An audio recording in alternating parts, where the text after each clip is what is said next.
overlays, so I don't see anything from your stream. I only just see your chat.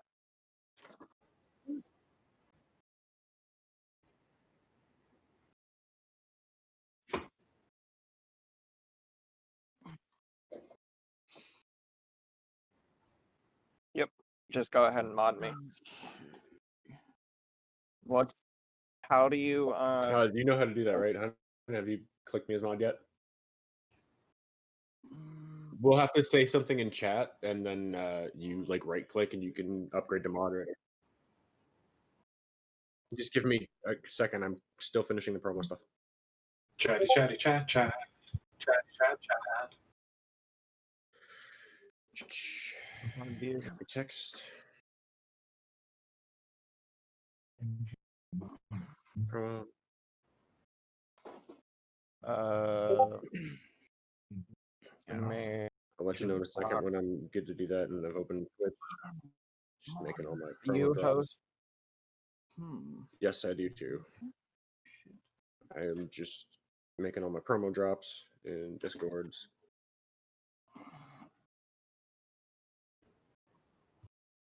How do you host? Is it /host? Yeah, it should be /host, hit space, and then the channel name. Per channel name? Yeah. Oh wait, do I do it on mine? Yeah, you put it in your on your channel, and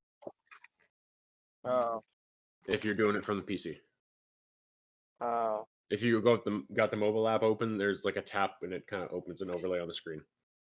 And there's a share Okay, button. let me open Twitch Studio.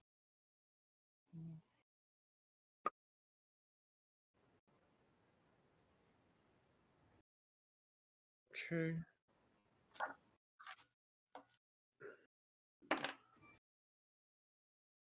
Yeah, it would be on Twitch. Like setting that Discord.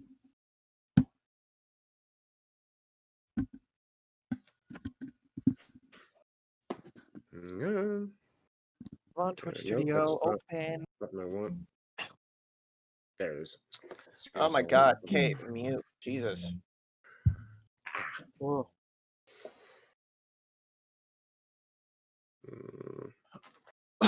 Wow. Yeah, I'll use that one. That's a good one. Yeah.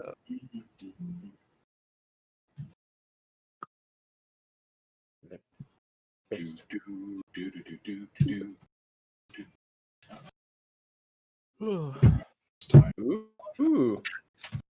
Is it like is it copper or gold? Do I have to do twitch.tv or trim on it? I think it's copper, I think. Looks like and copper. then kind of like a sea blue green.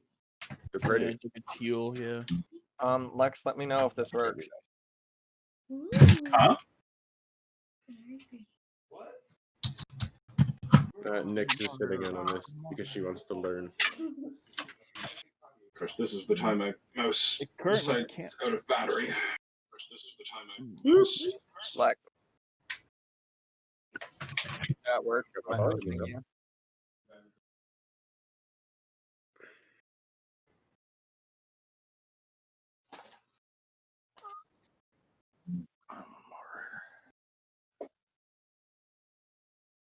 Now.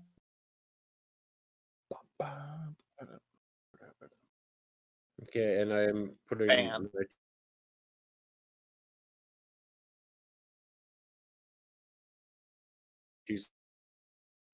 also, it's a reference if anybody. Yeah, no, I don't.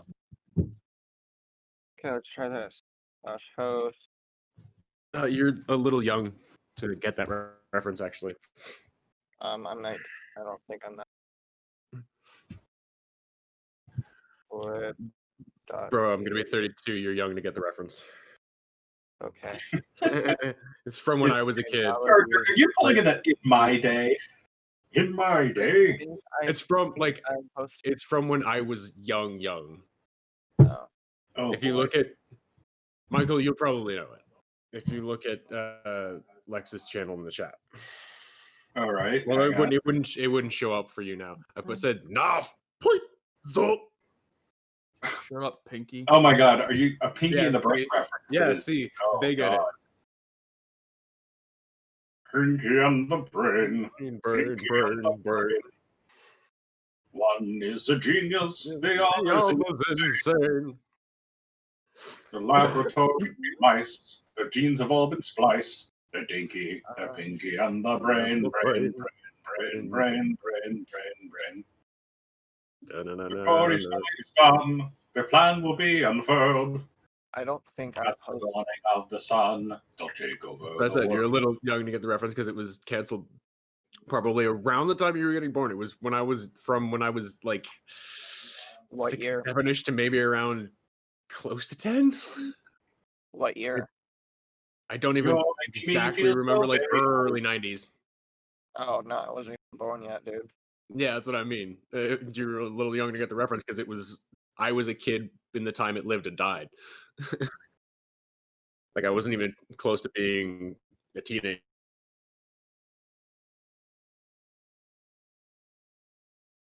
yet by the time it was just Saturday morning.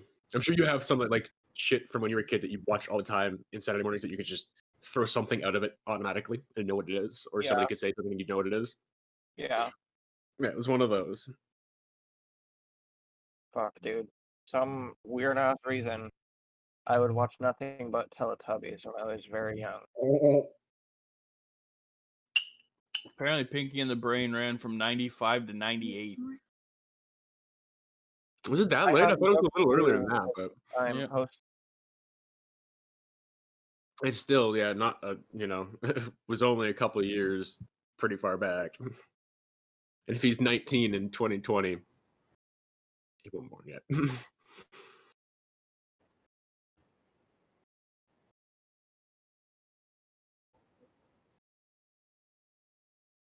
Yeah, and can you double check too when you can't? I'm posting. I'm not getting notification.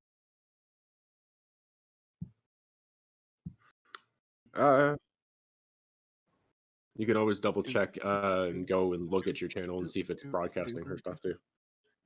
Yeah, no. Is that fucking backslash host? Am I retarded?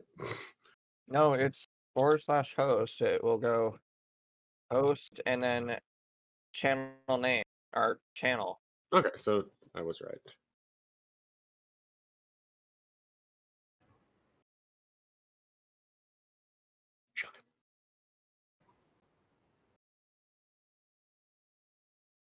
You have to go into settings, audio, and then broadcast or not the hold on. Next. Settings, audio,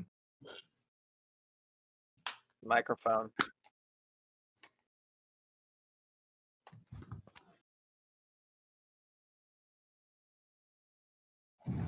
Yeah, she's got a twiddle a secondary thing.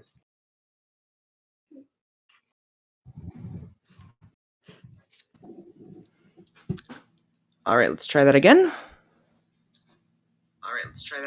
There we go. Oh, there you go. Okay. So Am I hosting? I am just checking on that now.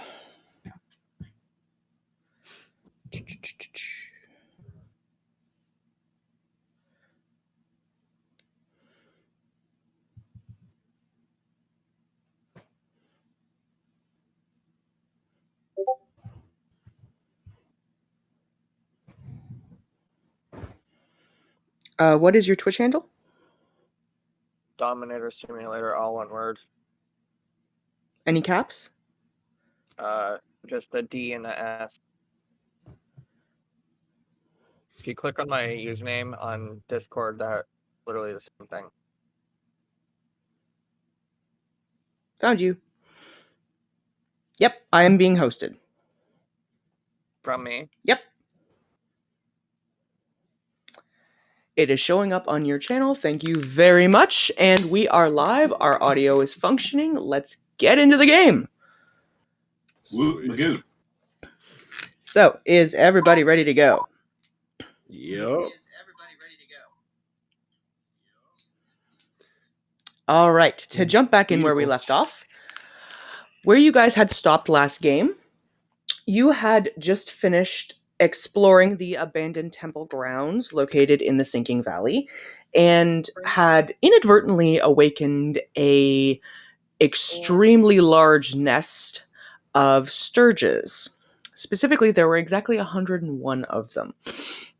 After a bit of a dicey fight and a well-placed thunderclap from your caster, you eliminated all of the smaller sturge, had to fight off the sturge queen, which went well due to a get over here kind of a spell from your paladin. And after clearing everybody out, you burned the sturge bodies, you looked over the corpses of the fallen elves you had found here, and discovered rather unsettlingly that one of the dead bodies here belongs to someone you swore you had met previously. There was a body here that looked identical to Jared. That is where we left off.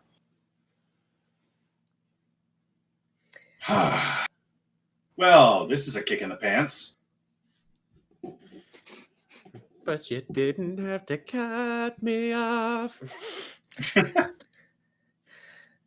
So, as it currently stands, you guys have the corpses of 6 elves that you have checked over. You found a really well-crafted longbow and a very well-crafted short bow.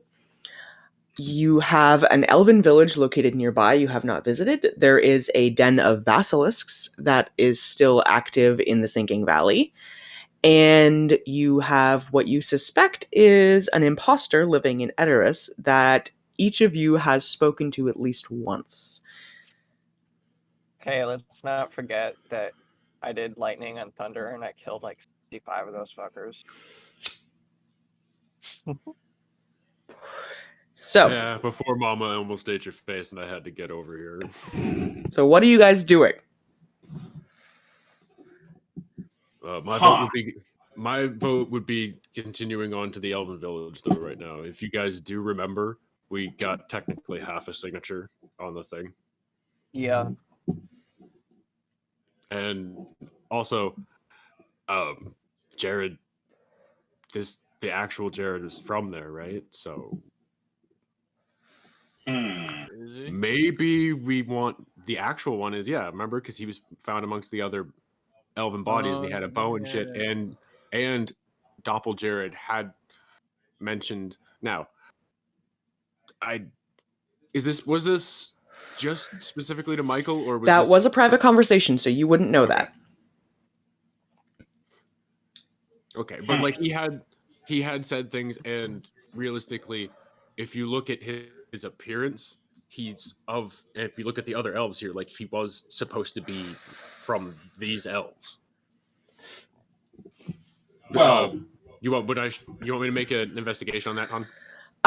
Roll me an intelligence check to see if you recognize that his species is the same as these. All right. Slight advantage because I do kind of know somewhat about elves. You don't know specifically about different wood elves, type though. Of elf. Different type of elf, but yeah, you don't know. Are elves sort of sliced that finely? There are wood elves, there are high elves, there are drow elves, which is what Ilmir is. But all elves carry a similar sort of, because it's in the same race. If it was a high elf, I would give you advantage. Sort of... If it was a high elf, I would give you advantage. But because you're dealing with wood elves and you haven't had contact with them before, but I can still tell it's an elf. It's just it's a different kind of elf. You can tell he's an elf, but you're not going to get an advantage on an intelligence check based on that. The simple logic of there's an elf village here. That's an elf, a new type of elf. Do you want to keep arguing with me on this one, or are you going to roll your dice? I'll roll the dice. I'm just saying it's not like it's a monstrous intelligence leap to try to figure that out. 18 on the die. Yeah, it's more than enough. You can recognize that based on the fine facial features, the slightly brown skin, and the general size and slightness that Jared was, that he is probably the same species as the elven bodies that you're seeing around.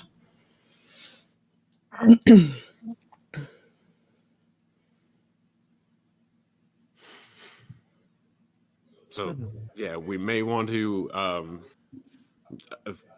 from all that we have gathered on them so far, know they are very private.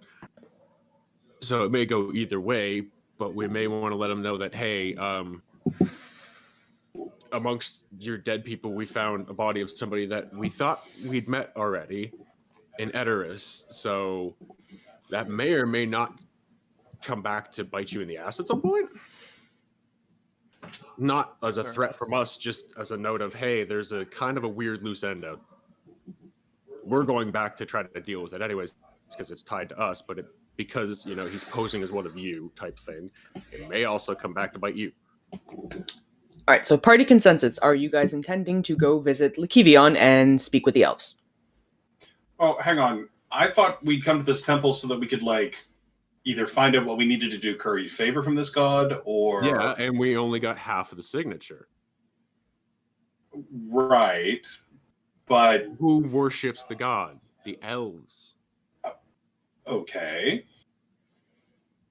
So we finish off by talking to the Sure. Okay. Rex and Granthar, can both of you roll me a history check? Sure. Okay, sorry, I was so quiet. I was shouting. Well, that was an 8. I rolled like shit, but... I rolled a natural 20. Oh. Beautiful. All right, Granthar. 1, you grew up around here, and 2, you know enough from memory thinking back to know that while the elves of Lekevion do worship Mieliki, the temple grounds itself is more like a throwback to the old ways, and while they will come here, it's not often done as like a ritualistic celebration. It's more of a private faith. So the temple itself is still active, but it isn't a place where you would expect a lot of prayers to be heard. Right. Well, that wasn't what I was thinking. I'm just saying, yes, they still kind of used it. It's still sort of their thing. Right, okay, but you don't know any of this, Jordan. I'd have to relay this to you. Sorry. At this point, things were relayed and things are kind of inferred. We'd gone over this somewhat over in previous games. All right. Knock it off, you two.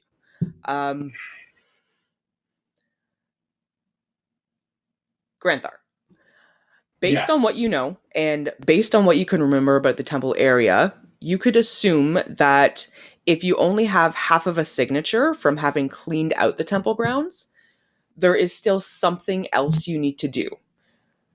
Your best bet is probably going to be to speak with the elves to find out what they have gathered from Mieliki, as opposed to hoping the temple itself is going to speak to you. Okay. I agree we should go talk to the elves, but I should tell you, the elves don't really come here much anymore. This is not really a place of worship, just pilgrims occasionally. It's why it's in such terrible condition. All right, shall we go see the elves? Sure. Yeah. All right. Granthar, you rolled a natural 20 on your history check. You know that the pathway you used to take, which is around the right-hand side of the temple, splits off into 2 paths. One path will lead off towards sort of the northern edge and into where the Echo Labyrinths are. If you take the pathway that is heading downward, it will loop around and lead you back to the entrance to the village itself. To the Elven village? Yes. Okay. All right. Well, this is my childhood stomping ground, so that makes sense. All right. Follow me, guys. Wait. You said Echo Labyrinth, so would I happen to know that where it's in that area because I walked out from the Echo Labyrinth? I don't know if this is where you would have walked out of it, though. You probably would have come out closer to Asilion. If you look at the overall map, it's a bit farther off, yeah. Because it is unlikely you would have come out into the Sinking Valley. It's more likely you would have come out closer to Asilion. So this part of the Echo Labyrinth would be very unfamiliar to you.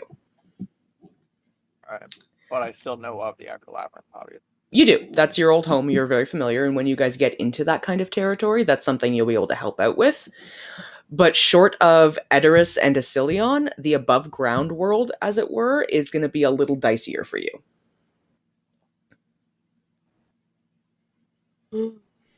And I have to remember that you have currently active 2 giant elk, I believe they are. Yes, Oh, they yeah. are. And they will disappear at dawn. All right. Mm-hmm. So Wait, did we get in a short or a long rest and all that shit? you would have gotten in a short rest. I cleared all my stuff. I think we agreed on a long rest. I'll allow it. Let's say for the sake of All right. brevity here that you guys got in a long rest, which means that you guys would be starting out early in the morning, so your elk would actually have disappeared at this point.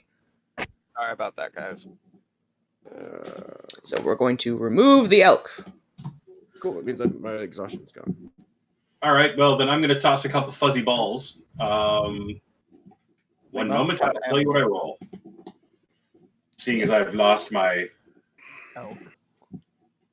Yep, so just look it up for me and tell me what you get, and I will find tokens. Okay. Badger.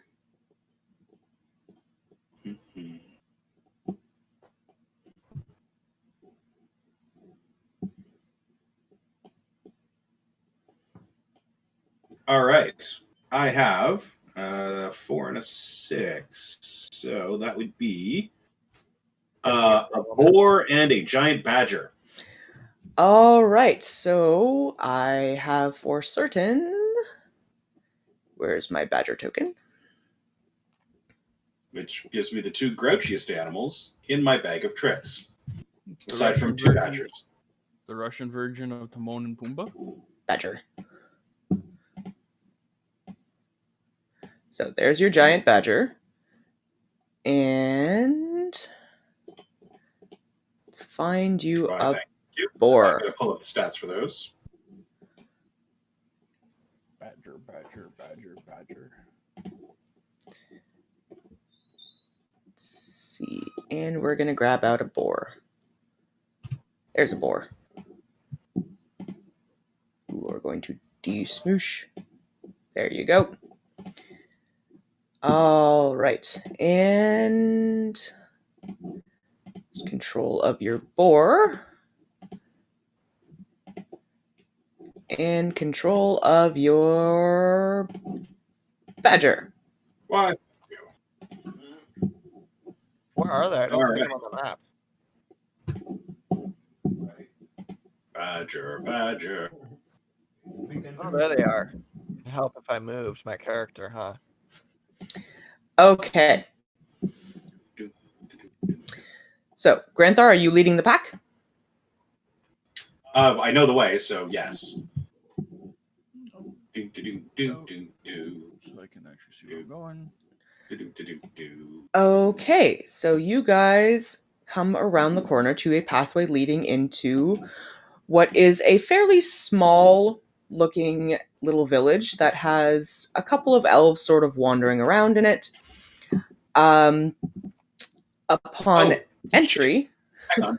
Lex, sorry.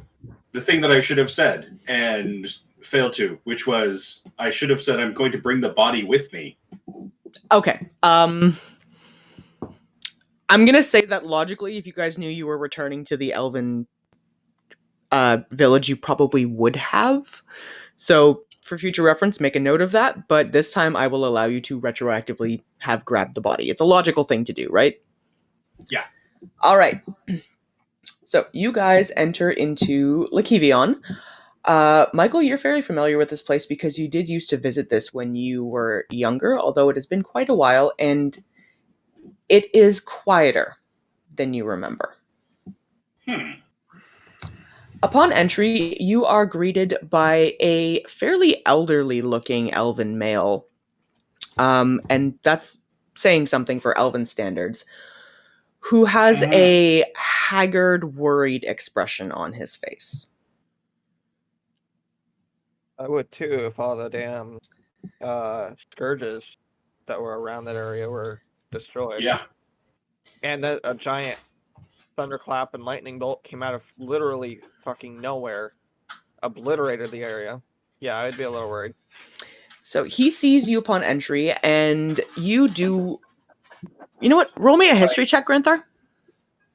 Okay. Got a 4. Oof. Okay. I'm You don't I'm gonna recognize greet him in him. Elvish. You don't recognize him, but Uh-huh. he does seem to recognize you. And he greets you with a quiet, somewhat sorrowful voice and says, "Welcome to Lekevion. We don't get many travelers these days. What can we do for you?" Mm. I'm going to greet him in Elvish and say, I don't know if you remember me. I would come to here as a child a few decades ago. I'm on a quest to save the world from the dark cloud of chaos, and we visited the temple to the west of here, and we found the body of, well, one of your people, and we're returning it to you. He nods at you somewhat solemnly and says, "Well, I'm glad to see that you made it out of there alive. Many of our people have come and gone from those temple grounds these days and have returned barely alive and suffering from blood loss. It's been impossible trying to keep up with it, especially given that some of our travelers that we've sent out to acquire medicines from Edoras have not returned."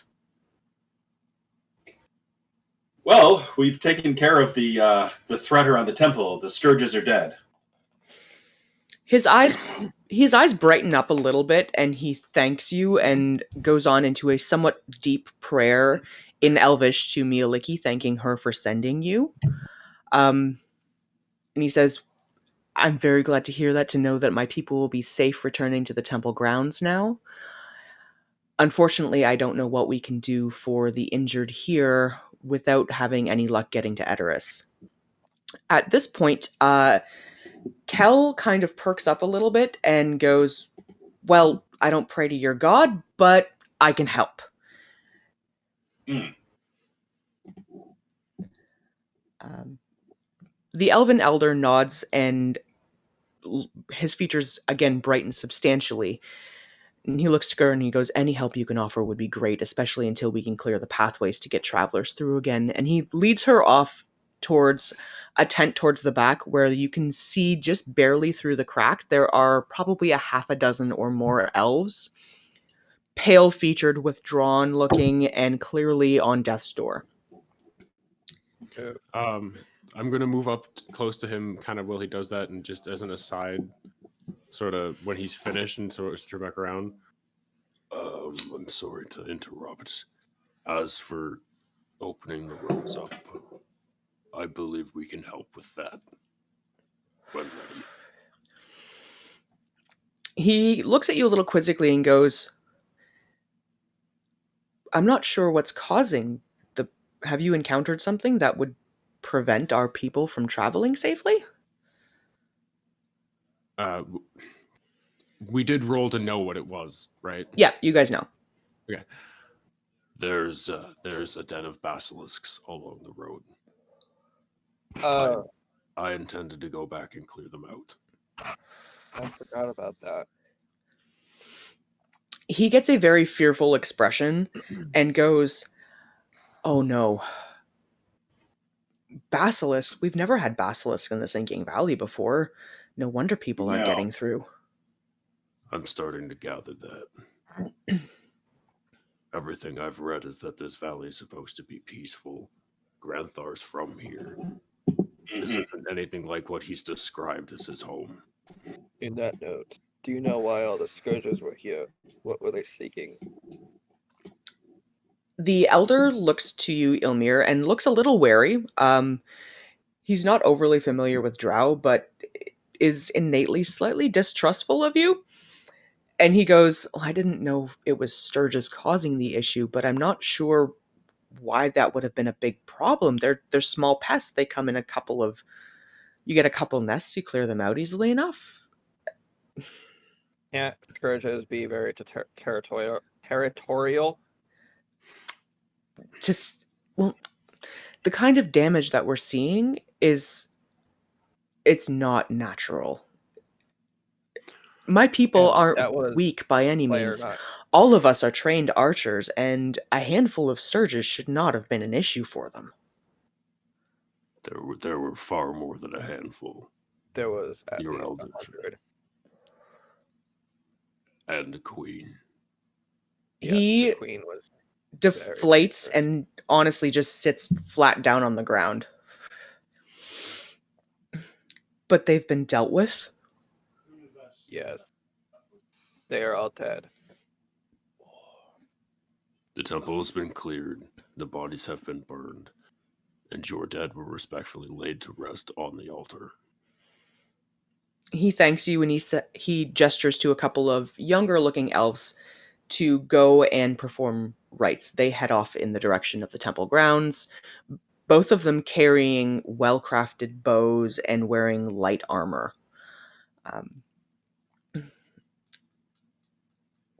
He looks at the group of you and he goes, I've seen colonies that get into the dozens before, but never the hundreds. Whatever maliciousness has caused this, I hope it does not come back.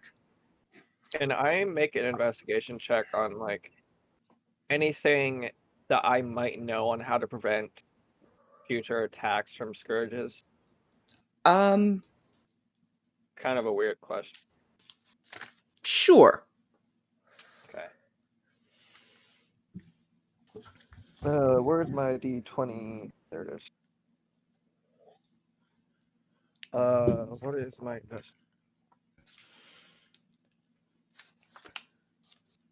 Holy shit, I got +5 in investigation, I rolled 16, so that's 21. 21. All right. Part of the time you spent in the Accountants Guild, you spent reading up on varying things, and one of them, oddly enough, was pests. You know that sturges don't typically get into colonies larger than 25, and there have been mentions of the Sturge Queen previously, but from the description, you gather that they're typically no larger than the average sized dog.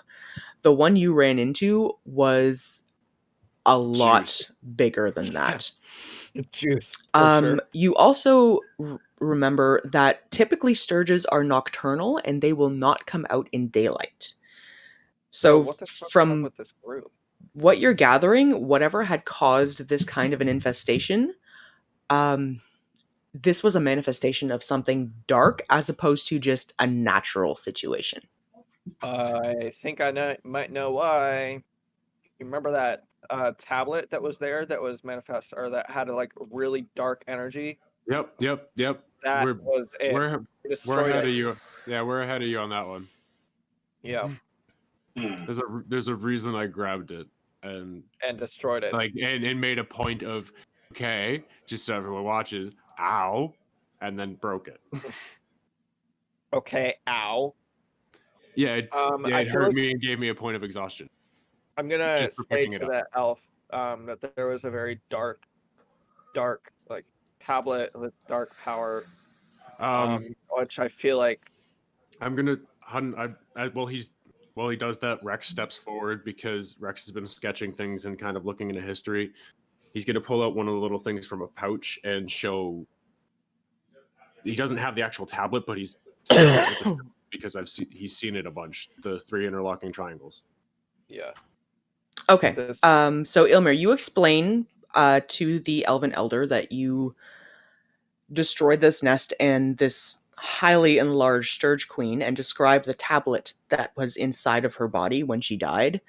And as you're doing this, Rex pulls forward and shows an image of what the 3 jagged interlocking triangles look like. The Elder looks at it briefly, and there is the briefest flash of recognition on his face. ooh. Can I roll a perception on that? Sure. Can I assist? Anyone who would like to see if they have noticed this can roll me a perception check. Whoop. Sure. Nope. I'm I gonna, rolled a fucking 2. No. God damn it. that is 17. Come on. in fact it's not perception. All right, I I got got 14. Granthar, you've known this. You know this elf. You visited here before, and this elder has been here for generations. It's all coming back now. You recognize the brief look he gives, and get the feeling that he knows something. What about me? Did I? You did not quite hit high enough to notice it. Okay. Yeah, that's stupid. Hey, I rolled a fucking 2. And you're just on a whole new level of stupid then, I guess. I kneel down and lean in close, and say in Elvish, Elder, something's bothering you. Can you tell me what it is? How many of the rest of you speak Elvish? I do as well. I don't. I should have included. Maybe I don't think I do. I think I've got Sylvan, but I don't think that's different. I have Sylvan as With well. my backstory, I should have had some sort. Yeah, I don't have. Didn't think of it. Elvish.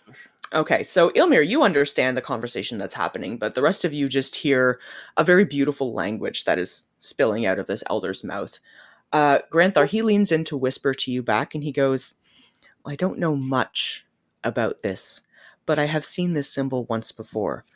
We had a young elf that passed through here that went around speaking to our people about this wondrous new god that they had encountered, and how they should renounce their prayer to Mieliki and pray to them instead, and this was the symbol that he showed. None of our elves turned, but he was trying. Did he say where he saw it or where it came from? He wasn't very forthcoming on details, just that this was this amazing god he was praying to, and that we should all pray with him to it. I'm gonna say in Elvish, do you happen to know what the god's name was? Did he happen to say it? He looks a little startled that you understood the conversation, not expecting someone like you to have. Yeah, I'd say it with respect, though.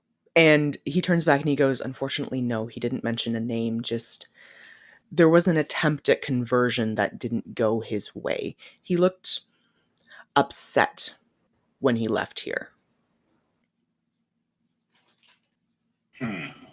Did we do an investigation check on the tablet to see what god it was, or did we just gather that it's a very dark power?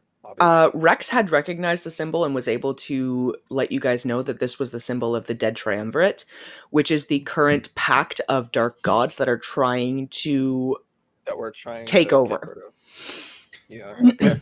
And I want to clarify, he said a god, a new god that he was worshiping, not 3, not gods. He mentioned one. Realistically, it could be just one of them. He didn't mention names, he just mentioned that there was a new god. From what I gathered, it was only one. But we didn't give him the time of day to find out more. All of us are devoting our faith to Mieliki. She has provided well. Like, I'm aware Rex doesn't understand the conversation because it's in Elven, but as just like a note, they are dark, chaotic gods. Like, there's no reason to think they're going to do everything together, right? They're going to kind of bounce all over the place and just set everything off. Do I know the Elvish word for doppelganger, or whatever their concept for doppelganger is? You speak Elvish fluently, so you would, yeah. Okay. I explained to him that his dead brethren here has been replaced by a doppelganger in the city, part of a pair, possibly more. To warn him that people are being replaced. He looks very. If it was possible for the elder to look furious, he would. What you do notice is a slightly darkening expression on his face. Mm-hmm. And you watch as he holds up a hand and gestures. And coming out from one of the tents behind him, you see a well-armored looking archer. Oh. The archer approaches and nods to the elder and looks at the party, having said not a word yet. And the elder goes, I would like to send one of my people with you to deal with this situation, as I cannot in good conscience allow someone pretending to be one of us to corrupt the outside world. He will return upon the destruction of this imposter that you speak of, but may he help you in your current quest. And he introduces to you the person he refers to as Huntmaster Kernan. Huntmaster. The elven male who is dark skin, piercing gold eyes, long dark brown hair swept back into a tight ponytail at the base of his skull, looks at you with a stern, not unwelcoming, but very serious expression and goes, "At your service." Rex nods kind of respectfully to him as Master. I just kind of look at him, not disrespectfully, just kind of look at him, look at his armor, and then I just kind of look back at the elder. The elder looks at you all and says, "If I may I task you with two things. One, if it is within your powers to do so, please clear out these basilisks that have been haranguing my people. And two, bring me the body of this imposter, so that we may know that our Jared's soul has been laid to rest." With pleasure. Mm-hmm. With that, the elder turns and goes into the tents where the sick and dying are currently laying. Kel approaches the party briefly and says, "I trust that you can all handle the situation easily enough. I feel it's my duty to stay here and try and cure these people."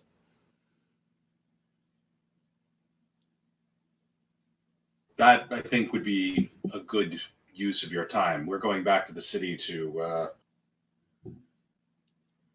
clean up a mess. She nods at you, gives you kind of a brief punch on the shoulder, and then turns back around and heads into the tent. You can see brief flashes of glow that are now coming from within the tent, as you get the feeling she is devoting all of her energy to trying to heal and recover the wounds that these elves have sustained.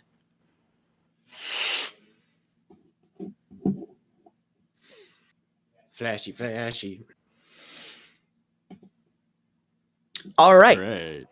So, you guys now have joining the party temporarily Huntmaster Kernan, who, from the brief introduction you got, you have a feeling is a well-trained archer who is being sent to make sure that the honor of Lekevion is upheld. And you have been given two separate tasks to accomplish. You have a den of basilisks that they've asked you to clear out, and you have been tasked with going back to Edoras to kill off Doppeljared and bring his body back to Lekevion. Just as a quick question, DM, the area of Fog of War I'm pinging right now, is that just trees or is there something exploring? Hang on, I don't know if I can see where you're pinging. It's below the Elven Village and a little bit to the left of the camp. Oh, over Oh, here. yeah, here, I'll clear that out for you. That's just tree line. Okay. Just there's a bit of a path that went in there, so I didn't know if you kind of over. Granthar, you know that there are two pathways that are leading out of the village. There is one that leads back the way you guys came, towards where the Basilisk Den is, and there is a separate pathway you can take that would lead you towards where your village is. Okay, well, at the moment we have no reason to go to my village, unless we want to go recruit some people to help defeat the basilisks. Now, if I remember correctly, It's usually not a bad point. turn people to stone, don't they? Mm-hmm. Yeah. Yep. That's actually not a bad point. I hadn't thought about grabbing the barbarians for this. I did want to go back and do it, but I hadn't thought about grabbing them. And they like to fight. We might want to take a very short trip down to my village and see if anybody wants to come help us stab some basilisks. Yeah, that might be a good thing to do. I'm not against that. Sharon would probably have fun smashing a basilisk too. Yeah. Okay. We could go. We could. Sorry, you cut out there? Oh, sorry. I said, yeah, we can go and get recruits. That was weird. Okay. Well, shall we go grab some barbarian booty? Oh, wait. You already... Yeah. Ha, ha, ha. All right, so Right, you guys right. head off in the Go, direction of Michael's village to see if you can't recruit some barbarian. Huntmaster Kernan follows along behind you, keeping a watchful eye on the situation and keeping a bit of a distance from Ilmir. Why? They don't like you. Why don't they like Ilmir? Ilmir, roll me a history or an investigation check. I mean, again, he's another different type of elf from that I've seen before, so I'm assuming there's just an elf thing.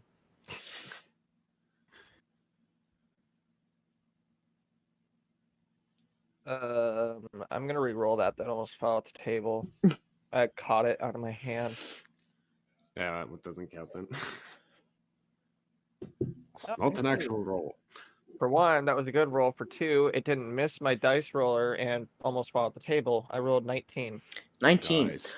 Plus From 5. what you know about both Drow culture and generalized Elven culture, you have a feeling that it's not anything personal so much as it is that elves and Drow typically do not get along. Racism! Sorry. Okay, There so it is makes sense that I just kind of looked at him and just kind of looked away. it's not a personal thing, it's a cultural thing. Okay, so you guys have all made your way back into the village. Granthar, looking around, the village is empty. Empty? There are a couple of tents that have been left here, but the fire is snuffed out and there is no one around. Oh, this isn't good. I want to make an shit. investigation check to see. Yeah, I was gonna say I'm gonna kind of run up and say. Okay, hey, nat 20. What's going on? And I rolled a fucking nat 1. You remember vaguely the last time that you were here, you had a discussion about how it might be best if they made themselves scarce. Yeah. It doesn't look like anything has happened in the way of a battle here. It looks like they packed up and have moved on for now. Well, given my investigation roll, can I tell approximately where they might have gone? They were heading off towards the dragon spine from the footfall that you can find. Looks like they've probably gone nomadic for now. Oh, all right. So I turn to the group and say, for once, people listened to me, and they have taken off to the dragon's spine, which is what, we do in times of great danger. So I was counting on them not taking me seriously. Sorry about that, guys. For once, people listened. So we don't want to go to the dragon spine? How far away is that? Not yet. They're going to be making themselves very hard to find. We'll be heading into the dragon spine at some point. We might run across them again, but they're going to be however long it's been since we've been here. How long has it been since we've been here? 2 days? 3 days? 3 or 4 days. 3 or 4 days. They're going to be at least a 3 or 4 day journey away from here. Yeah, they've had a head start. No, and Granthar, you do know that when your tribe tends to go nomadic, they keep a very quick pace. So they've booked it. They're gone. They've got some distance on you guys. Trying to track them down in a large mountain range could take a week or more. Yeah, no. Let's We might stumble across them though. So, alright, well then let's head back the other way. Hi guys. Okay, well it didn't work. Sorry. It was a good idea, but then right. I told them to go run away and hide. Yeah. We told them maybe not stay here. Oopsie. Oops. So what are we going to be doing? We're going back and we're just gonna go fight the basilisks. I'm going to suggest that everybody get strips of cloth to cover their eyes. I couldn't do that. We probably are going to have to blind fight these things. Yeah. Let's just make sure we all know where everyone is, so we don't. I was gonna say, and doing that out. also saves us from having to declare every time or get fucked. Still averting my gaze or keeping my gaze averted. Yeah, You guys are being intelligent about this. This is good. we're gonna Yeah, have to bird box to be this thing, sure, ladies and so gentlemen. we're not gonna. Yeah. We do remember I can make a fog bank, right?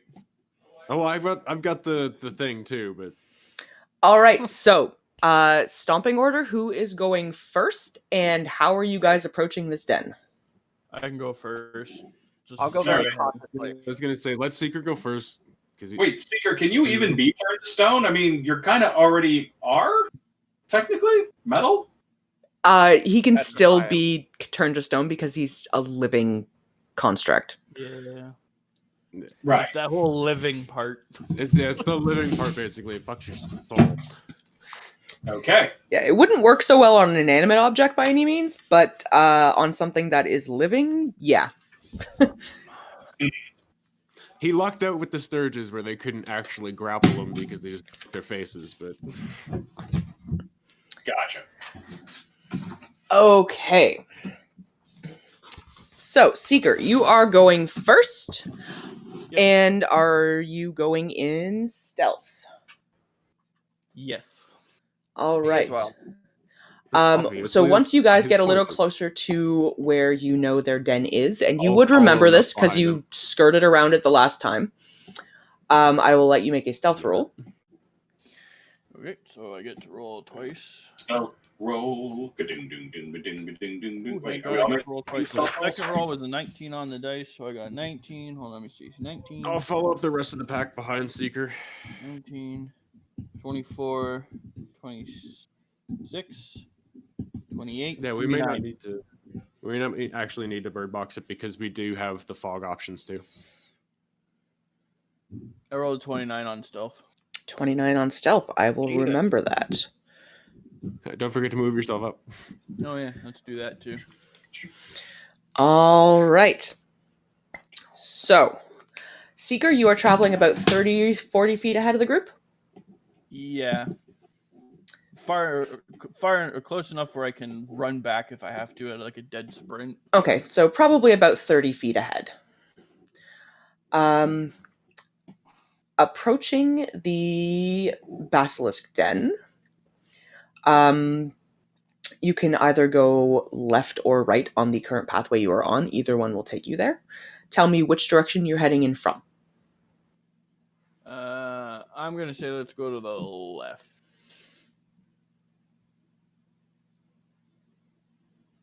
Yeah, let's go to the left. We're gonna go up here. Douche. Okay, you are currently stealthed and don't appear to have been noticed at all. Wait just beyond the fork. So it is currently about 10:30 in the morning. Roll me a perception check as you approach here. Oh boy. At least I do have proficiency.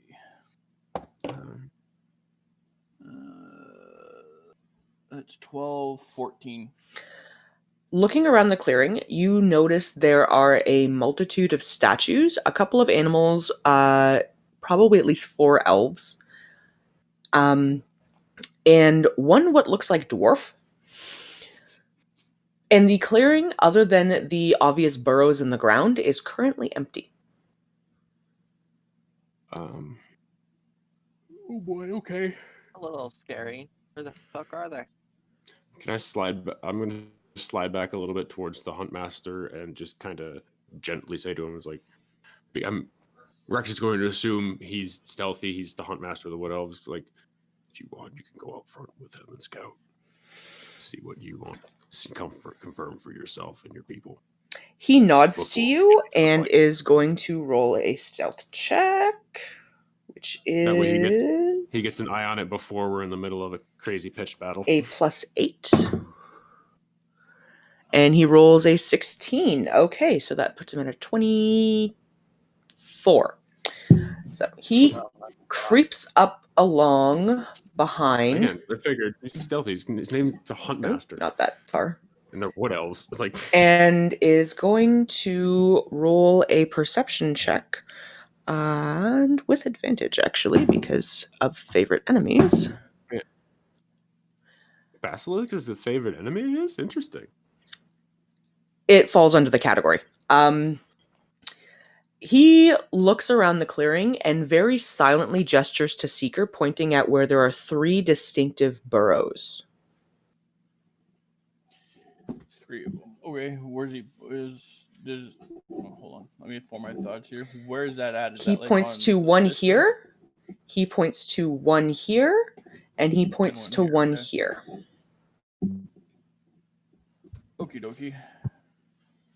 All right, I'm going to shush my creatures, and I'm going Yeah, I'll to do that as well.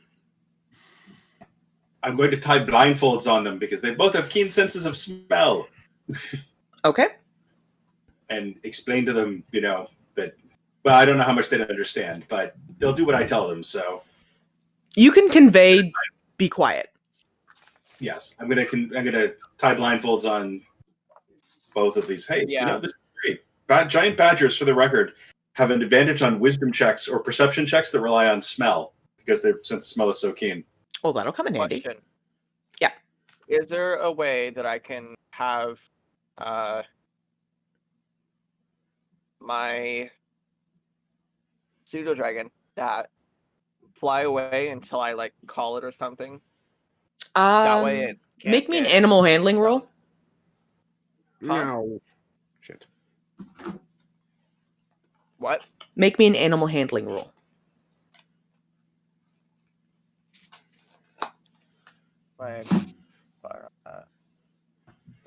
Yikes! I need to get proficient in animal handling. Oh shit! Natural 20. Okay. Okay. The relationship you have with your pseudo dragon, you're able to convey naturally to it the concept of hide.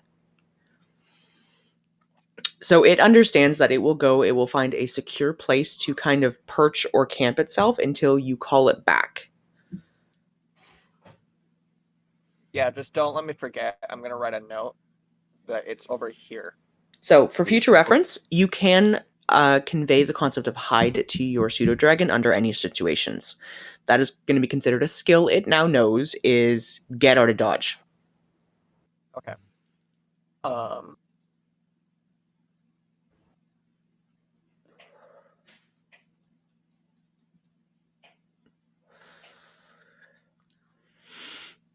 Okay, so Seeker, you and the Huntmaster are currently looking at this clearing, and the Huntmaster has pointed out where there are 3 distinctive dens.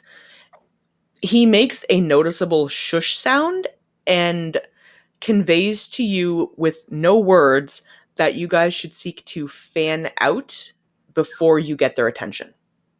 Yeah. I'm also gonna make sure to blindfold right now. That way you can hit them as they come out of the dens. Yeah. Tactical. Tactical smashing. What was that over here? Oh, it's an unnecessary map piece.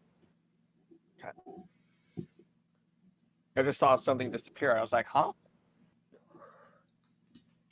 Okay, so you have scouted the clearing. Are you going to convey this to your party? Yep. Which is the active den? Do we know? 3. There's 3 of them. Yeah, Seeker hasn't told you guys anything yet, so you're going to have to wait until he conveys things, but he's logically.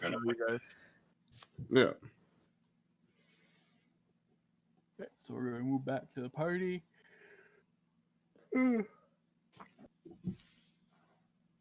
Stupid Monty waking me up. I'm going to tell him what the Huntmaster told me. I'm going to tell him that when you look at the clearing, you're going to see 3 dens, and we're going to spread out and cover all 3 of those dens before we let them know we're here, so we can get them as they come out of their dens.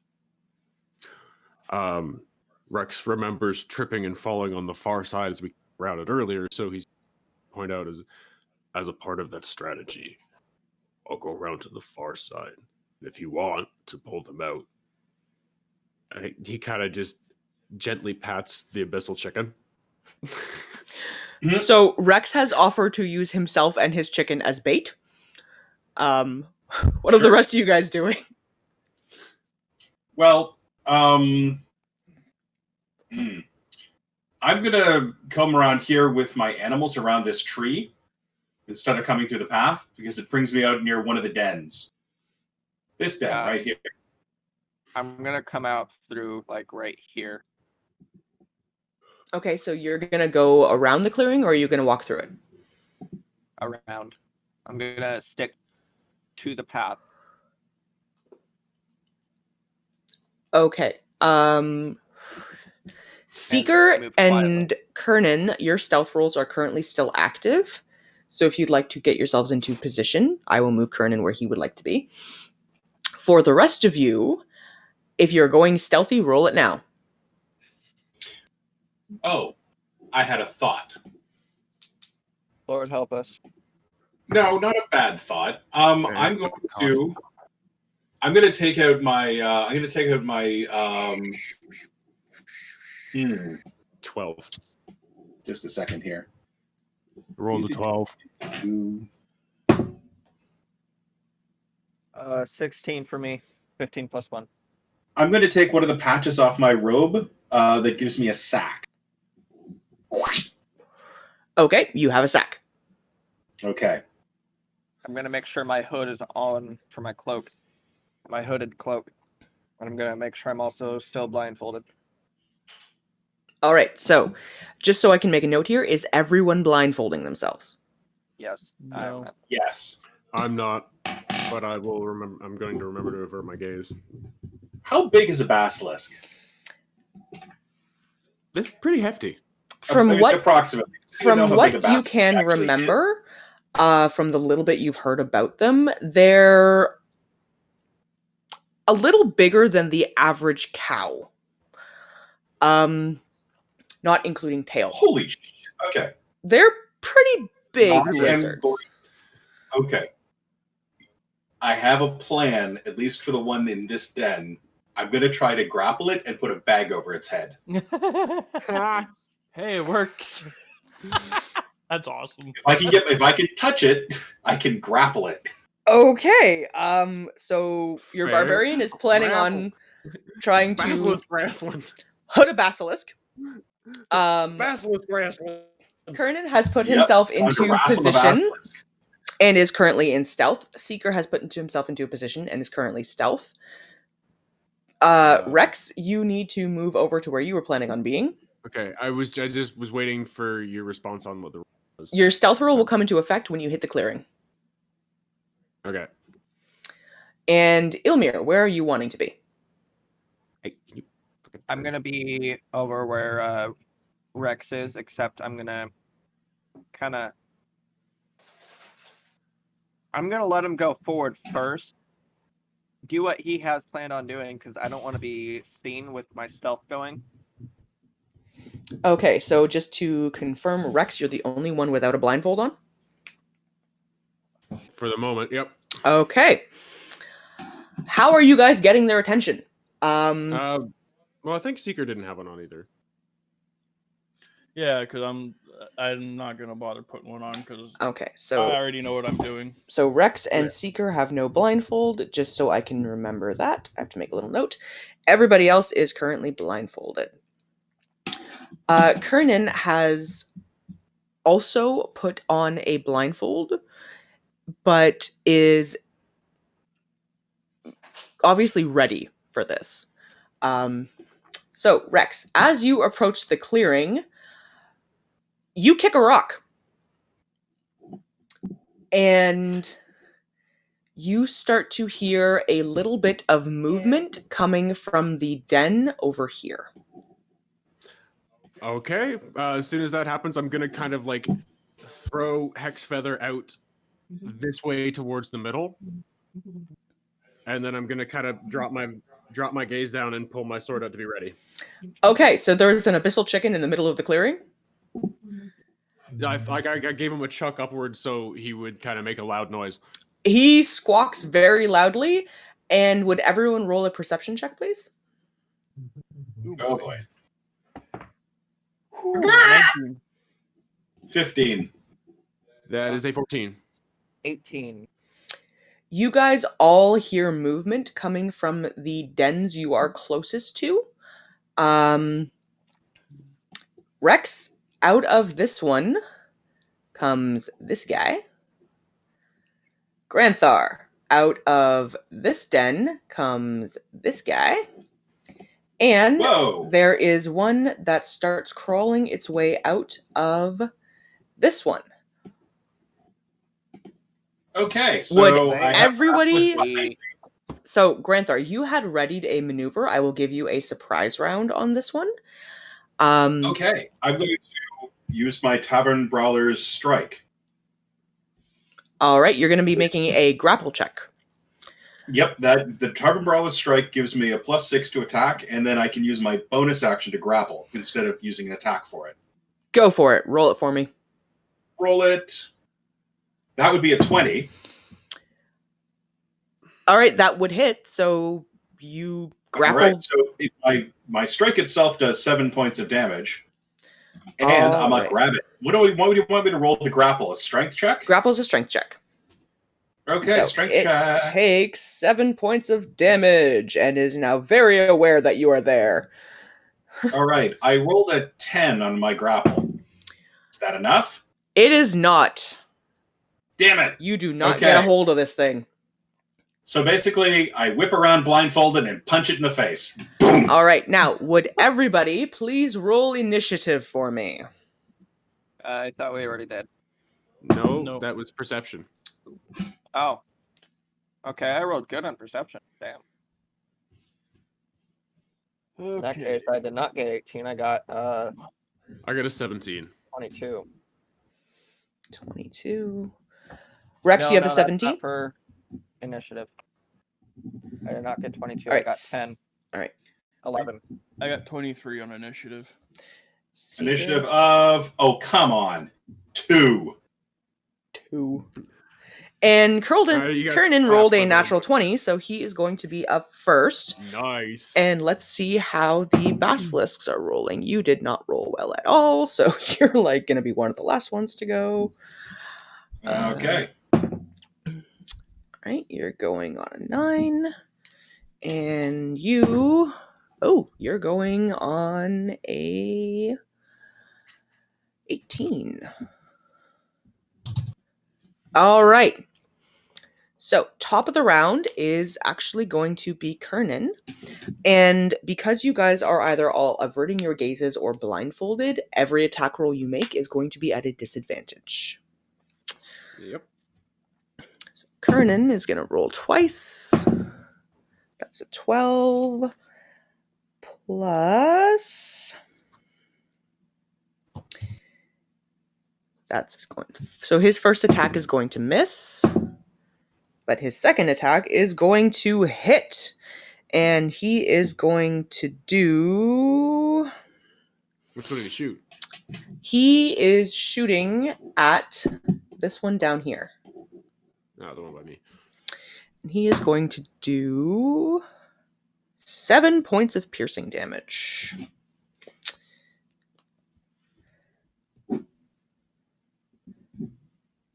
All right. And for his bonus action, he is going to... Let's see, what are you going to do for your bonus action? For your bonus action, he is going to Hunter's Mark that one. So that one is now Hunter's Marked. Seeger, you're up next. All right, so there's the one right in front of me. Yep. It just came out of the thing, so, it doesn't matter because I got people within 5 feet of it anyway, so I'm going to freaking stab it. All right. Roll an attack at disadvantage. At what? All of your attacks are at disadvantage.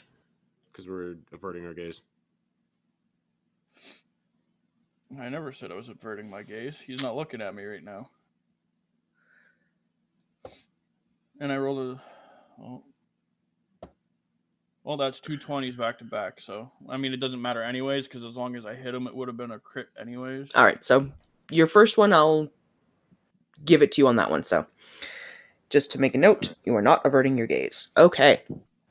So the first attack would hit. Go ahead and roll damage. Okay, so that's... No, it's this. That's 2... plus 2, so 4, 9, 11, plus 4, it's 15 plus 5 is 20, so it's 20 damage on the first one. Nice. And then on the second swing, it's 8. Yeah, that might not be enough. That's 15. 15 will just hit.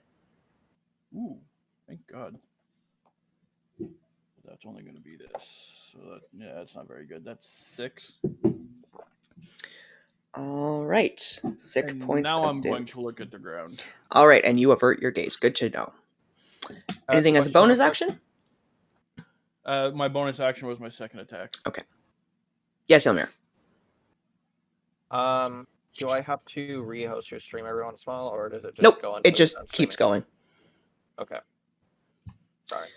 All right, so that would have been Seeker's turn. That's going to bring us to one of the basilisks. That would be this guy, actually, who is going to,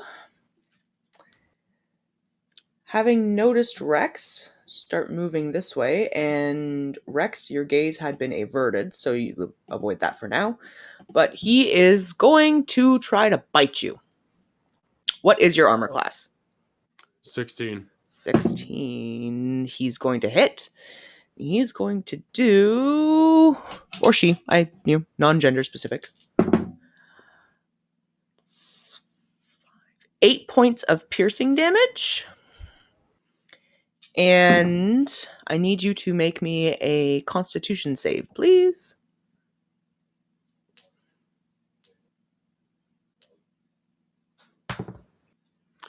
That is, it's dice roll plus my Constitution bonus, right? Yeah. Yep. Okay, 18.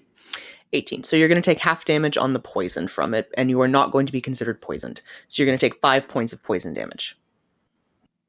All right. So it was 8 piercing? 8 piercing and 5 points of poison damage. Okay. All right, that's that basilisk. Go, Rex. Well, okay, I want to clarify something with you real quick. I have a bonus action that I want to do. It says it's a little bit of a fudgering on it. Vow of enmity. It says that I can see. I'm still keeping my gaze averted, but he's literally just bit into me. Can I kind of get around the that I can see because he's right fucking there? Roll me a perception check. I mean, he's just chomped into my leg. I kind of am aware of where he is. Roll me a perception check and roll above a 5. Whoa! That went out of the fucking thing. That fucking did it. The damn corner. Okay, 14. There we go. Yeah, you're Jesus. Fine. All right. So yeah, as a bonus action, I'm using Vow Enmity on him. I want to double check it. It says that I can see because he just came up and took a chunk out of me. It's kind of like, well, I'm aware you're right fucking there. Yeah. It gives me what we're going to say for this is that you're not looking directly at it, but you have sort of a peripheral on where its feet are located. Yeah. And so what that does is it gives me a 1 minute attack advantage against him. So it's going to cancel my disadvantage. Okay. And I think it has disadvantage if it's trying to attack other things, right? No, that's Compel Duel. That's Compel Duel. Yeah, that's the Compelled Duel. Okay, so this is just a bonus for me. And now I'm going to make my Swing Strong. All right, go for it. Well, fuck off. That first one first attack rolled a 2 plus 8 is a 10. That's not going to hit. Nope. Shit. Come on, you fucking piece of shit. Could be an asshole. And don't jump out of the fucking thing. Like, what are you doing? Well, that's a 17. 17 will hit. So, fuck you, motherfucker. Please roll damage.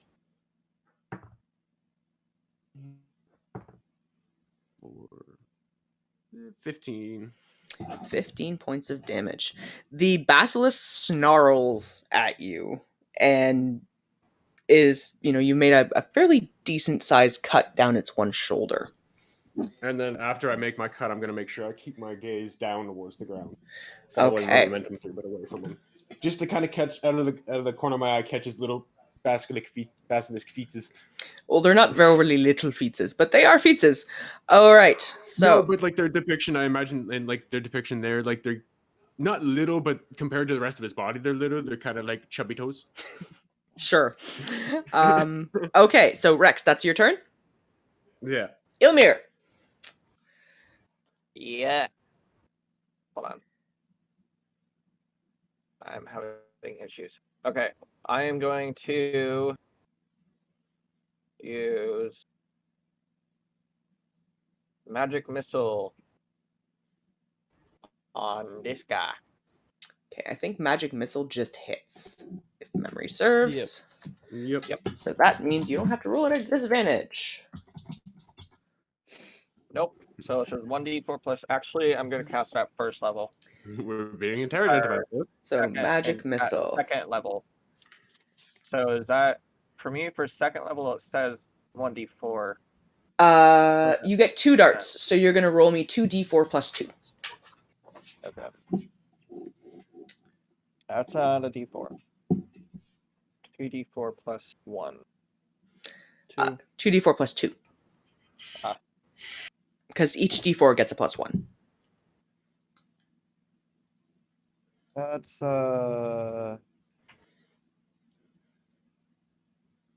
3 and 1. So 5. Or wow, 6. 6 points of damage. These little points of magical energy shoot out from you and slam into the basilisk. It shakes them off after a moment, but you can tell it at least stung a little bit. Okay. Anything as a And, bonus action? I can't do anything as bonus action, so I'm good. All right, that's going to bring us around to the other basilisks, because Granthar did not roll great on initiative. No, Granthar did not. All right, so this one is going to charge your chicken, because it noticed the chicken and the chicken looked tasty. So, what is your chicken's armor class? I don't know. I think you never give me a sheet for my abyssal chicken. Let's look it up and find out. I'm sure I can find that fairly quickly. Let's see. So, the abyssal chicken... Come on, do something great. You're a demon. Pull something crazy. Just eat this basilisk. It's gonna be amazing. The basilisk missed. It's a squawking chicken and it can't hit it. Go, Hex Feather, go! Chickens are the. Oh, I basilisks didn't that actually think fit. about your chicken. Is your chicken also going to be considered active in this fight? I'm assuming it's going to defend itself. So I'm going to roll initiative for it and see what it does. It actually rolled higher than Granthar. So the chicken goes on a 4. That's fascinating. So it actually rolled better than the other basilisk. Because it's a demonic chicken and I haven't gained a super amount of trust on it. Other than kind of telling what I want to do, I'll leave it up to you for the chicken's rolls. The chicken right now is probably just going to defend itself. Yeah. And it's actually going to go next because the basilisk missed, and it's kind of ticked off at being attacked by a giant clumping thing. So it's going to make... It has not averted its gaze. So it needs to make a Constitution saving throw first. Oh. And it rolls high enough to make it. So it is not currently turning to stone. And it's going to make a multi-attack against the basilisk because it's now ticked off. So... Yeah, no, stone to Tank the chicken. basilisk, Hex Feather! Yeah! The bite is going to hit, and the claws are going to hit. So it's going to do 2d4 plus 4. Nope, 1d4 plus 2. So it does 3 points of piercing damage. And it also hits with its claws. So it's going to do 1d6 plus 2 slashing damage. So it's going to do another 6 points of slashing damage. Okay. Yeah, apparently your abyssal chicken is a feisty little bugger because it just clawed into this fucker without thinking about it. Where is the chicken on map? I didn't actually put a chicken on the map, so now I'm going to have to find a token for it. was gonna say, now that you're doing this, you're gonna have to give Hexfeather a token. So let's see if I can't find something that is vaguely reminiscent of a chicken. I have a hawk. That'll have to do. I was gonna say, please tell me you have just a random chicken. I don't. I do not have a chicken. But I do have a hawk. So there is The hawk Hexfeather. makes more sense for him, for a seeker.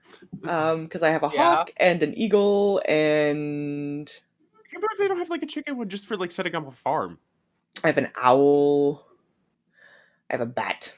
I'm just looking to see if I do have one somewhere else, but for the moment, it's a hawk. All right, so that would have been the chicken's turn. Brings us around to this last basilisk here. How much damage did Hexfeather do to that thing overall? Let's see.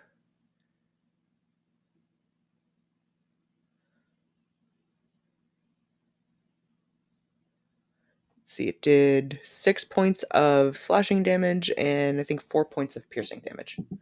Fucking 10 points of damage to the basilisk. Hell yeah. From a chicken. That's It's a demon pretty chicken. insane. All right, so this basilisk is going to go, and because it does not have any other current targets, it's going to turn and it's going to attack your boar. Who is blindfolded? Sure, why not? So, what is the boar's armor class?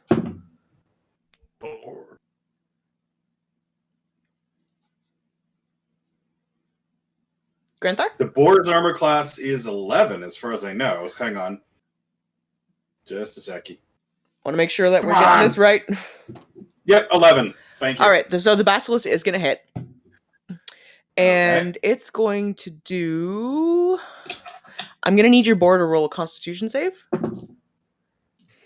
Okay. That would be a +1 to Constitution saves. Okay. Boars are hardy. Boars are Although hardy. apparently not as badass as an abyssal chicken. It rolled a 13. All right, your boar's fine then. So it takes it's 11 points of piercing damage and 4 points of poison damage, but it is not considered Okay, poison. well, that would normally kill a creature because it only has 11 hit points. However, boars are relentless, and if the boar takes 7... Oh, never mind. It killed it. Poof. Oh, Sorry, if it took 7 points of damage or less, that would reduce it to 0 hit points. It's reduced to 1 instead. But instead, the boar is bacon. sorry. It did its job. Poison bacon. It was a Yeah, nice poison. distraction. Don't eat the bacon. All Yeah, right. no, we don't want that bacon. That's going to bring us around to the bottom of the round. Granthar. Oh my lord. Okay.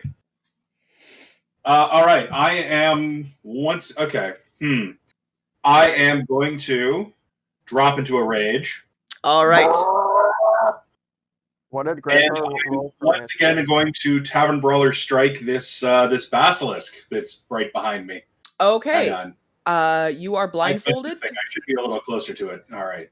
You are blindfolded currently, so you're going to be rolling an attack at disadvantage. Yes, I am. Brave All right. victory. Okay. Boop. Okay, and all right. With disadvantage, I rolled a 14. You just miss. Darn it. Okay, I'm gonna try swinging again because I have 2 attacks. All right, go for it. Woof. And that's 25. Hang on, disadvantage. That is 14. Nope, both miss. Whiff. This thing shifted slightly from where it was to try and eat your boar, and you have just kind of lost track of where it is. Okay, well, fortunately, my badger has a advantage on perception checks. It involves smell. So can it smell this thing? Roll a perception check for your badger. I Okay. imagine they smell like death. All right. Hang on. What is its perception? It's got a +1 with advantage. All right. So it rolls a 9. Wait, nope, advantage. Hang on. That's better. It rolls an 18. Rolls an 18. It has a pretty good concept of where it is. Because Okay. your badger is blindfolded, it's still going to have to roll at a disadvantage to attack. But Okay. it's making a snarling sound in a direction now. So, Okay. is your badger So attacking? The badger is going to attack.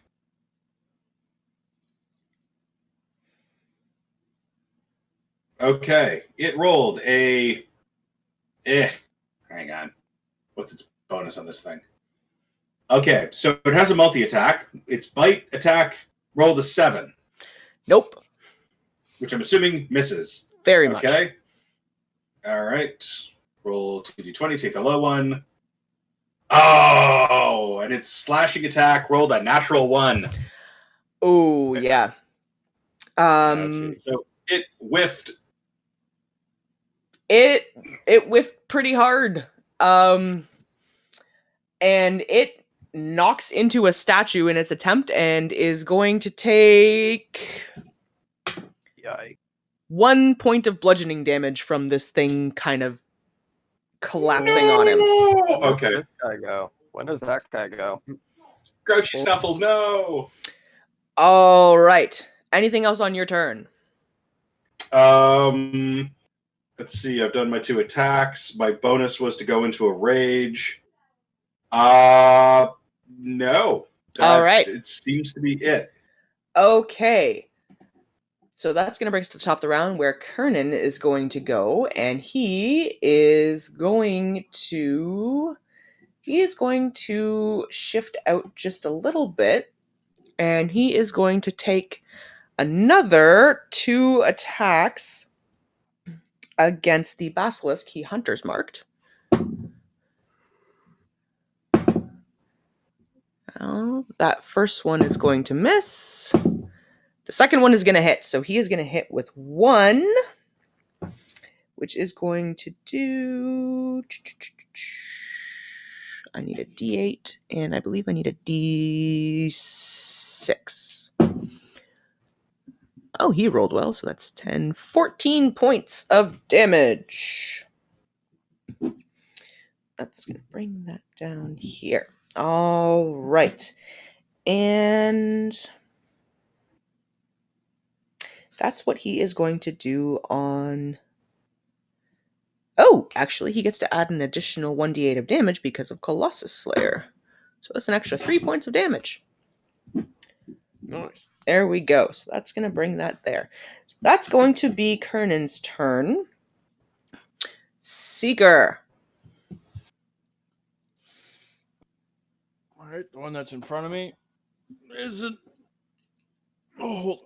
It's not looking at me. Nope, So it is I'm currently not gonna- paying attention to where there was a boar that it chomped to death. All right, so I'm going to look up and stab at him twice. Okay, go for it. That's 19, so 26. That'll hit. All right, and there's a... So that's 4, 9, 11 plus 4, so 15 plus 4, so 19 on the first one. Nice. 19 points of damage on your first strike. And that would have been taking into account sneak attack? Yep, that's with sneak attack. And then the second attack hits on 16. That'll hit. Alright, so this is just this plus the dex bonus. So 4 plus 5, so 9. This thing is bleeding profusely, drooping a bit, Look down again. and barely hanging on. And I look back at the ground. And you avert your gaze. Okay. That's going to bring us around to one of our basilisks. This guy, who is going to take another chomp out of Rex because you hit it, and it's upset. And that's going to hit because that's an 18 on the die. Okay. Constitution save from you, please, Rex. So that's 7. That is fucking 19. Okay. So you're going to take 10 points of piercing damage and 3 points of poison damage. Yeah. Okay. That is its go. And that's going to bring us to Rex. Okay. As a bonus action, I am going to lay on hands myself. Highly level times 5. So that gives me 25 hit points back. Nice. So I'm pretty much back at full. Lucky. Wait, why am I saying that? Oh man. You haven't taken damage yet. Yeah, I Yeah. should have just kept my mouth shut because You see, I've sat here and I've done my job and tanked and healed myself, thank you. We're without a cleric. Now, I and should have I'm just kept my mouth shut because and I DM still was have like, "Oh." vow of enmity on him, so I have it should still be an attack advantage because it's 1 minute. Yeah, you're fine. You're still within the 1 minute range. So I'm just gonna make my 2 attacks on him. Fucking stop cocking. Jesus, I have the dice tray and you still managed to do it. What? I find it and it finds the way to sit in the corner all fucked up, where it's not actually a flat die roll. What'd you roll? Okay, that was yeah, cocking. It's cocked die. Oh, okay. Rolled a 9 on the dice plus 8 is 17. That'll hit. Okay, for the first one, I'm just gonna roll both of the attacks and then I'll make the damage. And that's an 18 on the dice, so that hits. They'll both hit. All right, please roll damage. 4 plus 6. So the first one is 14 damage. Don't bother on your second one. That kills it. All right, so you have successfully slaughtered the basilisk currently in front of you. You got 4 viewers right now. Nice. Hello, viewers. Hello.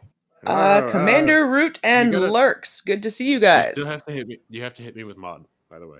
Oh yes, I've been shouting out your stream all over the place. Well, I none of my appreciate friends it. On there, so. Anyways, back to D&D. Okay. Yeah. So Rex, that was Welcome, your guys. turn. That's gonna bring us. I have 2 attacks, so could I technically do something else? Your second attack would be part of your action, and I don't think there's anything else within range. I couldn't try to move a little bit. It's it's more than 5 feet away. You're gonna lose that trying to move. Nope, just wondering. You can move to get within range, but you won't be able to attack again this turn. No, I'm fine with that. I was just gonna move. Now, if you want to move, go for it. Should I make another perception check to be able to figure out where they are? You want me to roll that? Or? Sure. Roll me a perception check just so you can get the gist of where you think they're coming from. I just wanted to double check just because Chicken made a lot of noise fighting the one there. So. And that is a 16 on the die. Yeah, you can get the general gist of where it is. All right, I'm gonna move towards the one that fucking Hexfeather is tanking like a badass. And kind of just keep my gaze down, but move towards his ass end. Okay, so you move towards the sound so that you have a rough idea of where it is. Yeah, that's what I was intending on going for. I didn't want to get up and figured Chicken made a lot of noise fighting this one. I'm gonna kind of head towards that. No problem. All right, Ilmir, what are you doing? Dude. Holy fuck! Why is this song 30 minutes? Okay. Sorry.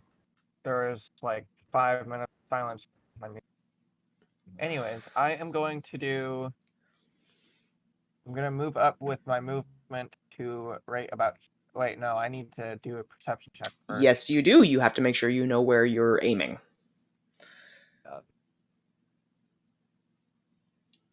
Totally didn't just try to go with that. I rolled. Yikes. 11. It's enough. The abyssal chicken is squawking up a storm. You can get the gist of where it is, at least. So is right here good? It depends on what you're doing. This guy. Well, I would like to do ice knife.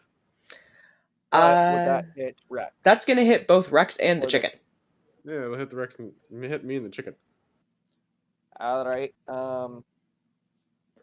Lightning it is. From Staff and Lightning.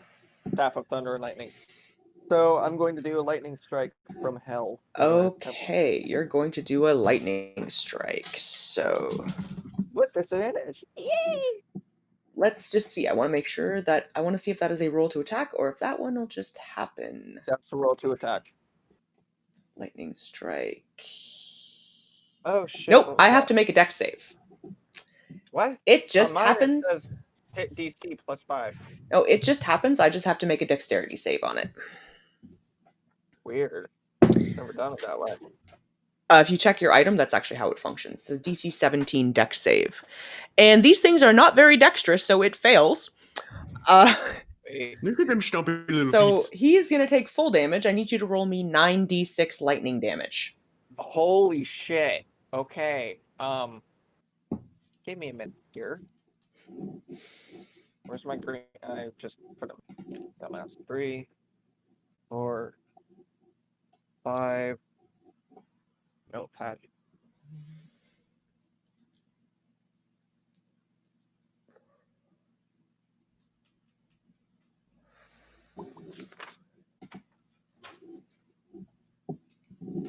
Five, 8, 9, 12, 13, 14. Not done yet.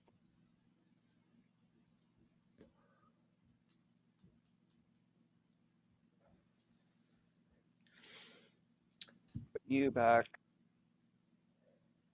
Drop the die.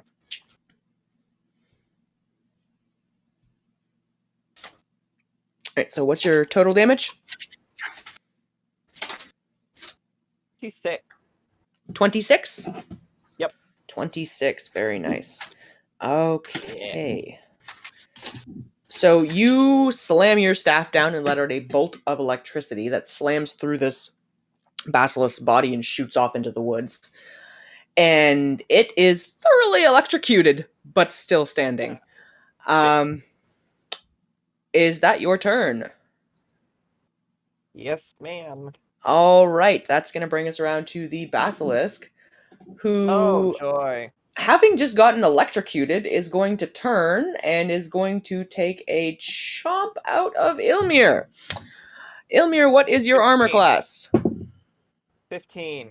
15. It misses.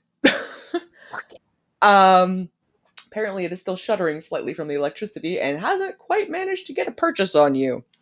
It makes sense. I mean, if you think about it. Right, that's gonna bring us around to the chicken. Oh nope, nope. That's gonna bring us. Yeah, that's gonna bring us around to the chicken, who is still angry, and consequently is going to make a multi-attack against this thing again.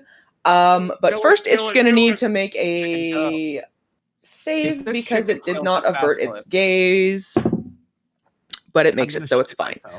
All right, so it's going to attack twice. Made the same both times. The first one's gonna hit. This is hilarious. Your chicken is kicking ass here. And the second one's gonna hit. So both of these are going to hit. So it's gonna do, let's see, it's 5 points of piercing damage and 4 points of slashing damage. So 9 points of damage from the chicken. All right. Jesus, I was not expecting the chicken to be this effective. Angry little chicken. All right. It's the chickens go. Granthar. All right. It is time. Okay, so I'm sick of trying to grab this thing. I'm going to stab it. So I'm going to draw a Stabicus, since I'm already in a rage. And I'm going to attempt to attack with disadvantage, I guess. Stabicus, guide my hand! All right, roll me your attacks, please. All right, one is a man. Okay, so the first attack, I got a 13. 13 total? Yeah, 13 total. Yeah, that'll miss. Okay, second attack, I got... Oh, come on. Man, I hate disadvantage. I got a 9. Whiff. You managed to swing over top of this thing, as it is currently ducked down and focused on the body of the boar that it killed. Is your Okay. badger doing anything? Well, the badger's going to try to attack it. And it's going to roll a... Nope. It's going to roll a 4. Poor badger. This honey badger just does not give a fuck. Apparently not. Not even enough to save its life. As it has a chicken, the chicken just wants fucking Chicken. basilisk. You have a bloodthirsty chicken. Dead. All right. Granthar, is there anything as a bonus action? Drawing my sword was my bonus action. Okay, yes. Because you switched out your weapon. All right. So that would have been Granthar's turn. That's going to bring us to Kernan, who is going to roll a perception check because the basilisk he was shooting at is dead now. He is going to roll...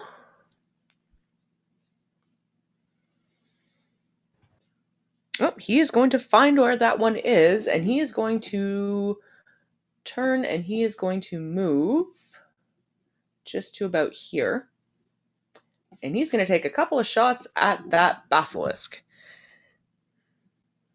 At disadvantage. So the first one's going to miss. And the second one will hit. So he is going to hit with a shot from his bow and do 6, 10, 15 points of damage. Nice. So that's going to bring us around to... There we go. All right. Seeger. Okay, so same routine as always. Just gonna stab the damn thing twice. Go for it. First one, that is 18. That'll hit. Okay, so he's gonna take 2, 7, 9 plus... You slaughter this basilisk. 15. It took 21 off the first one. Yeah, it collapses in a pile of bloody lizard guts. Nice. One left. Okay, where is the other? Oh, the other one's not even. Oh, you know what? I can hit the other one. I'm gonna friggin' huck my other dagger at it and try to hit it with a throw. Ha! Okay, you'll need to take a 5-foot step probably, but you should be fine. Think right there. Yep. All right, roll me an attack.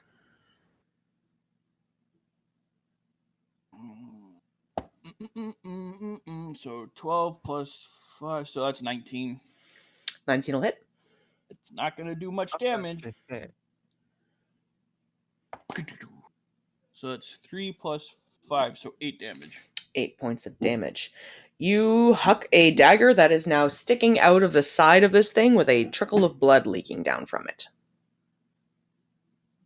Sweet. That's my... Oh, I'm going to look down. That's my turn. That's your turn. Okie dokie. That basilisk is dead, otherwise it would go. So, Rex. All right. I am just gonna... Okay. Get my fucking page back here. Whoop. I'm going to take a swung on him at disadvantage. Okay, go for it. Because my advantage was on the other guy. That's a natural 20, but I gotta do the disadvantage. Come on. Oh, that one bounced out. Yeah, I heard that hit your mic. Yeah. And that is a 20 not natural. That'll hit. So, and then I will roll for the second one. That is an 18, and that is a 14. 14 will miss. So, okay, I only hit him with one attack. Yeah.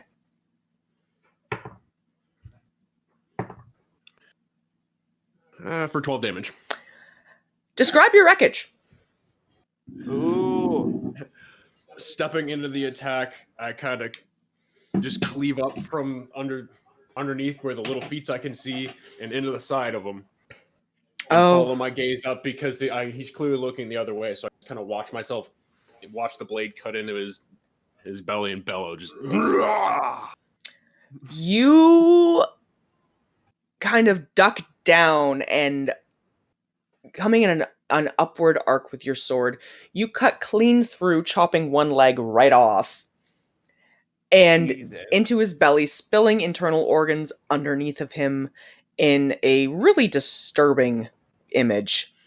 The basilisk sways on its feet, and you watch as its eyes roll up into its head, and it collapses in front of you, dead.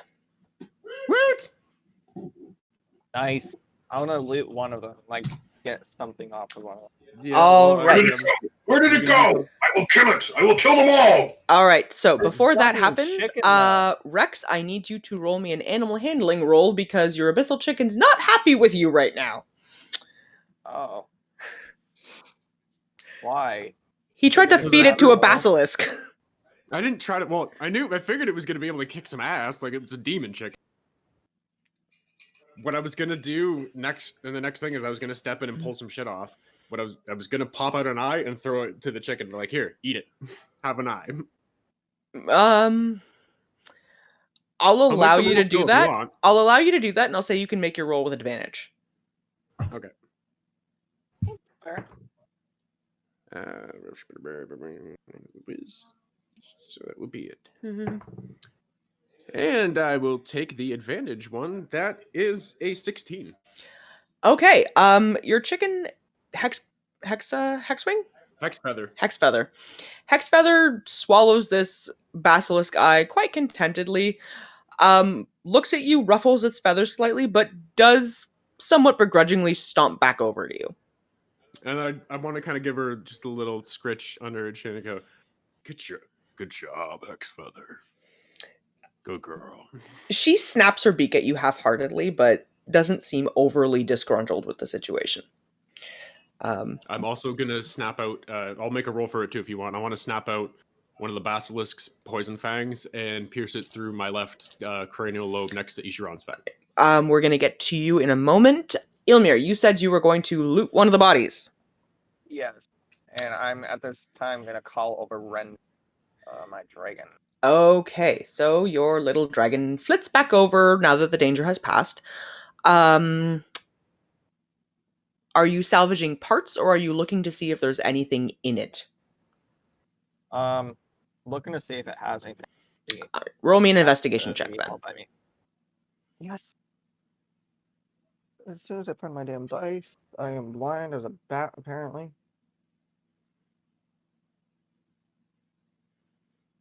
There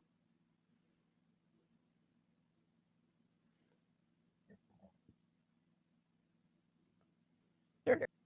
15. 15. Looking over the basilisk corpse in front of you, you see stomach contents that look like bits of flesh and bone.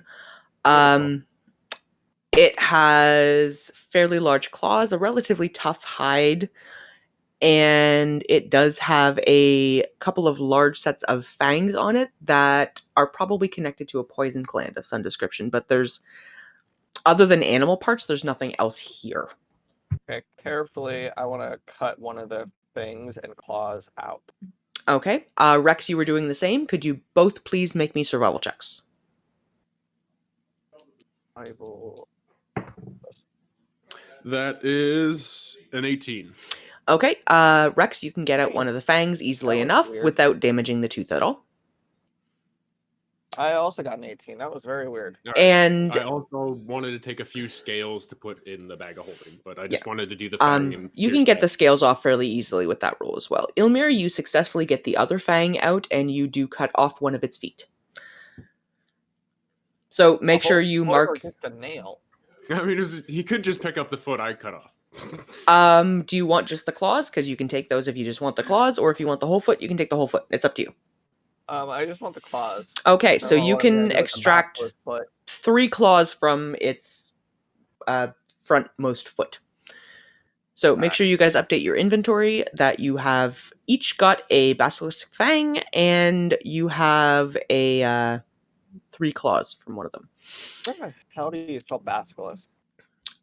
Basilisk. There we go. Basil, isk. Rex, or Seeker, and Granthar, what are you guys doing? I'm going to look inside the basilisk den, but I'm going to hammer on it first to make sure there's no more basilisks in it. Okay. So you walk over to the den closest to you, and tunk, tunk, tunk. There is no sound. All right. I'm going to tell my badger to look in it. Okay.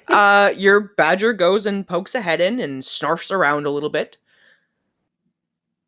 Doesn't seem concerned. And if it doesn't turn to stone, I'm going to loot the den. Okay. It is dark in there, and the den seems to extend back about 20 feet or so. You can fit in easily enough at sort of a crawl. Roll me an investigation check. Okie dokie. Investigation. Come on. Woohoo! 17. You find a couple of rotting corpses.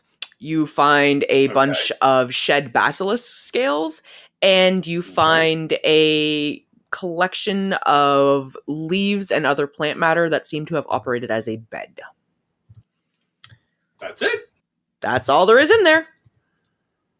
How about the corpses? Do the corpses have anything on them? There is a boar corpse and there is a deer corpse. They're both fairly decayed by this point. Okay, that's gross. I'm just going to back the way out of there. Okay, that was a waste of my time. I immediately regret my decision. Yes. Seeker, what are you doing?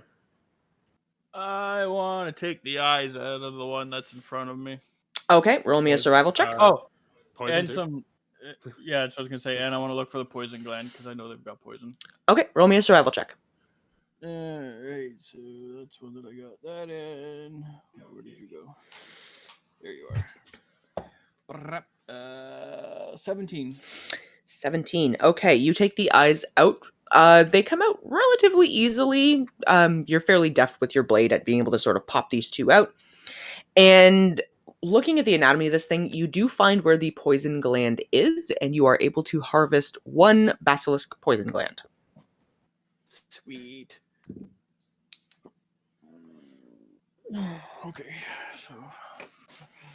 Alright, so while you guys are doing that, Kernan has removed his blindfold and is walking from statue to statue, kind of examining them, and approaching a couple of the elven statues.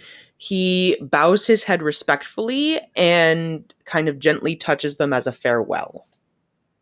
I'm going to remove my blindfold as well, and I'm just going to kind of look at him, glance at what he's doing, and then just look away and let him do what he's doing.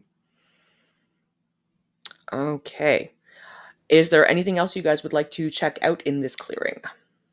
I'm good. I actually wanted to have a look at some of the statues as well. Okay. There are a couple of elven statues that Kernan has walked back and forth from and has respectfully said his goodbye to. There are a couple of animal statues, and there is one dwarven statue just over here. I want to check out the dwarven statue. Okay, roll me an investigation check. Alrighty. That is a 12. That is a 12. Okay. Looking at this particular dwarf, you notice a couple of things. One, the statue is in remarkably good shape. You have a feeling it hasn't been here overly long and hasn't taken too much weather damage yet. Two, it is fresh. You notice that it has a small pouch on its belt that, while it is stone, is open, but there is clearly something glinting from the interior of it.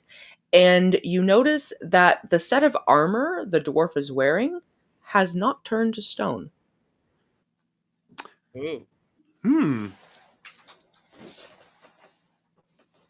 How long do we have to restore somebody after they've been turned to stone? I don't think I don't think he's alive. I think it means the armor is special. You have realistically as long as you want, but you would have to know how to do it.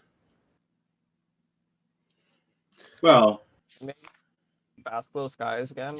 I don't know. Like, can they still like turn someone to stone after being used? Like, is that why they're still valuable? Once It the wouldn't basilisk is dead, work to its undo it. properties have faded, but you could take the eyes as trophies if you wanted to. Yeah, it wouldn't work to undo it, but So it's not like Medusa's head. no. No, Do you they think we turn have back a into thing? flesh in their stomach. The basilisk bites pieces off and swallows them, and then they turn back into flesh in its stomach.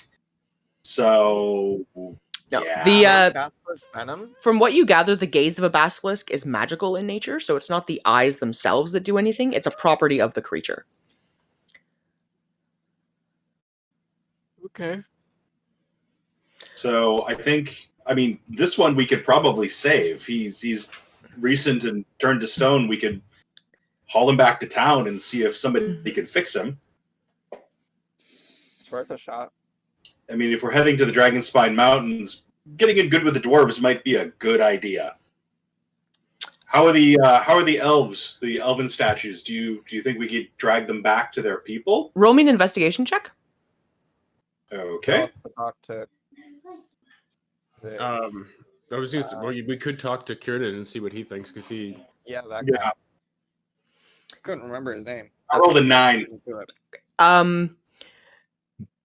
Looking them over, you can tell even just on a cursory glance that they're probably not coming back.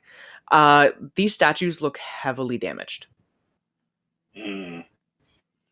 Yeah. I don't know. I don't think that we could save these guys, but the dwarf, we might be able to save the dwarf.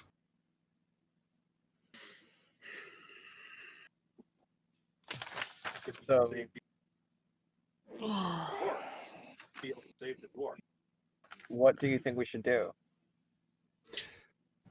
Not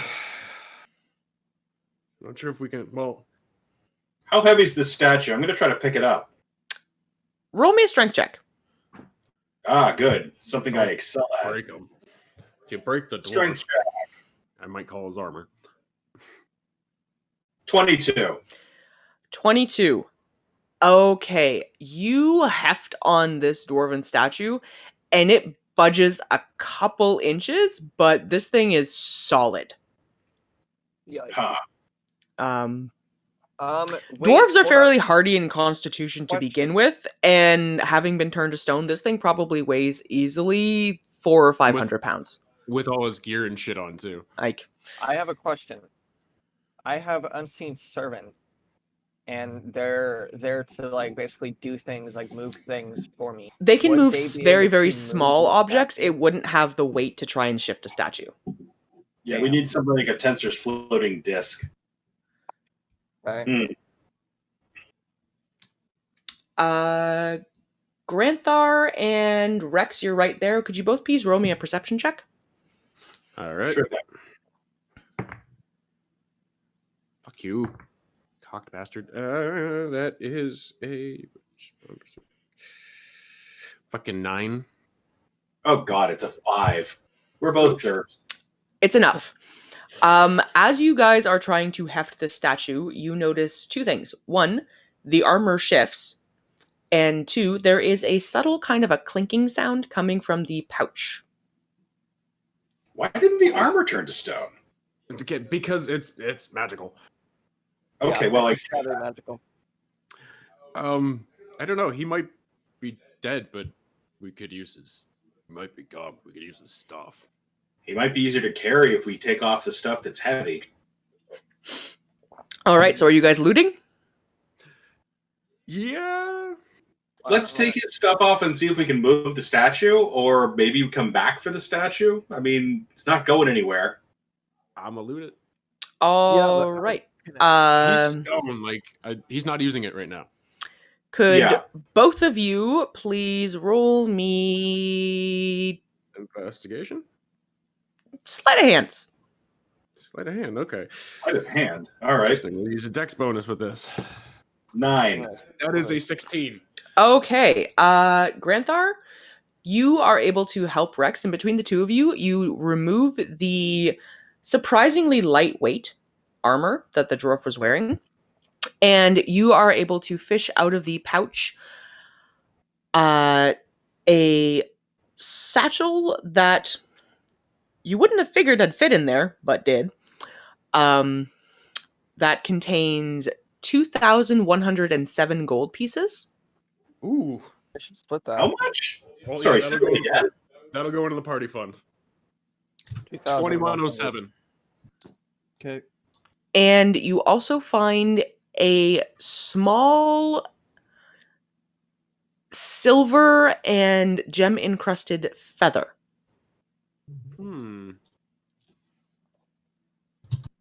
That's interesting. Can I investigate the armor? Sure. Roll me either investigation or arcana, either one.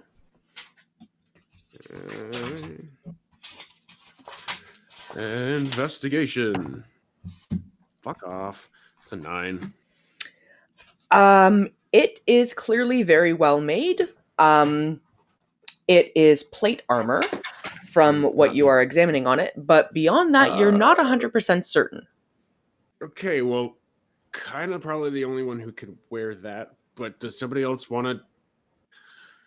I think I might want to claim this, but does somebody else want to try to see if you could figure out what it does? I can do an arcana check on it. Okay. Well, we know it doesn't protect against basilisks. That's true. Well, I mean, I'm gonna roll for arcana. it was okay.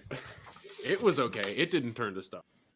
Yeah, okay, but armor against petrification is useless if it's not protecting you from petrification. I know. 16 for arcana check. Like, I'm just saying it still has something where it didn't, at least. Okay, so Ilmir, you rolled a 16 on this, right? Yes. This is magical armor. Specifically, this is mithril armor. That's What I is figured. that? Mithril. So it is a light, flexible material. If armor made out of mithril would normally impose a disadvantage because of noise or size, it does not. Yeah, mithril So, basically takes away the negative tendency to heavy armor. Plate armor specifically brings your AC to an 18, and it does not pose a disadvantage on stealth checks. Yeah, can I take that? Can I take that, please? so we're Yeah, I not already going to have try to enough save this shit, dwarf? and I don't have any tuning slots. So Because although it doesn't have any negatives, I think you would lose shit if you tried to use it, Granthar, because of the barbarian thing. I can't wear it. Yeah, that's what I mean. Yeah. I don't even think I can. And even if I could, I don't have any tuning slots, so it makes Does sense. it need attunement? It does not require attunement. I was going to say, because it's just a basic mithril. But, yeah. All right. Let's go for it. Okay. I have a proposition, guys. Okay. We have to go back to town anyway, because I have a doppelganger to kill. Well, yeah. We should take some of this gold and hire a team to come out and recover this dwarf and bring him back to town with a cart or similar. Sure. To the temple. I mean, we'd all appreciate it if somebody did this for us, right? Yeah, so let's hold on with splitting the gold. Let's keep it in that pouch, and we can use. Alright. We can split what's left. Okay, Rex, could you come and get your item token, please? And you guys have also found a Hang on. silver Hang on, and gem there's an encrusted objective. feather that you haven't looked over yet.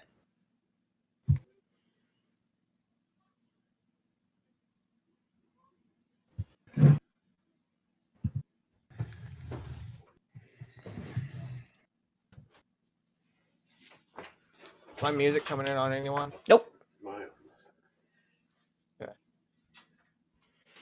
All right, so Granthar has put to the party that you guys may want to see if you can hire someone in Edoras to come retrieve this dwarf and see if they can't save him. So you guys will have to see if you can't hunt someone down to do that. You have collected a fairly substantial sum of gold from the dwarf that you are currently holding on to. You've looted his armor, and you have a feather that you have to figure out still.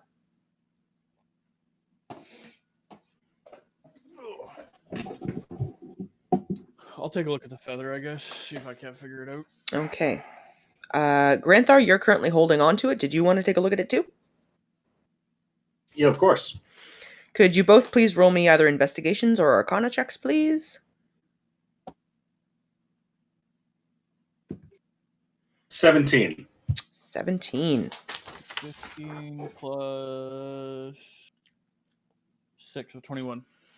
21. All right, you both are familiar with what this is. They're very rare.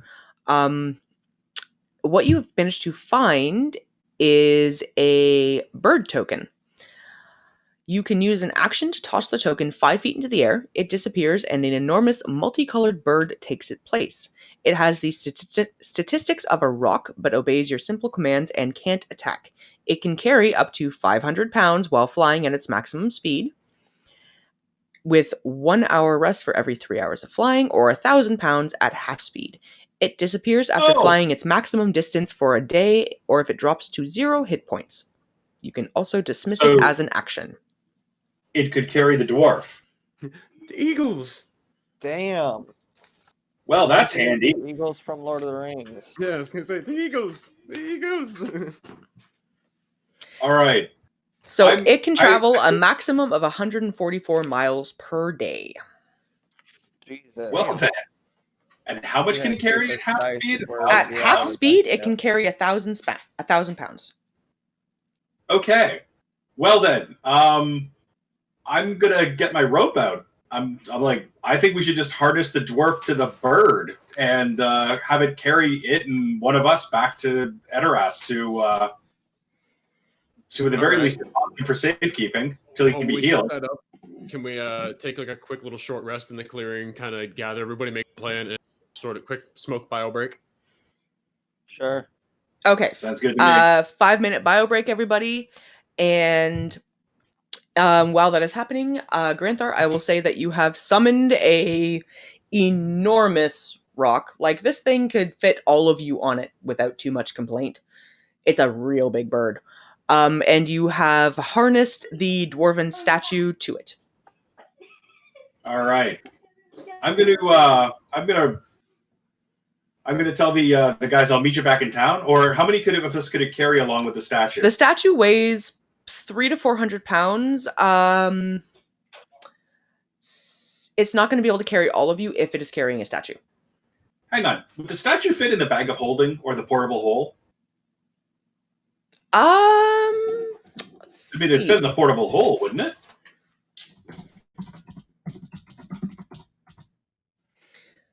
Let's just take a quick peek here at the stats on the portable hole.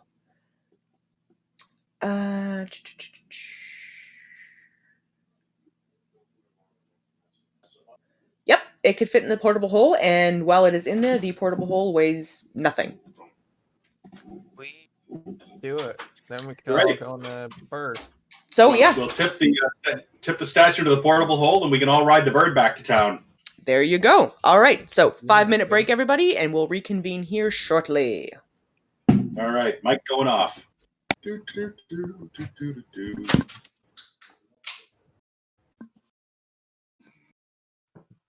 bud?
Okay, so who are we still waiting on? Not me.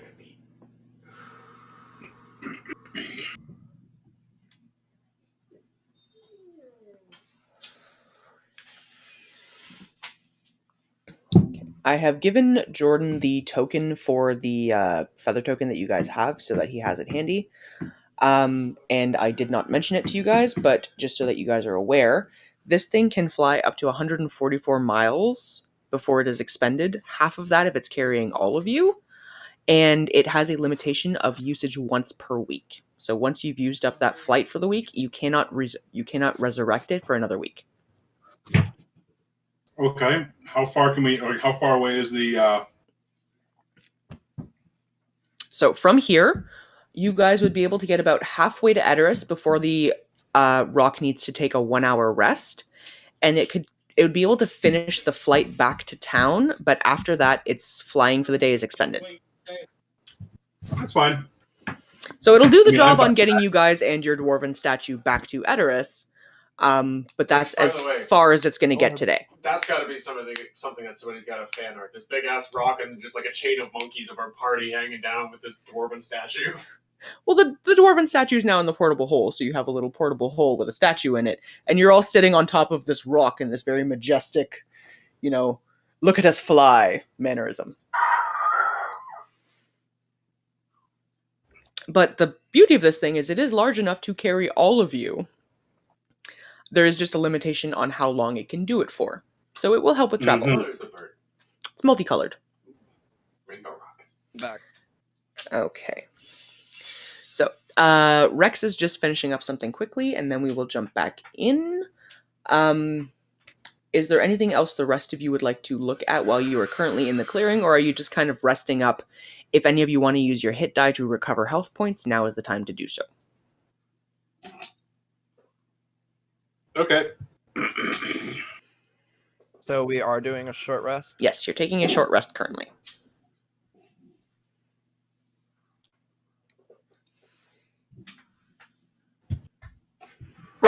Sorry, guys. Gesundheit.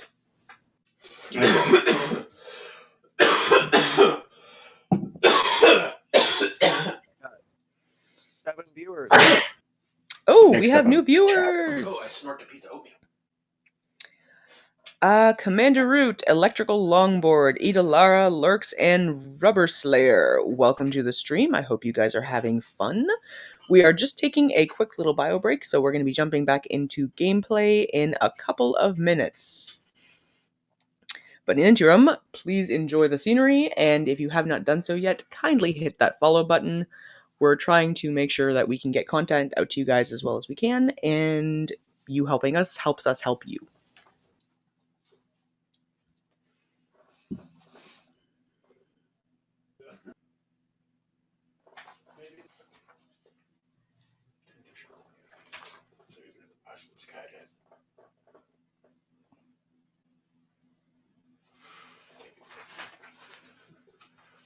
And it does have blind sight. Chicken is a goddamn badass. Rex is currently going slightly gaga over his abyssal chicken because apparently he did not realize exactly how much of a beast that thing is. While we are on break, I should actually see if I can find a token for a chicken.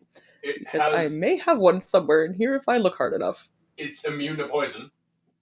It's resistant to cold, fire, and lightning. It's immune to being blinded. It has blind sight of 30 feet. And apparently can tank a fucking basilisk like a boss. It's a very effective little chicken. I was not anticipating chicken tactics. Fucking basilisk ass. A chicken kicked a basilisk ass. Well, in fairness, it is a demon It chicken. doesn't look that much like a chicken. It more looks like a little hell dinosaur. It's kind of like a slightly scaly, demonic-looking vulture. Well, still, I mean, It's, it is a chicken in its face form. It's chicken-shaped, but it's less like a chicken and more like a little demon vulture when it's all said and done. It's a mean, nasty-looking little thing. Yeah. That was amazing. I'm so proud. I'm honestly looking here to see if I happen to have a chicken anywhere. I'm surprised because you had like cows and other kind of like farmland animals. I'm surprised they don't have chicken. I do have a surprising number of tokens. I just don't know if I was ever in a position where I had a chicken. So I'm looking honestly through to see if I happen to have one.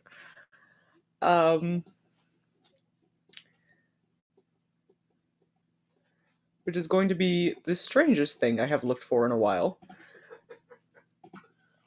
Because I can't think of the last time I had to go looking specifically for chicken. That's a cockatrice. I don't want that.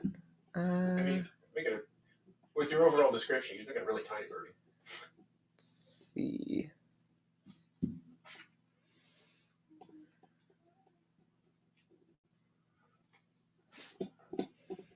Wonder if I have one in here somewhere.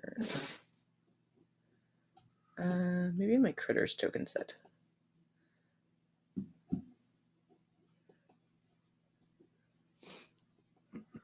That's definitely gonna Those are giant bats and hornets.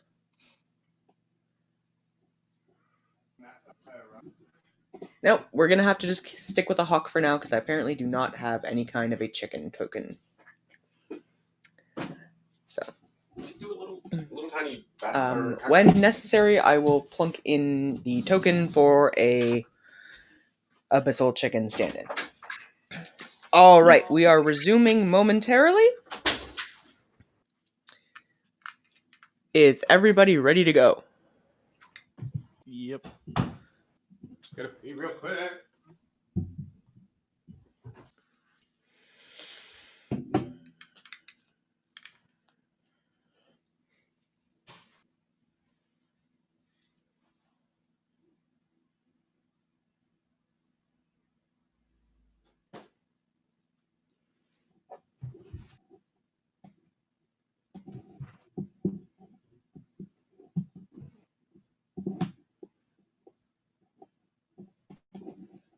Okay.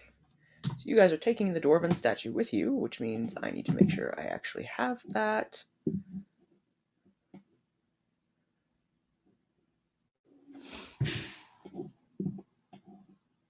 So what does this thing actually look like that's flying up? Do you have a picture for it? If you do, put it in D&D chat. I will have to look later to see if I can find a photo of roughly what this thing would look like. But Okay. to give you a rough idea, the rock is... It is an extremely large, multicolored eagle. So, wingspan... Rainbow Rock. This thing's wingspan would cover the entire clearing you guys are in. I mean, this is... Holy fuck. It's an a big enormous bird. Oh, it's a dragon-sized bird. So I just dropped a picture of the abyssal chicken in the chat. As you can see, it doesn't look entirely like a chicken. More like what would have come out of a chicken if a facehugger got a hold of it. Abyssal chickens that looks nothing like a chicken. are vaguely terrifying. Why are they called a chicken? They don't even have wings. Well, they kind of do. It can fly. Why am I not seeing it? It's in D&D chat. On Discord in the D&D chat. Mostly because calling it a nightmare dong monster would get the book censored. Yeah, it's terrifying looking. These are not pleasant creatures. Okay, so you guys have all strapped onto this rock that you have summoned, and you guys are going to be able to make your way to this first clearing. If you head towards the bottom of the map, there is a clearing where you guys had previously met the dryads. You guys will be able to make your way there before you need to let your rock rest for an hour. Okay. So you guys all, Kernan included, clamber onto this rock. And if everyone would like to move their characters, you guys travel down and you take a short rest. Your rock curling up for a little bit in this, clearing that you guys had hit initially, before you continue traveling on to Edoras. So we'll just move tokens down, and you have a safe, though somewhat frightening first flight.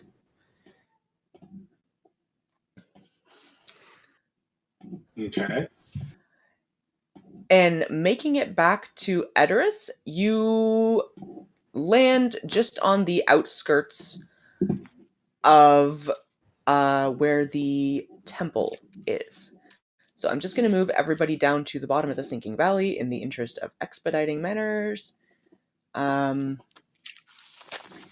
then we'll jump over to Edoras and let you guys figure out what you would like to do there. Alrighty. So, moving tokens.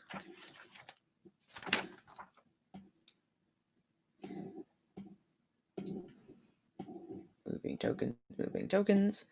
And your badger does come along with you. Oh, badger. Okay. Oh, of course. So, we're going to jump back into Edoras, because you guys have returned. And as you get back and you land, your rock disappears in a plume of magic and feathers, and the small gem-encrusted feather token reappears in your hand. Great. I'm going to put that in my bag of holding. Poof. Herb. All right. I've still got to get some art done up So- for Rex. You guys have all reappeared. That's the picture I stole. Yeah.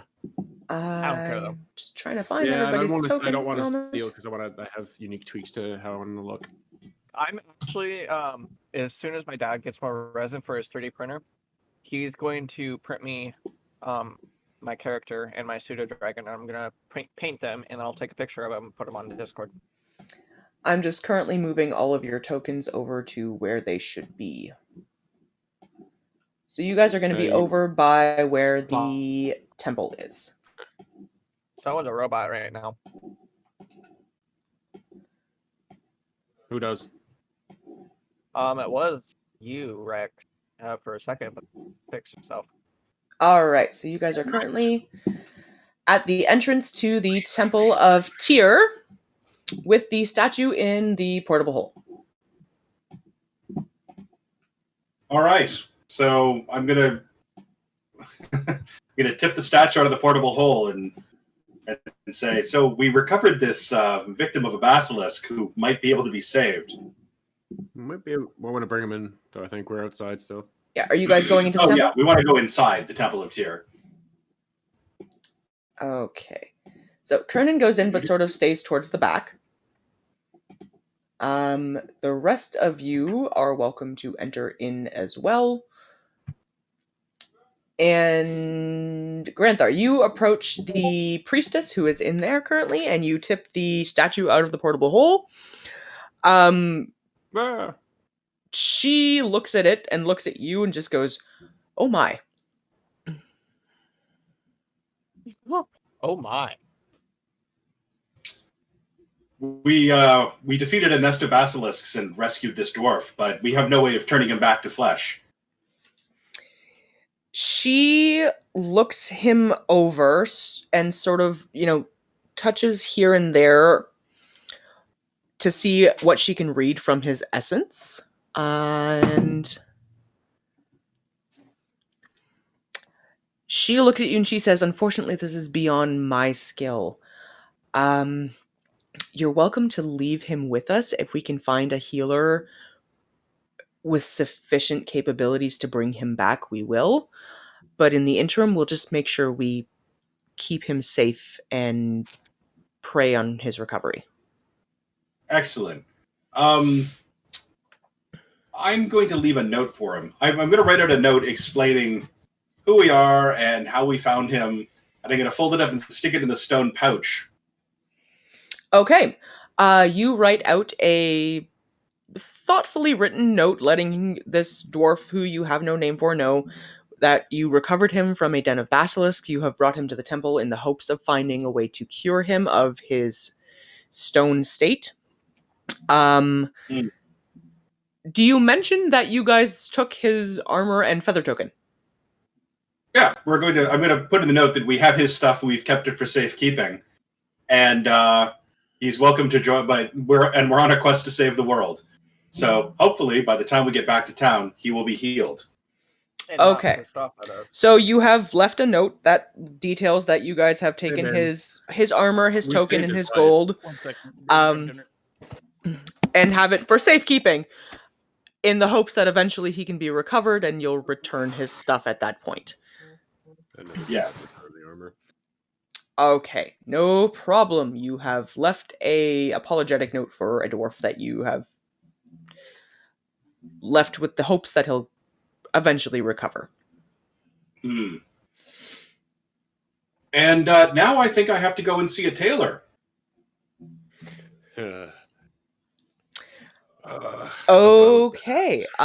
Josh will be back momentarily, but we can start moving the party characters along after that. So, About that, I don't know if we want to openly attack him. Oh, Doppelganger or not, he's made alliances in the city. He's known. We've made our own name, but he was here longer. I want to kill him just as much technically, as you do, Granthar, but we might want Well- to be smart about this. I think you're right about one thing, except his alliances in the city didn't protect him from his partner, who was able to kick him out of his house. I think you underestimate how powerful this the person he imitated actually was. I mean more of the city guard. Yeah. No, I'm wondering. I've never spoken Elvish with him. I wonder if this doppelganger actually knows Elvish. Seems unlikely. Worth looking into. Hello, Monty. okay.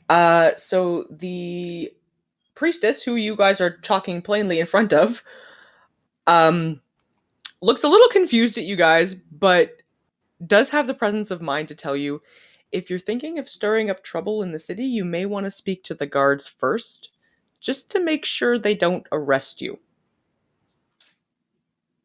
My point. Oh, Whose Monty. dog is that? That would be Monty, Josh's dog. Being a big suck ass. I think Josh went to grab something, so whining because Josh isn't there.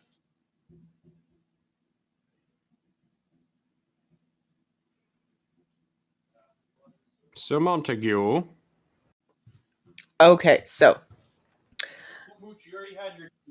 you guys are currently in the temple, which is fairly close to where the guardhouse is located. Did you want to go speak with someone there first, or do you guys want to say fuck that and just stomp off towards the marketplace or Jarrett's house to find him? We need to No, talk. I think maybe we should talk to the sheriff first. Yeah, I really think talking to the guards so they're not, assuming we've just gone mad and started murdering people without reason is probably a good plan. Let's not have a repeat of the guild house you guys destroyed. Hey, they asked for that. Okay, so you guys head off in the direction of the guardhouse to go speak with the sheriff there. Kernan follows along quietly behind you. And it is currently about 4 o'clock in the afternoon.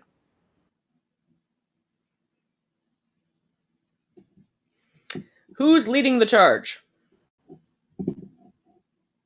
Well, I'm the one who plans on stabbing him.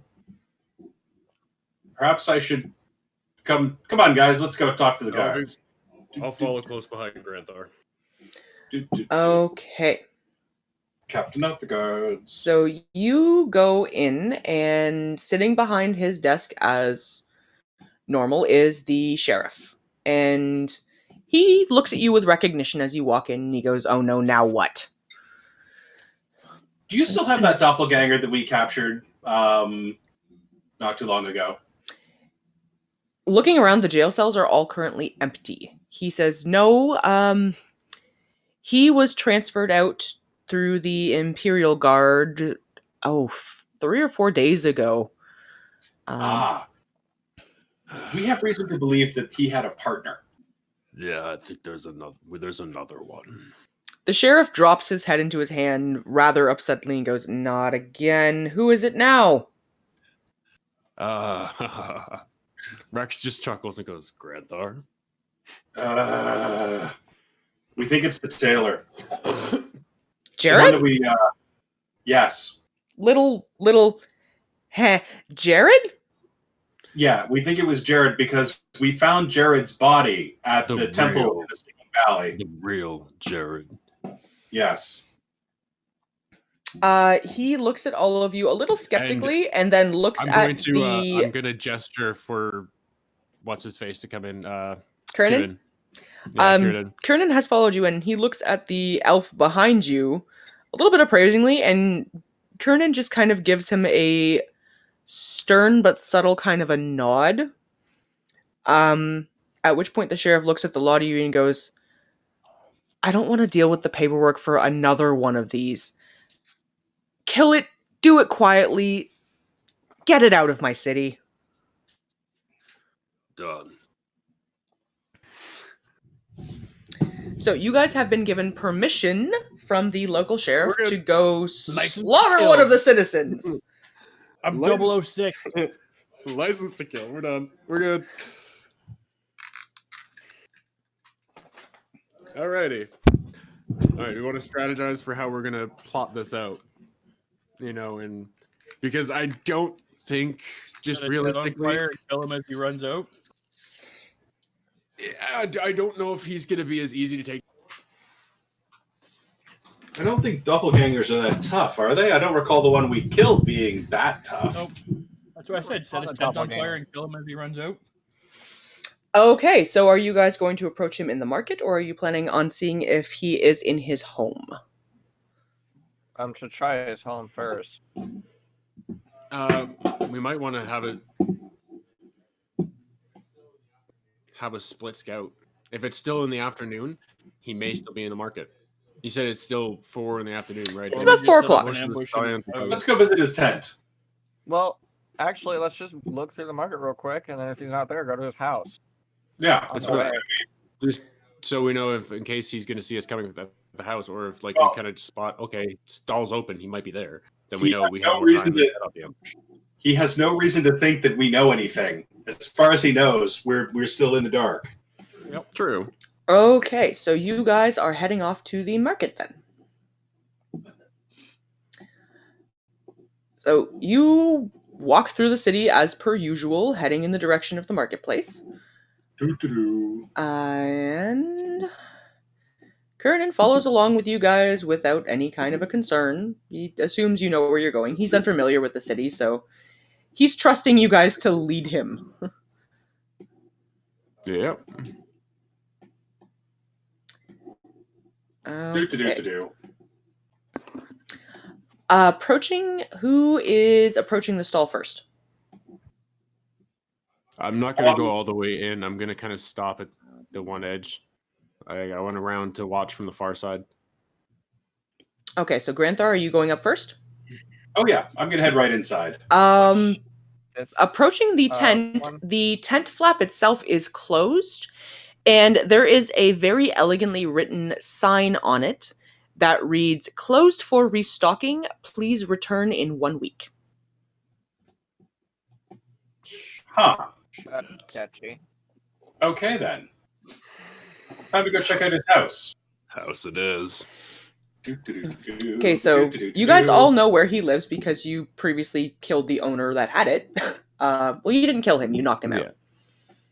I have no clue where it is. So, Ilmir, you're following along, and the rest of the party is going to lead the way.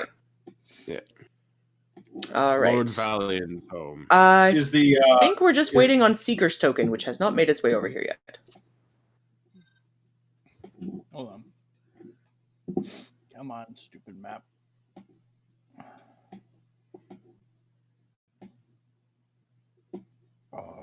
Why is this map acting like this? It keeps derping down to the bottom and not letting me... There we go. I hate this map sometimes. There we go. Okay. Are you guys... What are you guys doing? all right. I'm gonna knock on the door. Okay. You knock. You wait a moment. You wait a couple of moments. Can I roll perception? Are there any windows nearby? Yes, there You want are. me to roll perception? Or They're fairly visible. There is a window over here. There are windows along the back of the house, and there is a window over here. I'm gonna move over here. You said? Yep. Okay, I'm gonna move over towards that and side. Now, you want me to roll perception? Now you can roll a perception. Granthar, you knock. You have waited a couple of moments. There's been no answer. I'm gonna try the latch. Is the door locked? That is a 10. Okay, just a second, Granthar. Rex, looking in, it is dark in the room you're looking in. There is no movement. And Granthar, you were going to try the door. It is locked. Try the door. It is locked. Huh. Can I see him try and it's locked? Any of you know how to pick a lock? Yep. I'll go ahead and try to pick it. Make me a sleight of hand check. Sleight of hand. So I'm gonna keep watching in the window just to see if anything 17. happens. The lock clicks open easily, and the door swings in. Okay, I'm still looking. Do you want me to roll another perception just for continued, or? Sure. Roll one more for me. Okay, that is an 11. It's a little better. It's dark and quiet in there. All right. All right. So you guys have opened the door. Gonna slide back over to the rest of the group. What are you guys doing? Well, I know my way around this house really well, including how to open the secret rooms. I'm going to head in. Oh, and just in case he's booby-trapped it, I'm going to be looking around to make sure there's no, booby All right. traps. Roll me a perception or an investigation check. Okay, perception check. I'm going to run detect magic. Unless you guys think it's unadvised to. 13. Kind of pop by the door for the moment. 13. Just sit there. You don't notice any traps of any kind set up. There is a small fire burning in the living room, and there looks to be some sort of a light source coming from the dining room area. Should I use detect magic? Probably. Well, we have a fair amount of magic items, and there's other. It just might ping off a bunch of other stuff. For the moment, Granthar, there does not appear to be any kind of movement coming from inside the home. I'm going to call out, Jareth, where are you? No response. Are you home? I'm going to step inside to the corner and kind of turn towards the other way. No I'm response. I'm going to gesture at Rex and point towards the bedroom and study end of the home, and I gesture that I'm going to go the other direction. Yeah, that's why I went and turned this one over here. We'll do this one by one then. Rex, you go over towards the bedroom and the study. The doors are open to both. There is no light coming from inside, and there does not appear to be anyone there. Should I make my way in? That's up to you. I'm going to kind of stand on the carpet in the middle. I'm going to check the study first. Okay. Kiernan travels in behind you and sort of takes up post in a corner. Granthar, you are checking out the living room and the dining room, right? Yep, I'm going to go and take a look in the door of the dining room. Roll a perception check. Okay. Perception check. Got a 4. 4. Apparently I'm a bit derpy today. It looks like a dining room. There is a lit candle on the table, and there are a series of papers laying out on top of it with varying sketches on it and what looks like some writing. Check the kitchen. Okay. All right, Ilmir, you wander into the kitchen. It is empty. There are the remnants of what look like a recently made meal, but that's about all. All right, I'm investigating in the study to see if there's any hints to anything in there. Okay, roll me a perception check. Fuck off. Stop hitting the goddamn corner, you bitch. Okay, that's better. Jesus. That is a 16. 16. All right. Oh, welcome Crazy Ick and Lemon Juices 12. Good to have you guys. Looking around the study, it is much the same as when you were here last. You do notice there is an open journal sitting on the desk. Okay. Cool. I am going to go take a look at that. Would you like me to roll another investigation? One more just for, let's see what you get. All right. That one's not great. That is a 7. It's in a language you don't understand. Do you know what language? No, I don't. I'm going to just kind of poke back out and not loudly, but enough that it'll try to carry just Granthar journal. Did I hear that? Yep. Okay. I'm gonna turn around and come back. Okay, Rex has pointed out the journal to you. Please roll me an investigation check. Okay. Come on, big money, no whammies. Natural 20. So 21. Very nice. You read this fluently. This is an Elven. That's what I figured. That's what I figured. And the journal entry is open to a page, and you are reading through this. There are detailed notes about the conversations you have had with Jared. Flipping through a couple of pages, you find sketches of yourself, you find sketches of some of your other party members, and you find a very detailed sketch of your sword. Ah, crap.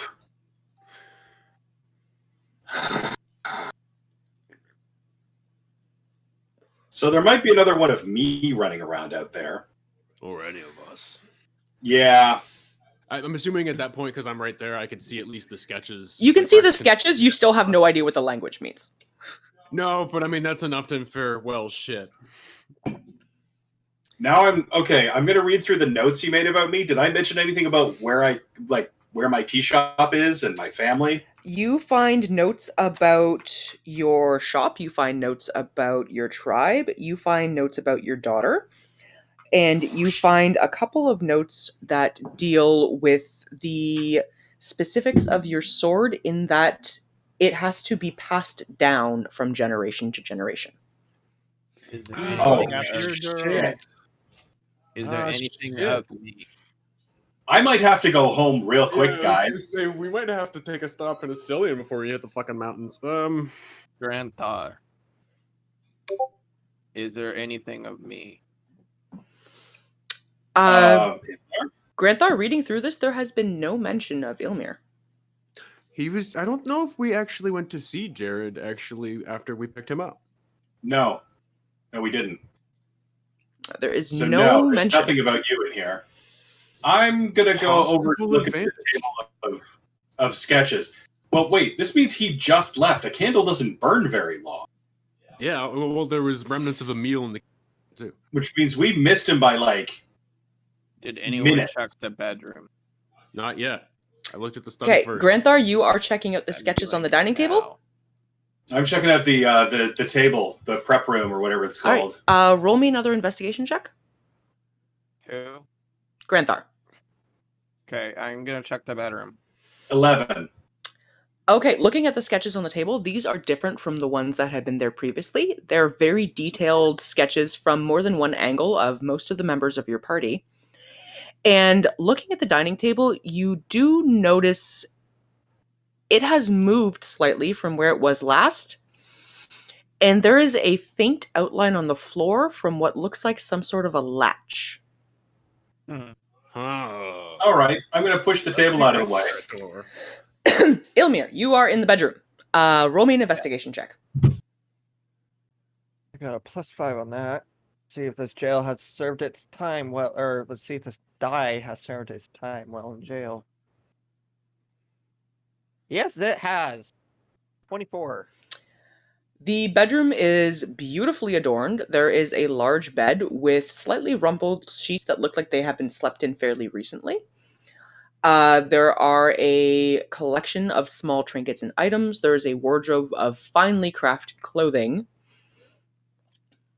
And there are a couple of sort of ceremonial looking items that you recognize as being used for magic. Can I do, like... Shit.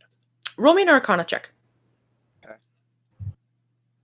That's what I was worried about something like that happening. That is 22. 22. You are looking at these items. You find a small pouch of bone dust. You find a couple of raven feathers. You find a couple of small chips of something like a mirror. You recognize these items because you've used similar ones in your magic as a warlock. Okay. Can I identify what he was using these for? From what you can tell, they're just components for varying spells. It wasn't a specific one he was aiming at. It's more like he emptied his pockets out and put down what was there. I'm gonna head back into the main room since I don't know anything about what's going on in here yet. Okay, and Granthar, you have shifted the table out of the way. Do I hear that? Everybody else, roll me a perception check to see if you can hear what's going on in the dining room. Stop it. 16. I come and get my friends. That Hey, guys. saves that. You come and get your friends. All All right. So you guys are all welcome to follow. Granthar, you have shifted the table out of the way, and there is a trap door underneath of it.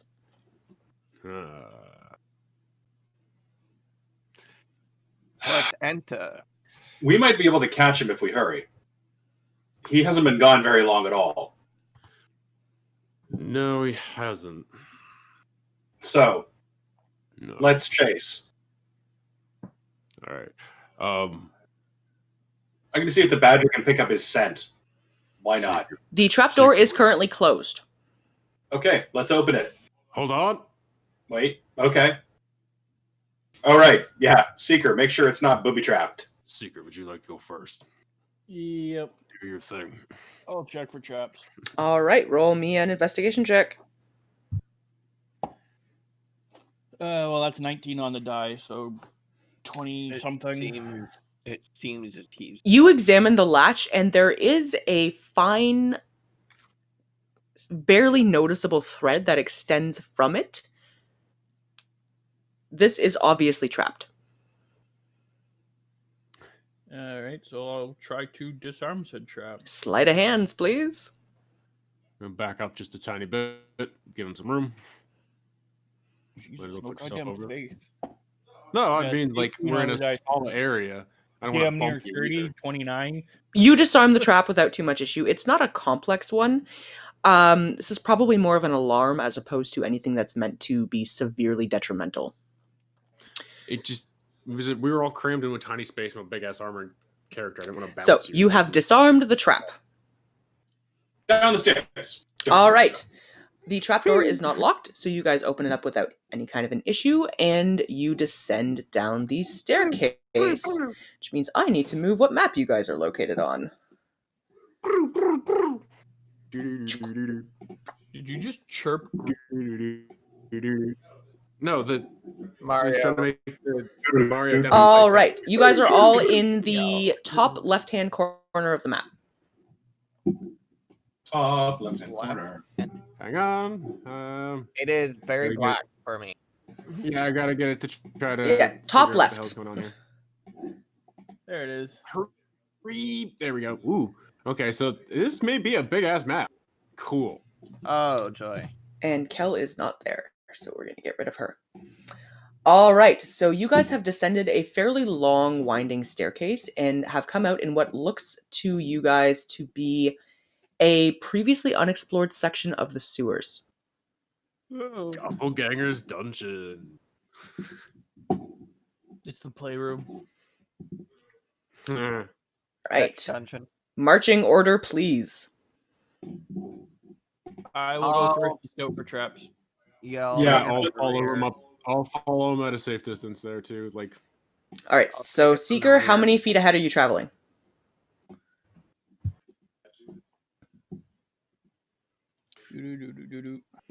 About 30 feet ahead or so?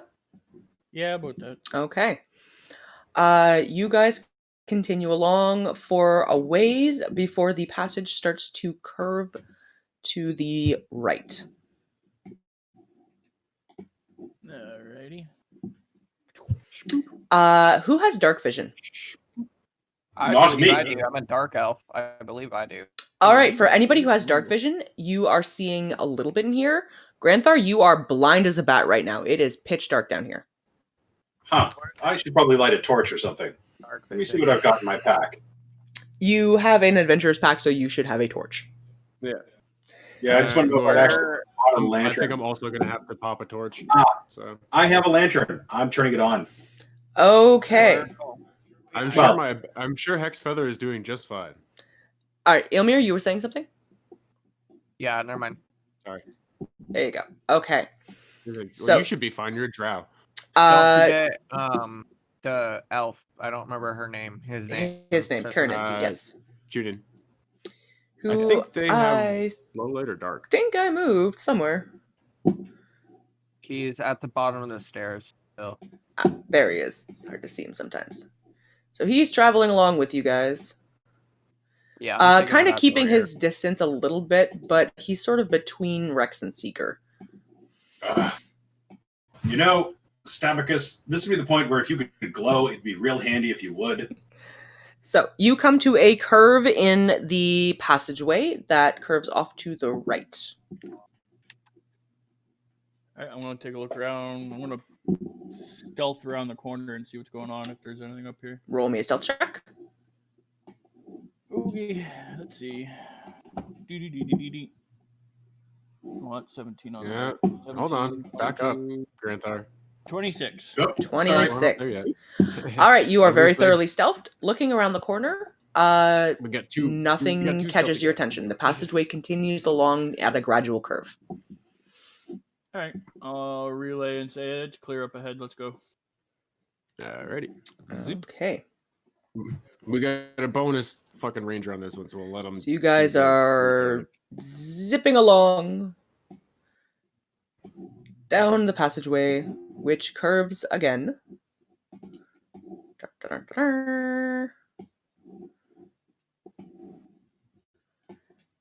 Following the curves. Following the curves. My OCD's kicking in. That edge. Maps are not perfect, unfortunately, so they do get a little all right. fidgety I at was going to times. say, how long did and I know you have OCDs. That trying to get it to work. All right. Seeker, you travel along much in the same way you guys have, and you guys have been probably wandering for about a half an hour at this point through the sewer system. It's extensive. You're taking it as kind of a broken bit of sewer. You continue along, and you come up to another curve in the bend. It's moving like a goddamn small intestine. Jesus Christ. Holy shit. Literally. Why am I glad this isn't downhill and wet? Yeah. It'd be like the worst slip and slide. Is the water Actually, deeper? Oh, yeah, I was actually on that note, DM. Well, I'm kind of following up behind. Can I roll my own sort of perception and just sort of look at the general plane? Because this is big and it's going on somewhere. Go ahead, roll me a perception check. That is a 13. These are older and deeper than the sewers you guys had been in previously.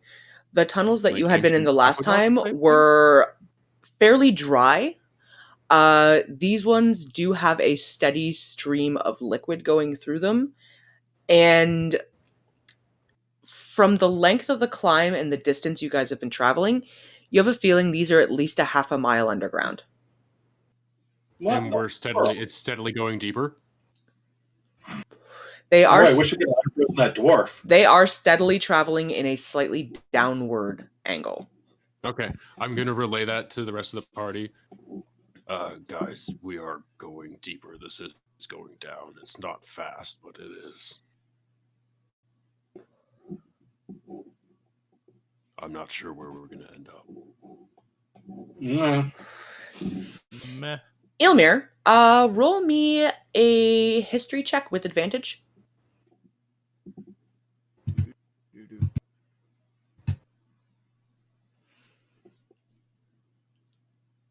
Oh shit. Okay, that's the first roll. All right, obviously picking the first roll, 19 plus 21. 21. All right, your experience with the Accountants Guild here, you have traveled a lot of the underground sewers. while you have not been in this specific passageway before, you do remember reading about the fact that there were rumored to be very, very hidden sewers underneath of Edoras that traveled for quite a ways before hitting some sort of a hidden chamber. I'm going to relate all of what you just said to the party. Lovely. And I say it in a tone that I am very unthrilled about where we are. Yeah. Yeah, that's a lot of damage. Sketch. Right, so are you guys continuing along the passageway? Yep. Yep. Might as well find out where this giant stone intestine goes. But we'll let our scout scout. Yeah, well, Just let's in go case. get ahead. Definitely. There's got to be some. It's a big in stone intestine, but there's probably something somewhere. Just because it's big and it's deep, it's like lull you into false sense of security and surprise trap. Sigurd, don't forget to move forward. Yep. Yeah, this is a very, very winding kind of a passageway that you guys are taking. I just have You a feeling like it's going to try travel to lull us into a along false sense of for quite a ways before Jesus. you hit Oh, a there's section that straightens out a bit, and there is a path that continues forward, and there's also a separate pathway that branches off to the right. Ah, nerds.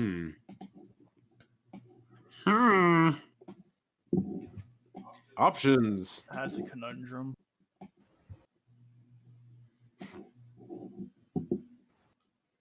Do you want to hook off to the right first and then see what that does? Things like this seem. Can I take a look at the ground and see if I can see any tracks or anything? Roll me a perception check. Can I give advantage on that? Or an investigation survival. check. Either one, I'd say. Survival? Because you're tracking? Or Either or, I kind of want to give advantage if Seeker's okay with it. Ilmir, you can help. 22. 22. You notice there are tracks that go in both directions, but the more recent ones that you can find are continuing along straight. it's kind of what I figured, but I was wondering what might be the other way. Yeah, well, should we're go in the straight. pursuit of somebody, so So are you guys continuing on straight? I'm gonna suggest we continue straight. Can I do an investigation check on sounds? Like, everyone be really quiet, and I want to see if I can hear anything in this sewer at all. Roll a perception check. Perception. Okay. Well, I hear nothing. That's a 2. You got nothing. It's quiet. I got nothing. It sure is quiet down here. There's the occasional drip of some water, but that's about it. That guy is going in jail. Well, while it is quiet and we're all listening real hard, I'm going to see if I can hear something. I'm going to roll a perception check. That's all right. Roll me a perception check. Okay. 11. 11. Okay. It is difficult to make out a lot of sounds, but there is a faint, almost cry that you can hear coming from the passage to the right. Me no like. Okay, I'm going to indicate to them that I hear something coming from the passage to the right. You're looking uneasy, and I'm gonna get out my staff.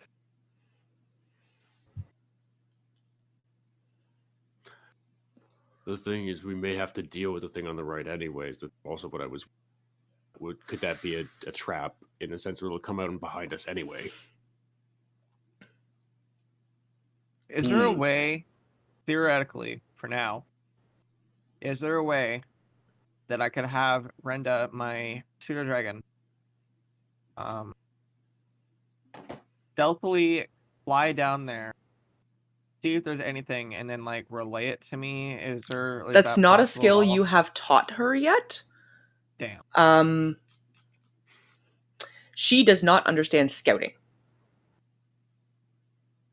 I would like to teach it that in the future. You'll be able to make No, a when roll it's for it in typed the in on- future, but for now, Yeah, it's that not one something you slice can is convey. there. Rex and Seeker, are either of you doing anything with your animals, or are they just following along? Mine only knows how to hunt, so I'm not sending it down there to maybe hunt. I think you whatever's taught it down how to there. scout, didn't you? Yeah, I was gonna say, I'm pretty sure you did teach it how to scout. You had it fly up and do like a. Did I? Wait, why is that? Oh, right, Did I just forget and to write it down? your Yeah, I badger just forgot is to still write it active, down. so I That's have right. to get your badger out. All right, so yeah, that's right. I just forgot to write it down. So I'm just going to, yeah, sure. I'll have the hawk fly down there and see what's down there. Okay, your hawk takes the tunnel off to the right. She is gone for about 20 minutes, and when she comes back, she manages to convey danger. All right, so then I'm going straight. We have to go straight, anyways. Yep. And there's your badger. I'm very cool with that. Because I did not have your badger token, so Granthar, you are getting control over the badger. Excellent. There you go. All right. So you guys are continuing along straight.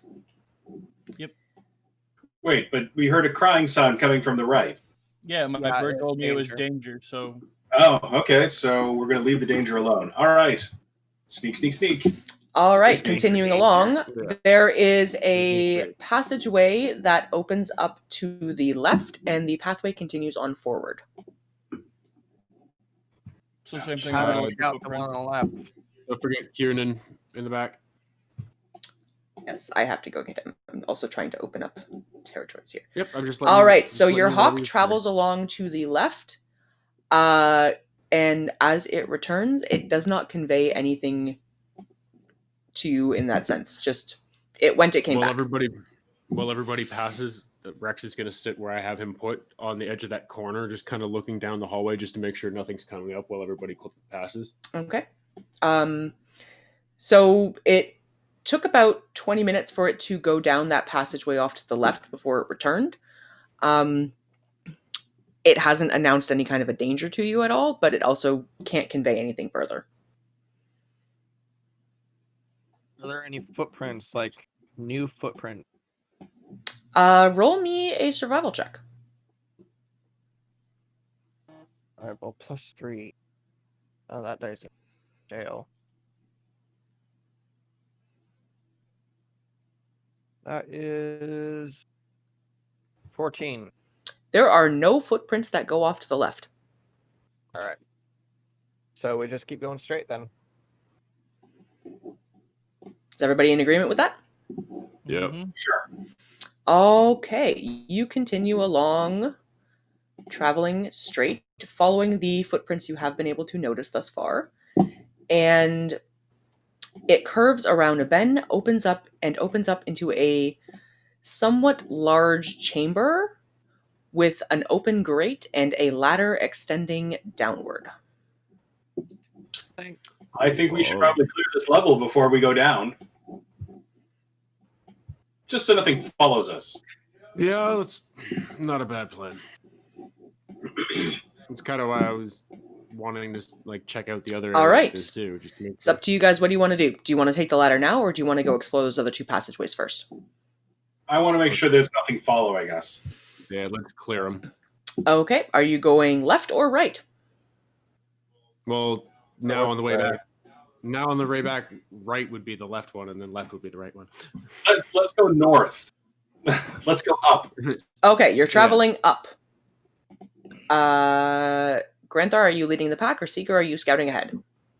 Yeah, I want to get. I'm kind of feeling rushed because I want to catch this guy, but I want to make sure he didn't double back and hide in one of these passageways. Yeah, that's what I was trying to suggest earlier too. It's I know we have to follow him, but I don't know if there's secondary tricks and shit. Yeah, he's a tricksy motherfucker. Okay. With me knowing something about these tunnel systems, would I know anything about them being particularly dangerous or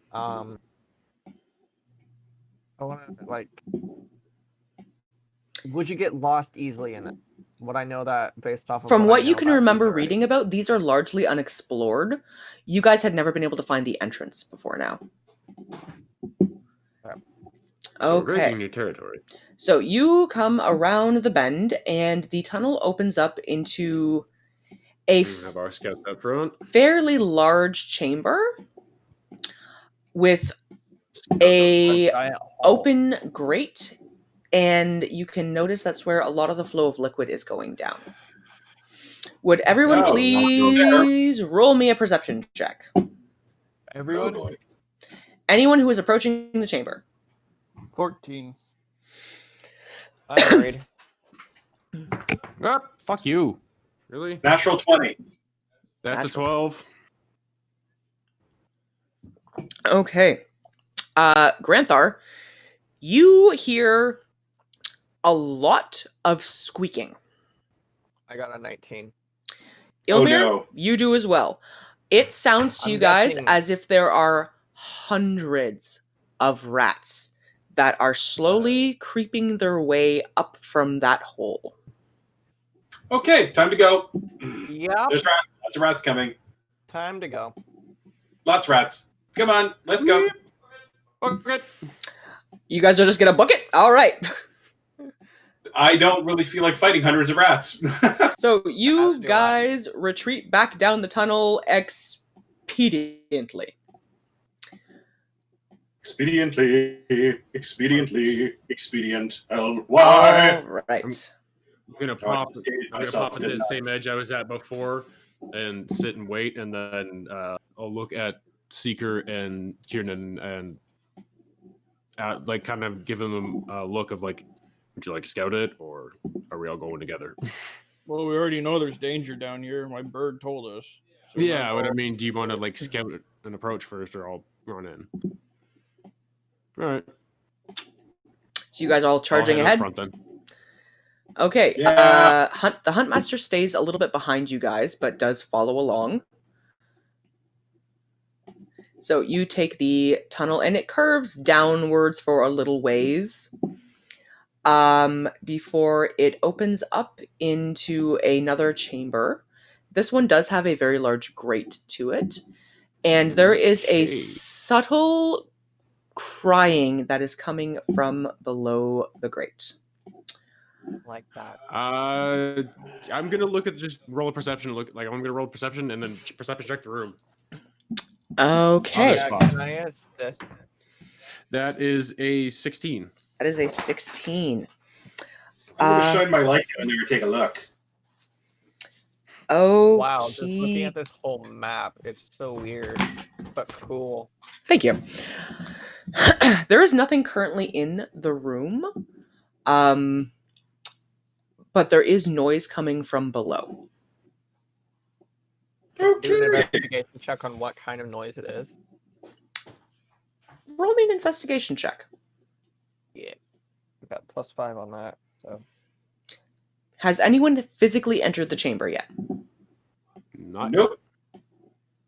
I just kind of paused at the edge to look at it. Okay. All right then, unnatural 20. A natural 20. Okay. Ilmir, you know exactly what this noise is. You have heard it before. You guys are dealing with, at the very least, a wraith.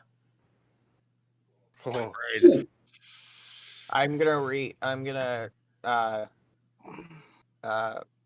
say what that is, or what sound it is to everyone. I can't talk. words. Exactly, words. So you have relayed to the party that you know Yeah, for that certain that there is at least one wraith here. Okay, time to go. Yeah. We're just a bunch of pussies. To be honest, though, I don't really care. We can come back. Yeah, and creepy take horror care of ghost. shit, like, Time to yeah. go. Yeah, it's just we need to watch our backs. We need to make sure that we're not being followed. So you guys are booking it? Yeah, I'm going to back slowly up because just I don't feel like completely turning back and booking on this one. I already had a feeling of one kind of check to make sure the rats weren't creeping up on us. Yeah, so Seeker, are Can we you stealthily returning leave? with your group? Yep. All right, so you guys book it out of the tunnel and back towards the chamber with the ladder. Time to climb down the danger ladder. Yeah. Who's going first? Might as well be me. No, It better be might want it to be one of our big tanky guys. All Yeah, I'm right. I'm gonna meet Shield down that ladder. Yeah, we You can always worry about guys the rats and the wraith later, but we'll save our strength climb for the big down fight. this ladder, and you both, at least a couple of you, have torches. And I've got a lantern. climbing Anyway. down, you guys see this. Gosh. Where are we? You're at the top of the map, Boy. sort of in the middle. Okay. Oh. Interesting. Interesting. This is, based off of what I've read, do I have any knowledge whatsoever of what this is? You have no... You know what? Anybody who would check like if to you want. roll me a history check? Sure. Can I roll a religion? 'Cause Sure. This looks somewhat temple. You can roll a religion if you'd like. This looks somewhat temple-like. Yeah, it does look That- temple related. Is a 14. 14. And Ilmir, did you roll? Yeah, I'm checking modifiers. I got 16. 16. I rolled an 11. Granthar, it's temple-like, but you're not 100% certain beyond that. Seeker, did you make a history or a religion check? Oh, I rolled history, but I don't have it, so it was only a 6. Okay. Rex, you are looking around and looking at this place. It is definitely a temple of some description. You are not familiar with specifically who this kind of a god would be, but your instincts and combined with Ilmir, what you can glean from the feeling you're getting around here, this is a very dark temple.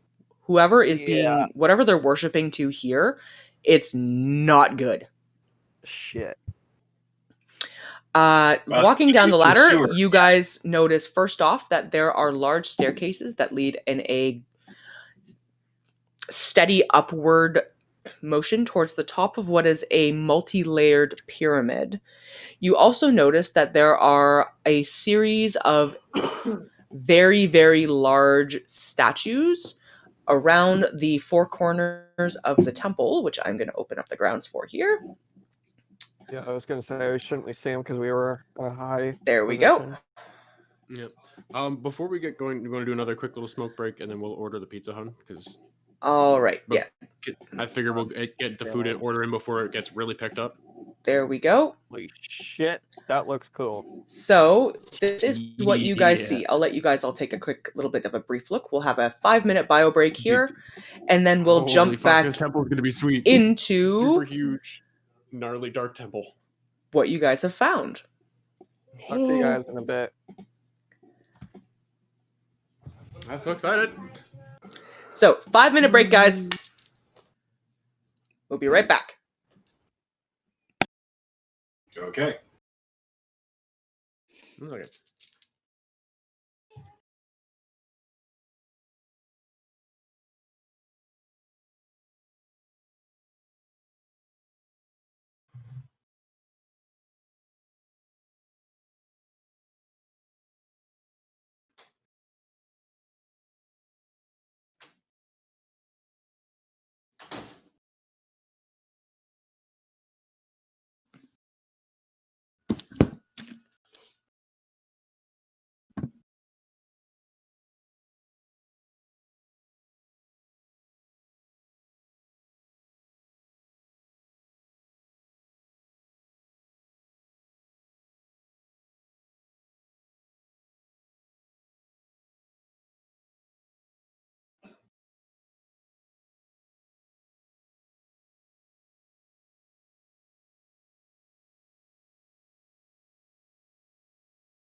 Woozy. Out the way, Pooch.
Watch out, Pooch.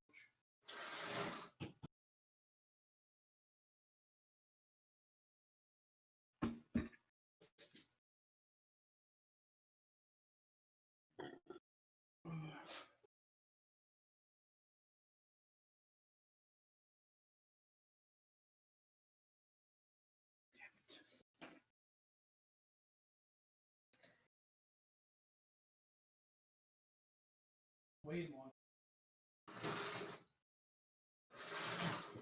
Don't even think about it.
All right, I'm back. Me too. All right, we'll be starting up in just a moment. We were just ordering food Ah, to make sure we've got that for later.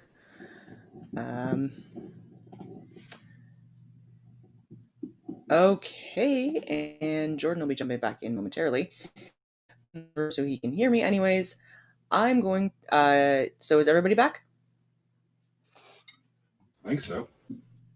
Ilmir, are you back? I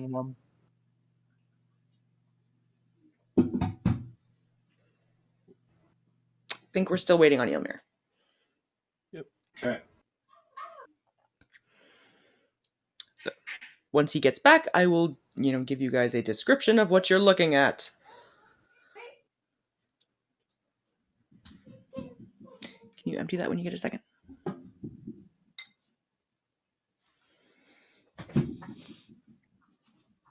In the interim, Commander Root, Crazy Egg, Electric Longboard, Lemon Juices 12, Lurks, Miscellany, and Rubber Slayer, thank you guys for being here. We appreciate you. And if you guys don't mind, please hit that follow button so that we know you want to check us out the next time we game. We play every other Saturday, and games are typically between 4 and 6 hours long unless we get really involved, and then they just keep going. Feel free to leave a shout out for your favorite players or just say hi in general in the chat. I do pay attention to that, so if you have questions about anything, feel free to ask. And please make a note while you are watching from the DM screen, so try not to spoil anything for any of the players. Ilmir and myself, Rex, are modding in chat, so we are here as well. And yeah, we don't scream peek, so please don't. You get the convenience of seeing all the shit she's gonna throw. Don't ruin it, guys, please. Yeah, For the sake of everybody's fun. moderators. You get the fun of getting to sit there with her and going, hey, oh, you guys are fucked. But don't let us do that yet. Anything I missed in specific? All right, now that you're back, I'm actually going to just wait 10 seconds here for Rex to get his headphones back on, and then I will explain what you guys have found.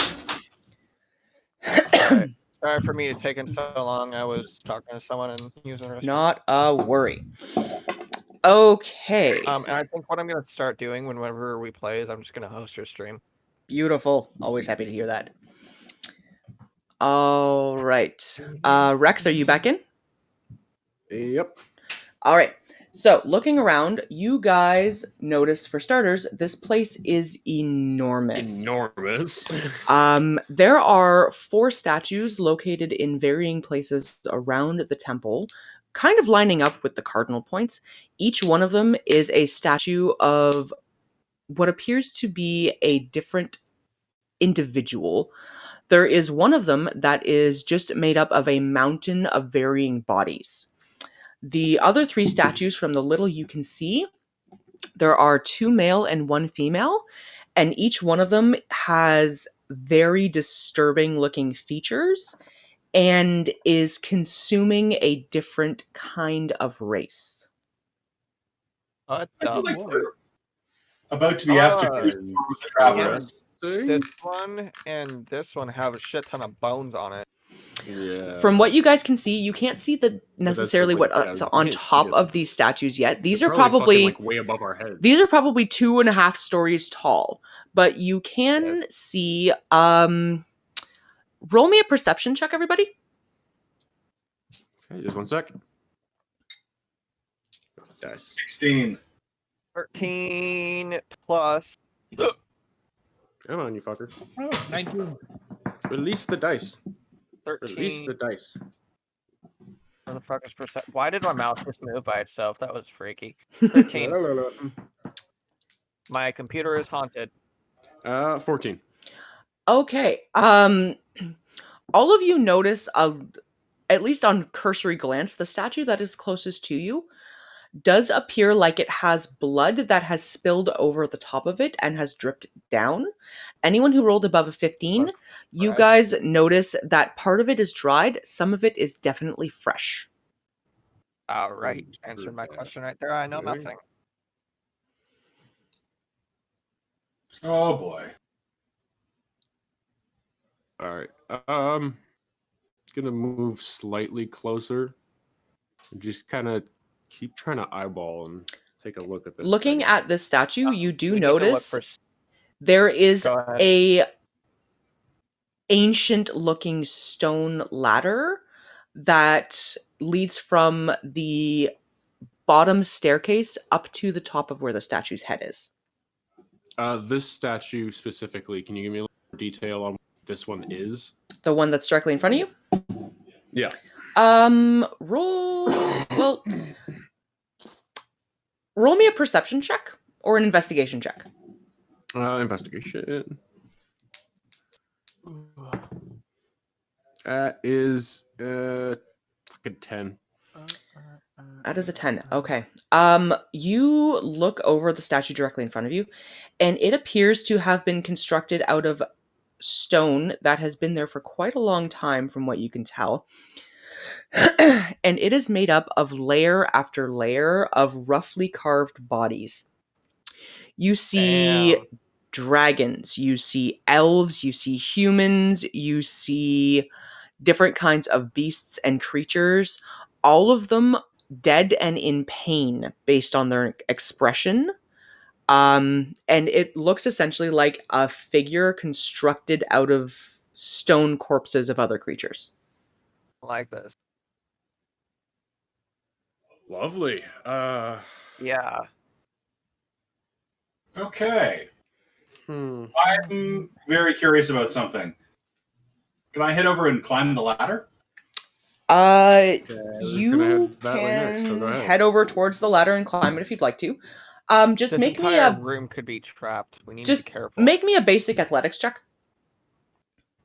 Athletics check. Okay. 22. You get up the ladder. Getting to the top of the statue, there is a bit of a bowl carved in, and there are a series of bones and a couple of fresh human corpses. Anyone I recognize? No, just people. They look like they were probably peasants or townsfolk. Okay. Can I see anything? Now that I can see the top of the other statues, what do I see? Roll me a perception check. Because these statues are each about 100 feet apart. 6. Can't really make it out. Nope. There are statues over there, but that's all the detail you're getting from here. Try? I'm gonna head towards the next one clockwise. Okay. Ilmir, if you'd like to make me an athletics check to see if you can get to the top of the statue, go ahead. And Seeker, what are you doing? Going counterclockwise. I'm going to go to this one. All right. So we're going to do this one at a time. You've got Kel's token in here. Oh, I thought I had the Elven token, but Do you I guys may see that have... yellow line that's appearing on my screen? Yeah, I don't know why it's doing that. I don't know either. If you go to move and I you think I hold, bumped my right click on it. Okay. Yeah, that's it's if cool. you go to move and hit right click on it. Okay, so we're going to do this one thing at a time. So, Ilmir, you were up first. Roll me athletics check to see if you can climb the ladder. This one? All right, I'm going to go for the one all the way down then. Yeah, once we check out what's up here, I want to get the hell out, because me not fan of this. I don't think we're getting the hell out. This is what we came to do. He's probably in here somewhere. Okay, so... That was a natural 20. You get up the ladder right good. Getting up to the top of the statue, roll me a perception check as you go. Thank you. 17. No. 12. I read that wrong. 12. You climb the statue, and you do notice as you are climbing, this is a figure of a terrifying-looking woman. She has vaguely reptilian or serpentine features. There are scales on her skin. There are carvings of what look like jewelry on her wrists, very, very long fingernails. And she is in the process of devouring a dragon. When you get to the top, you see there is a long dried blood pool and a collection of small bones that are not human or elven in nature. These were obviously from some kind of a creature. Okay. I Lovely. made, for my statue, I made a roll of I'm gonna get 23 to climb, and I'll make an investigation roll for checking it out as I go. Okay. I'm gonna get down. All right. That is an 11 for the investigation. The statue that you are in the process of climbing, Rex, is a male. They have humanoid features, but they're gaunt and drawn, and they are in the process of devouring what looks like a human. As you get to the top of the statue, you notice that there is a new-ish blood pool, and there are several dead humans. Oh boy. Do you need me to roll? To get down, you can just climb down. Yeah. All right, I climb down and I'm gonna go without We'll go back. walking retardedly. I'm gonna approach the stairway right here, and I'm not gonna go up it. I'm just gonna see if Okay. I can see anything in like specific. All right, Ilmir, I'll I'm get to guessing- you. Ilmir, just hang on there. I'll get to you in just a moment. Seeker, you were Yeah. climbing up the last Yeah. statue? Yep. All right. Athletics and perception or investigation, please. 18 on athletics, Okay. and you said investigation. Perception or investigation, either one. Yeah, I'm gonna do investigation because I've actually got a good investigation. So that's 18 plus 2 plus 4, so 24. 24. The statue you are in the process of climbing is male. It has very unusual features. They're reminiscent of elven features, but they are almost skeletal in nature, and there are what looks like serpentine scales climbing all over it. It is in the process of devouring an elf. As you get Okay. to the top of the statue, you notice a long dried blood pool, along with a collection of bones that are obviously elven in nature. Well then. Yeah, this All right. little fuck. I'm also gonna have moved back down and just sit on the staircase, not the final one, but the one kind of sitting towards that, and just kind of wait and look towards the top while he's doing Okay. that. Seeker, are you climbing back down and heading towards the central monolith? Yes. And Granthar. Yeah, I'm gonna climb back down and gonna head towards the center as well. All right, and Maybe Kernan is just- going to follow along behind you and get to about here. Looking at what is ahead and in front of each of you, the temple itself, this central section, is probably a good 50 feet climb upwards on those stairs. It is constructed of dark stone pillars that are all butted right up against each other. And there is a doorway located on the northern side where Granthar is. Ilmir, Seeker, and Rex, you guys approaching see nothing but pillars in front of you. Okay. Fair enough. Fair. Nothing but pillars, you say? Yeah, your side has the doorway, I guess. And what do I see through the doorway? The door's closed. Oh. I'm going to I have a feeling we're gonna have to recomplete the ritual to get the fucking door to open. I'm gonna call out to my group, guys, the door's over here. It echoes slightly in the chamber, but you guys are all able to get the gist that Granthar is calling you over to where there's a doorway. Okay, I'm gonna make my way over there. Same. Same. I'm gonna stay off. I'm gonna stay on the outside though, the outside edge where the outside stairwells are. Okay. Come up, Seeker. Where is side. it? Right here? Yep. Okay, I'm gonna go on the outside edge and follow as well. All right, you guys all make your way over. You can now see what Granthar sees, Woo. which is a almost 2.5 person high ancient-looking, heavy wooden door. Huh. Well then. Like, to give you guys a scope on this, the temple itself that you're looking at is roughly 3 stories high. This is a very large building. Well, I gather just from the general size of the whole thing, this is a massive. The entire temple is made out of a combination of so dark it's almost black stone and what could be classified as a lighter gray stonework, most of which, if you are looking closely at it, has either handprints or claw prints in blood all over it. Lovely. Lovely. Oh boy. Well, Oh boy, oh boy, oh boy. I'm going to do. let's see if it's unlocked. Hey, Oh, Seeker. Go up to a Let's think crap. door. Oh, yeah, that's what I was going to do first, is check for a trap. Please roll me Yeah. an investigation check.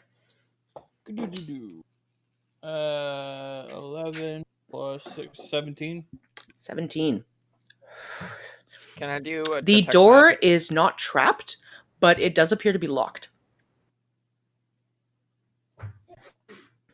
Pick the lock. And Try to- Ilmir, you were going to detect magic? Stop. Do the other party members think it's wise of me? I mean, if you want Yeah, to. go ahead, It's pick the not gonna lock. hurt anything. All right, I'm gonna do detect magic. Okay, I believe detect magic just happens, and you get a little bit of information from it, correct? Yep, I'm using a packed slot, not a spell slot. Okay, I will make a note of that. So you detect magic, and I think the range on that is about 30 feet. Your senses are overwhelmed. This place, the entire building, everything about it screams of ancient dark magic. Okay, I'm gonna relay You that. are and able this- to discern that there is a secondary source coming from inside the building. Okay, I'm gonna relay that also, and also, the detect magic is concentration up to 10 minutes anywhere I go within 30 feet. Yeah, so you'll get an update if something changes. Oh, great. Well, the only way to go from here is through. So, Seeker, you were picking a lock. Yep. Please go ahead. This was I have 16, a feeling it's not going to 21, be that simple. 23. You click the lock open. The door does not open automatically. This thing, you have a feeling, is going to take a pretty hefty shove. It's a big door. Yeah, I figured. I don't know if I wanna. Who wants to push the door? I did the part of unlocking it. Someone else can push it. Rex, move you in. want to give it a shove? Let's give it a move shove. in. All right. Yeah, Rex, roll me a strength And- check. we a push. Granthar, you too. If you guys are both doing this, you can both roll a strength check for me. 25. It is, 20. Not natural. Between the two of you, you shove this huge, heavy, heavy wooden door open. And Granthar, your torch lights up the interior. And this Lantern, is what yes. you see. On the Oh. inside, there are some very large pillars. There is an altar of some description that is covered in varying forms of bone and body parts.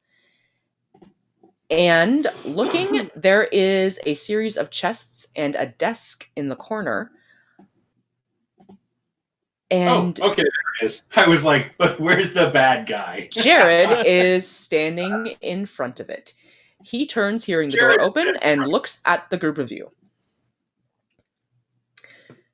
Knock, Hey, knock. Lever. My friends, I certainly didn't Interesting expect to summer home you got see you down gonna move here. to the- Interesting choice of I'm going to move over to this Hey, side little just a little bit. pig. Yeah. What brings you down here? We are Oh, looking for I someone. wonder. See, I was looking to get some tailoring work done in my outfit, and I thought I'd track you down. And, well, I love what you've done to the place. The pile of dead bodies up on top of the statues is especially enchanting.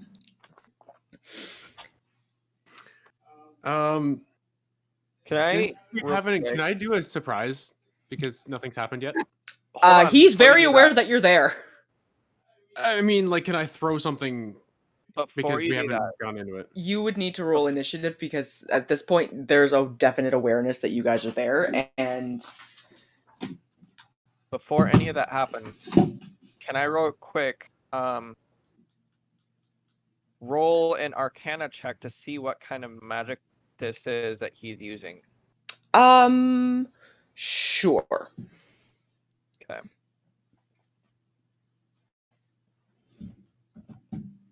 Oh, do that. There's my pen. Holy shit. Dude, my rolls are on point today. 24. 24. Okay, Ilmir, you get a sense of the magic in the room. Most of what you're feeling is very dark, very ancient, much like what you felt on the exterior of this temple grounds. But you do sense energy coming from Jared, and it is dark, almost necromantic in nature, and powerful. Okay, in that sense, then it will make me kind of like shudder and sick to my stomach for a second. So, while you're doing that, Jared looks at you, Granthar, and goes, well, if you needed tailoring work done, you could have just waited in my home. You know you're always welcome there, darling. You didn't need to come all the way down here. I'm tired of banter. I'm gonna say, I don't do this deliberately very often, and I'm gonna draw Lord Stabicus. Would drop into a rage. Would everybody please roll initiative? God damn it. Yeah, we don't even know if we're fighting that has necromancy power, because, 17. 11. All right. Blood. 22. Seekers, 12. 22. Ilmir, you are a 12. Rex. 17. Granthar. 11. And Kiernan, because he is also here, I need to see what he is going to roll. And where are his sheets? There are his sheets. So I have to have him active as well, because he is also in this fight. I'm gonna command my dragon to hide. I don't want him in this level. And he rolled... Okay, so your dragon books it out of the monolith and has gone off somewhere to hide. I don't even want him in this entire underground sewer system, so I want him to leave.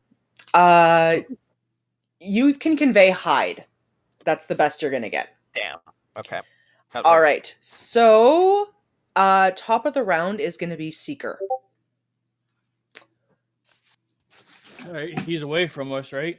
He is in the back corner at the moment.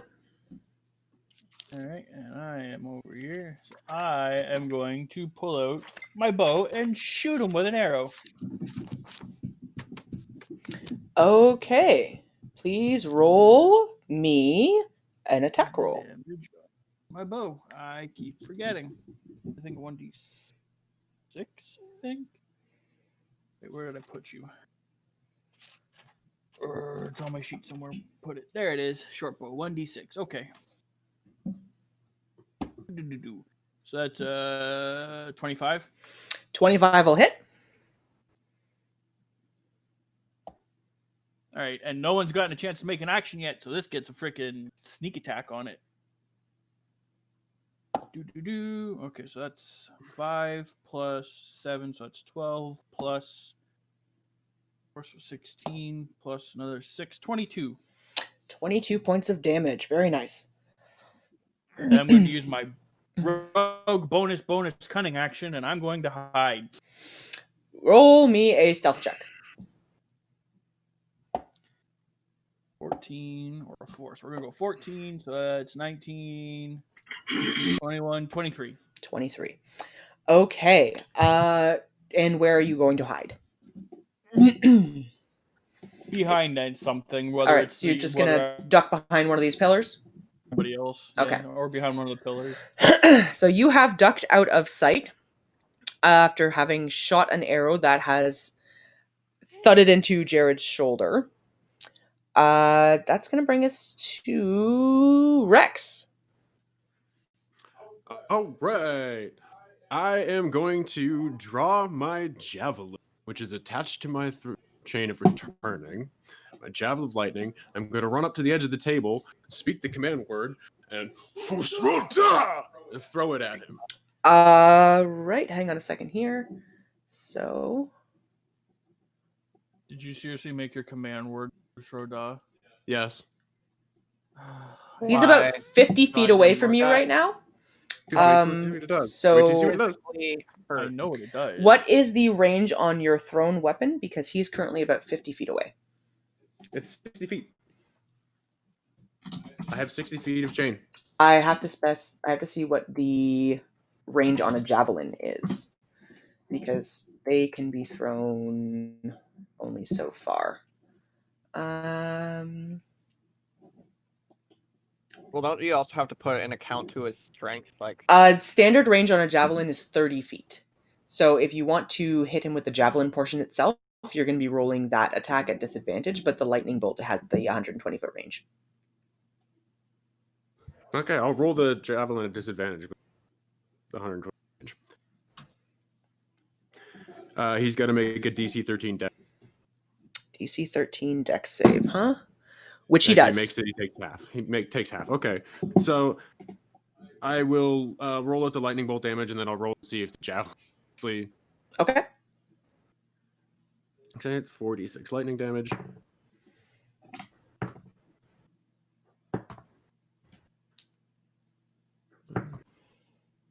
So 12, so he takes 6. Okay, so 6 points of lightning damage, and then you were going to roll to see if the javelin hits. Yep. Okay. Disadvantage. Okay, well. Remind me just how that one would work on the attack too, so I can factor in the things. Are you proficient with throwing weapons? No. So you'd be adding your dex modifier. Okay, so okay. Then that is a herp 14. 14 will miss. So the javelin itself goes short, but the lightning bolt does hit. Alrighty. Anything else on your turn? Don't think anything else I want to do right now. I can do as that would use up my entire attack, wouldn't it? Yeah. Yeah. I don't think anything else I can do as about. Okay. So if that's your turn, that's going to bring us around to hold person. Has to be a spell, right? Yeah. Bonus. Yeah. So is that your turn? Yeah, that's my turn. That's going to bring us to Jared's turn then, who, having been viciously attacked twice, is going to get very angry about this. So his form starts to shift, and you guys all watch as half of his face becomes skeletal in nature, and he starts to change into a almost wraith-like form of himself. Motherfucker. Okay, so that is going to be at 1 minute, so that's 10 rounds. Of course, we left the cleric behind. So, all right, and he gains how many hit points from that? Where's my d10s? There they are. So he's going to gain back 6 hit points. Okay. It's not going to do anything very much. Can I kind of comedically, retroactively, when that happens, take a bonus action now? I'm going to chuck Hex Feather under the table and go, get him! You would have had to have done that on your turn. Oh, okay. I just I'm not really doing anything. I'm just kind of hucking a chicken. So after he finishes transforming into this really quite horrifying looking state, he starts to mutter to himself. And you guys see each of the chests that are lining along the wall start to shake slightly. Out of them come 7 of these. They get more rats? 7 of each one, like 7 per chest. 7 total. Okay. I don't even know what the fuck those are. You guys don't know what they are. You guys would have to find and figure it out. Can I make on your turn? You can. Okay. On your turn, I will allow it as a free action for you to see if you can figure out what these things are. But they are going to also roll initiative when it's... I've got a moment. And as his action, Jared is going to... What is he going to do? He is going to...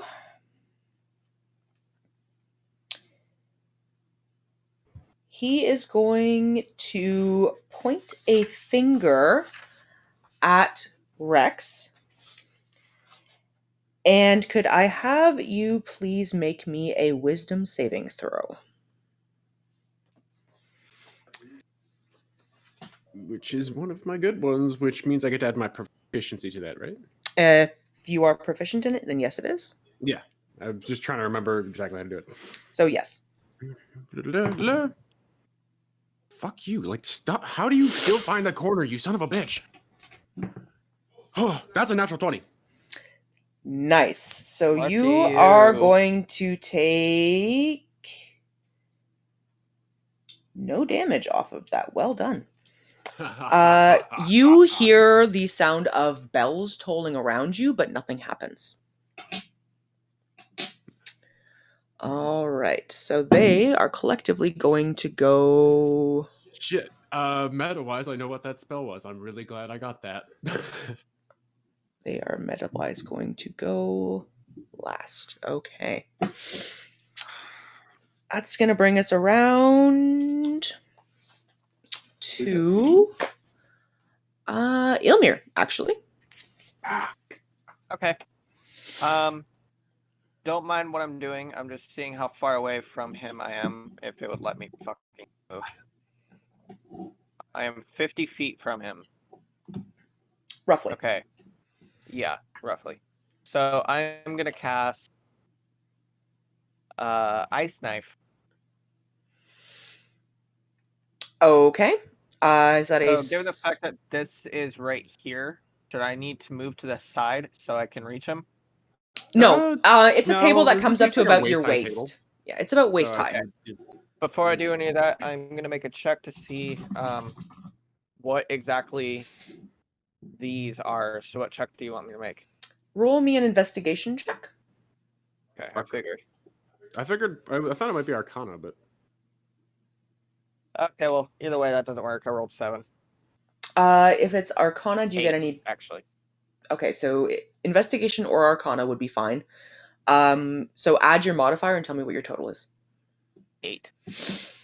You have no idea what these are. They're Yeah, decidedly magical in nature, but they're creepy and disgusting, and you don't like them. All right. I am switching dice and putting this one in the jail. So, Ice Knife, you are going to need to roll me a ranged spell attack.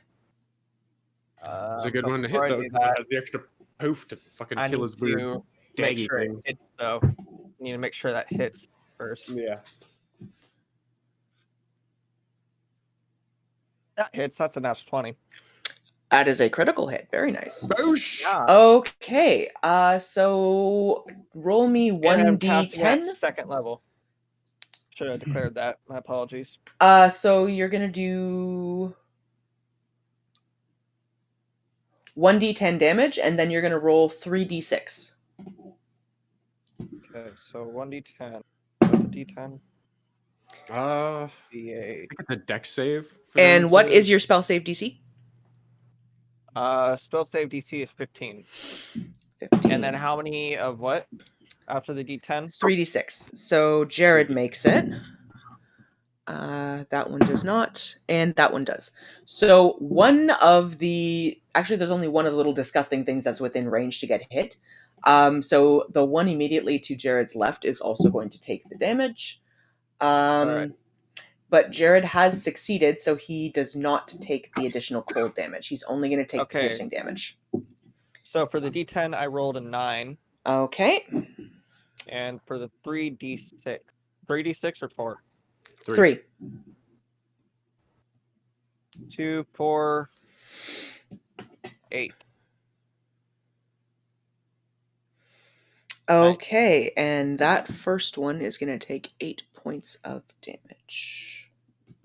How much for Jared? He made his save, so he takes none of it.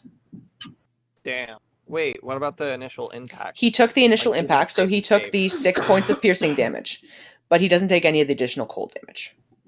Okay. Is that your turn? I'm gonna double check. Sure, I don't have any bonus actions to do. That is retarded. I wish I had bonus actions I could do. That's it. All right, Granthar. Okay. All right. I'm going to charge at him using reckless attack. What is your movement? My movement is 40 walking, so 80 charging, running, dashing. It's twice that, right? A dash will use up your entire action. Ah, okay. So how big are these tiles? These are 5 feet, so you can charge. You can do 60 feet. Actually, it's only 35 feet, so I can move my normal speed. Yes. Yep. All right. Then I'm going to roll up on him. I'm going to do reckless attack, and I'm raging. So, reckless attack. Make your first attack on my turn, which this is. I can decide to attack recklessly, giving me advantage on melee weapon attack rolls using strength during this turn. But attack rolls against me also have advantage till the next turn. Read that. So, Entire dice set in jail. I think that's how it works. I'm gonna roll to hit him with Lord Stabicus. I don't think that's how it works. Oh, boom. So we're moving on the next one. I'm gonna roll with advantage. Ugh, 11. 11 will miss. Okay, so I'm gonna roll my second attack. Boop, boop. And that is Jesus, 13. Oh, 13 will also miss. What in the world? Why am I stuck today at hitting things? Make a perception check to listen to a sewer pipe. 20. Roll to a green. Whiff, whiff, whiff. All right. Well, that did nothing. All right. A whole lot of nothing except for put yourself in danger. And anything as a bonus action. Oh, as a bonus action. Let me see what that bonus can be.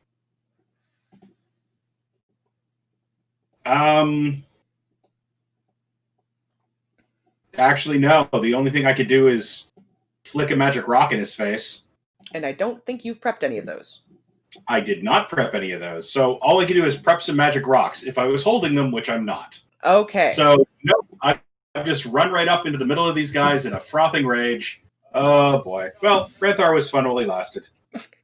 Okay. That's going to bring us around to Kiernan, who is going to enter in and is going to position himself about here. What about the badger? Oh, badger. Does the badger do anything? Oh, yeah. Well, my badger's going to... You're welcome for reminding me, sir.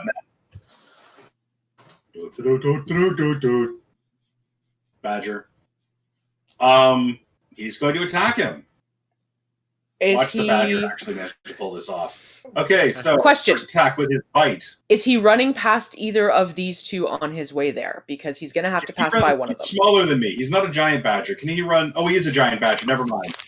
Okay, nope. Then he's going to move closer and attack the nearest disgusting creature. Okay, have your badger roll an attack. An attack. Oh, he rolled a 3 on that attack. Wow. Let's try his bitey bite. And on that, come on! He rolled a 1. Put your dice in jail.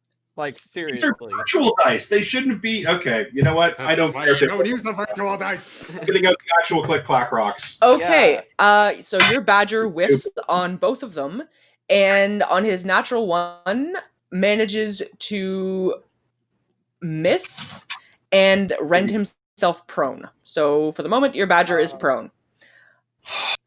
Dude, This is your not luck. what I was hoping for. Okay, that would have been Granthar Kernan.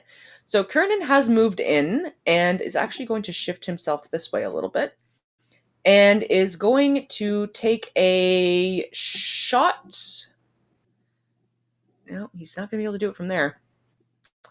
He's actually going to stay over here, I think. Yes, where he can get a line of sight. And he is going to take a couple of shots at Doppeljared. The first one will hit, and the second one is a crit. Nice. Woohoo! Critical. Okay, so that's going to do 12 points of piercing damage. And that one is going to do 5, 10, 7, 12 plus 4 is 16.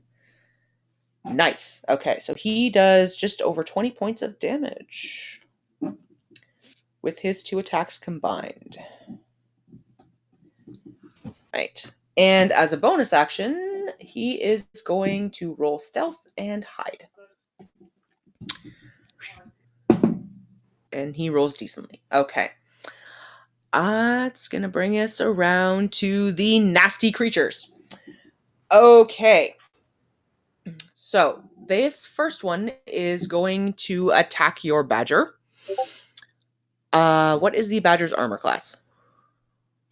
Our giant badger's armor class is, I believe, 11. Nope, 10. 10. All right. It's going to hit with its bite attack. And it's going to do 8 points of piercing damage. Dear God. Okay. All right. And what is the speed of these things? They move 40 feet. So this one is, let's see. So 2 of these are going to rush up towards Rex. Hey, boys. This one is going to start making its way over here. This one is going to do the same. That one's going to make its way to Ilmir. Oh, why? And this one is going to turn, and it is going to bite at Granthar. Okay. Start off with the one attacking Granthar. Granthar, what is your armor class? 16. 16. It's going to hit with its bite attack. And it's going to do 2d4, so that's 5 points of piercing damage. Yikes. I also need you to make a wisdom saving throw. Okay. Wisdom saving throw. There's something in here about.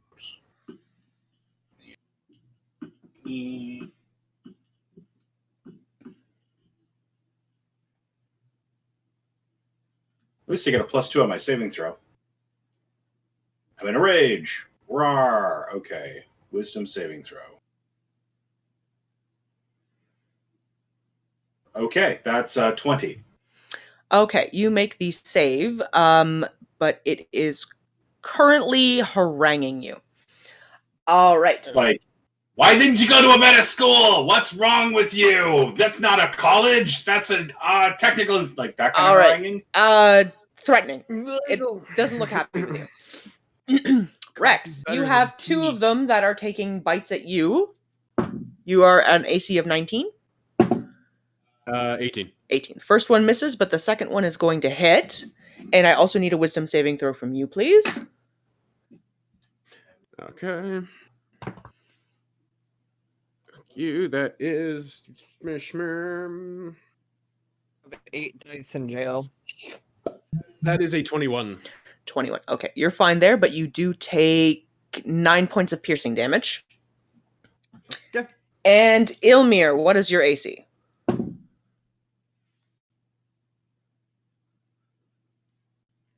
Ilmir?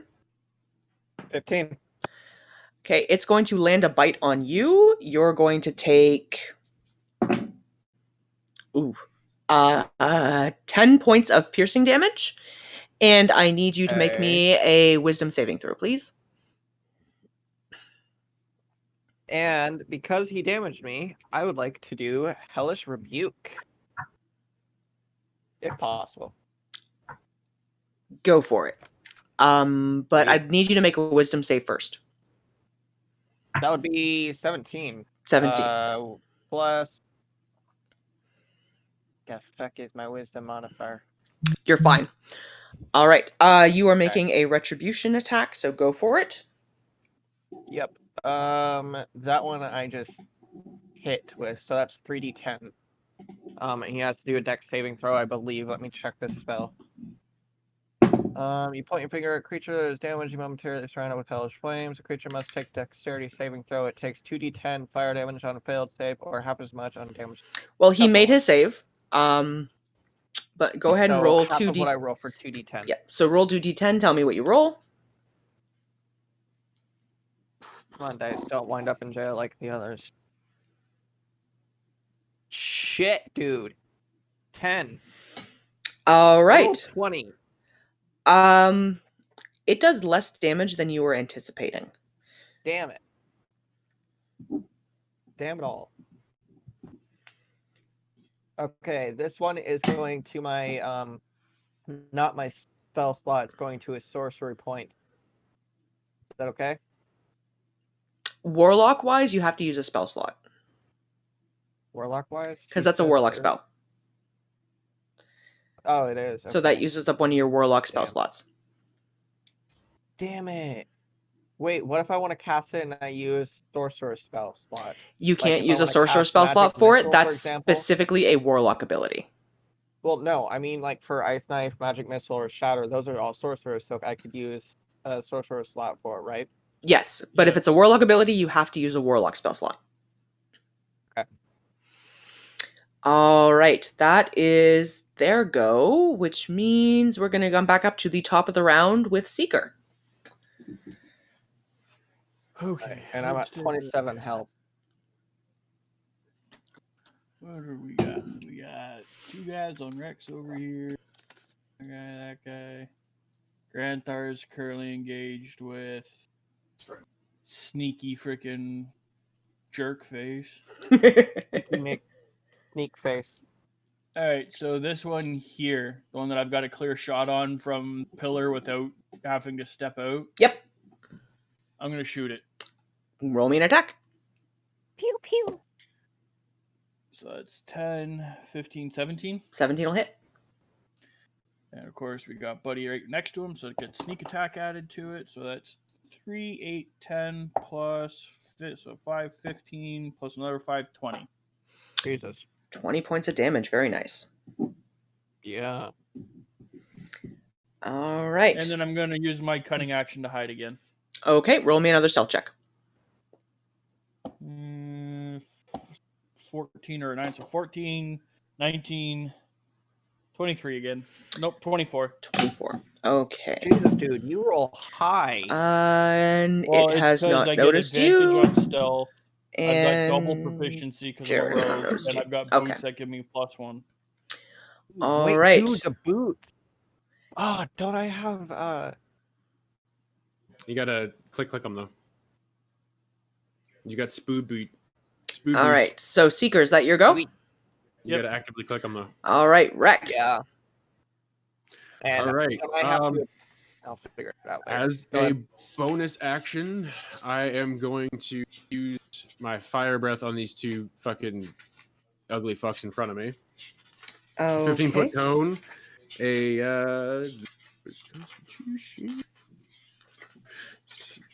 13 to make dex save to take half. And it's 2d6 damage. That one fails. The other one makes. All right. 6. So that's 12 damage. So 12 one takes 6. points one of takes 12. damage. Very And nice. I am, because I still have my javelin in my hand, I'm just going to huck it at this one down here. Did you roll to retract it?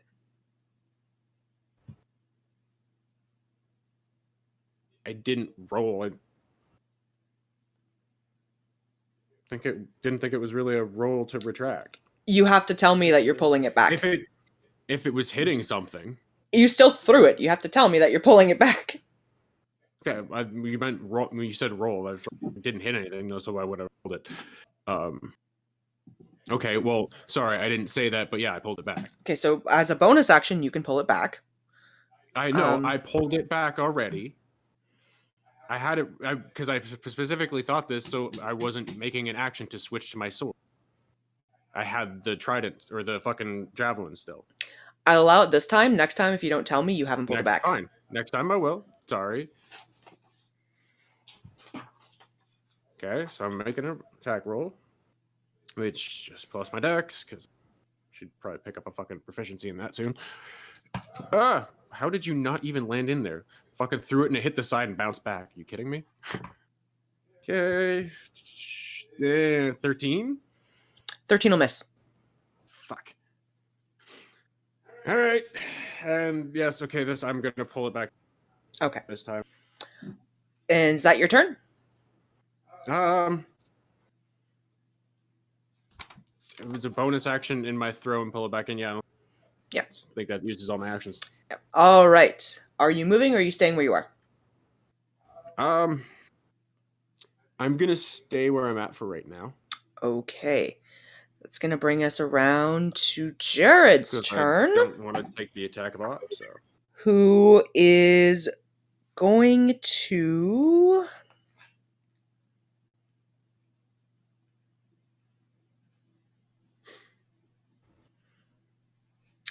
He is going to start off by muttering a couple of really nasty sounding words, and he is going to point a finger at each of Granthar, Rex, and Ilmir. I need all three of you to please make me charisma saving throws. I swear, if he uses command word death, I swear to God. Yeah, that's a 21. It's a 21. Rage +2. Let's see. That's, I got 16. What is your bonus for charisma? What do you use for just +4? You should see on your charisma saving throw whether or not you are proficient in them. What's your bonus? Whatever your bonus for charisma, and then if you have proficiency, you add your bonus too. Okay, I got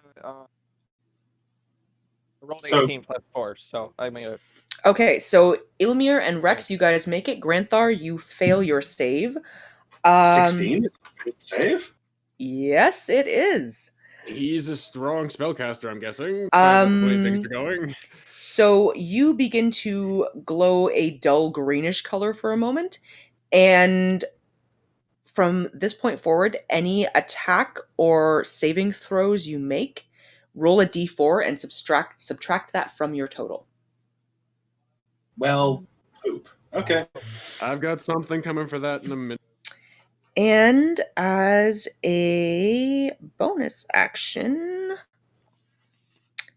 he is going to...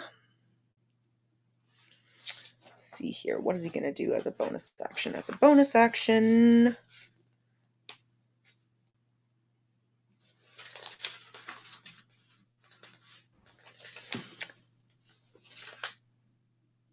As a bonus action, he is going to extend a hand outward towards one of the chests, and you are going to watch as one more of these things climbs its way out.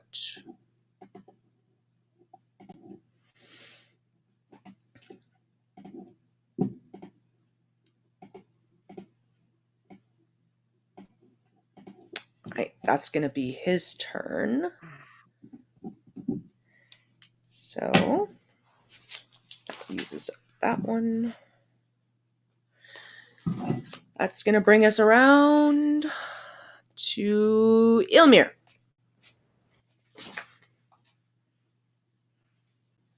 Okay, I am going to do Staff of Lightning and Thunder. I'm doing Thunder and Lightning bolts. Okay, So I can use if you this- cast lightning, be aware you are going to hit Granthar. Fuck. And Rex. Granthar, Rex. You want to take one for the team?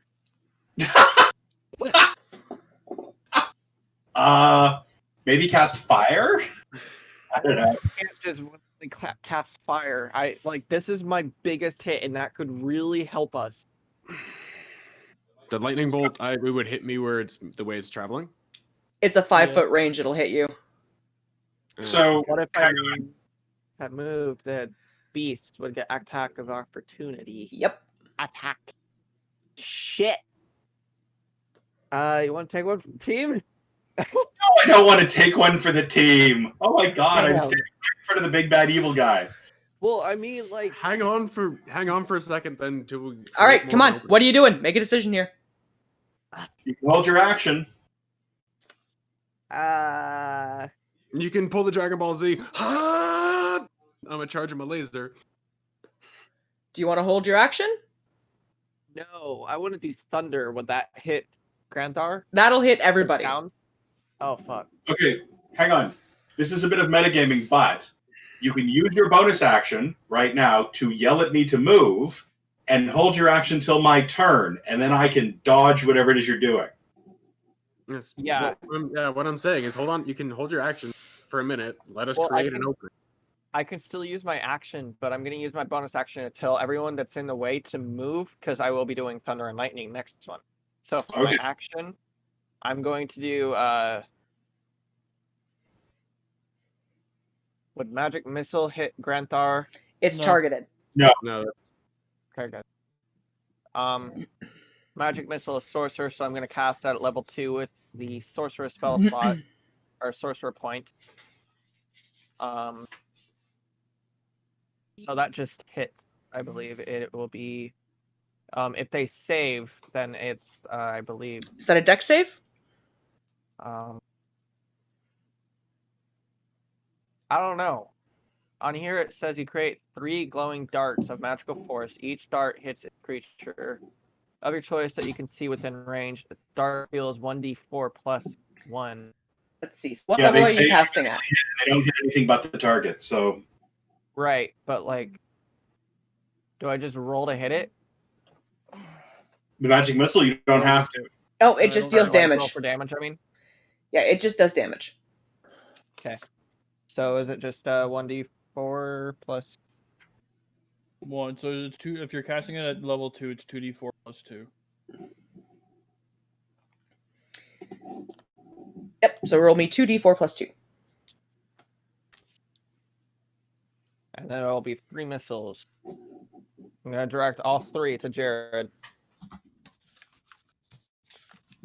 Wait, 4, 5 plus what? 2. 2? Okay, so that's 7. 7 points of damage. Okay.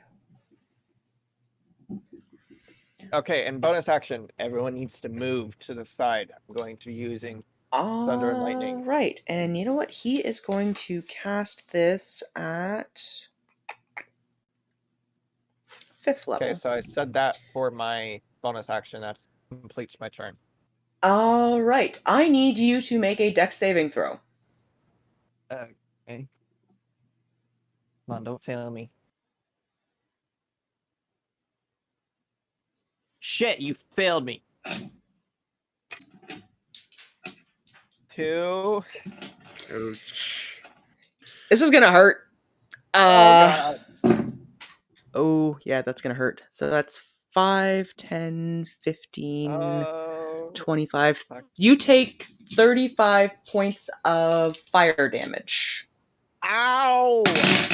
I'm at 27. So you're down. So you are unconscious. Yeah, I'm a little unconscious right now. Ow. Fuck.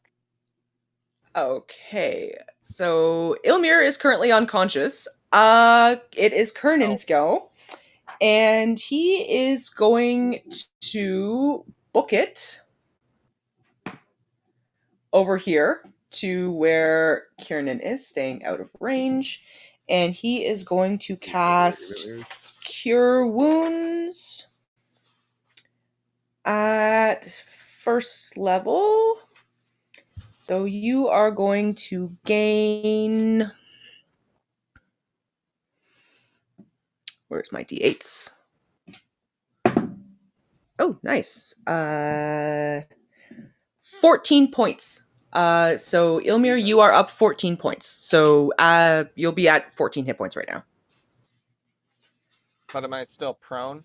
You're still prone, but you're not unconscious anymore.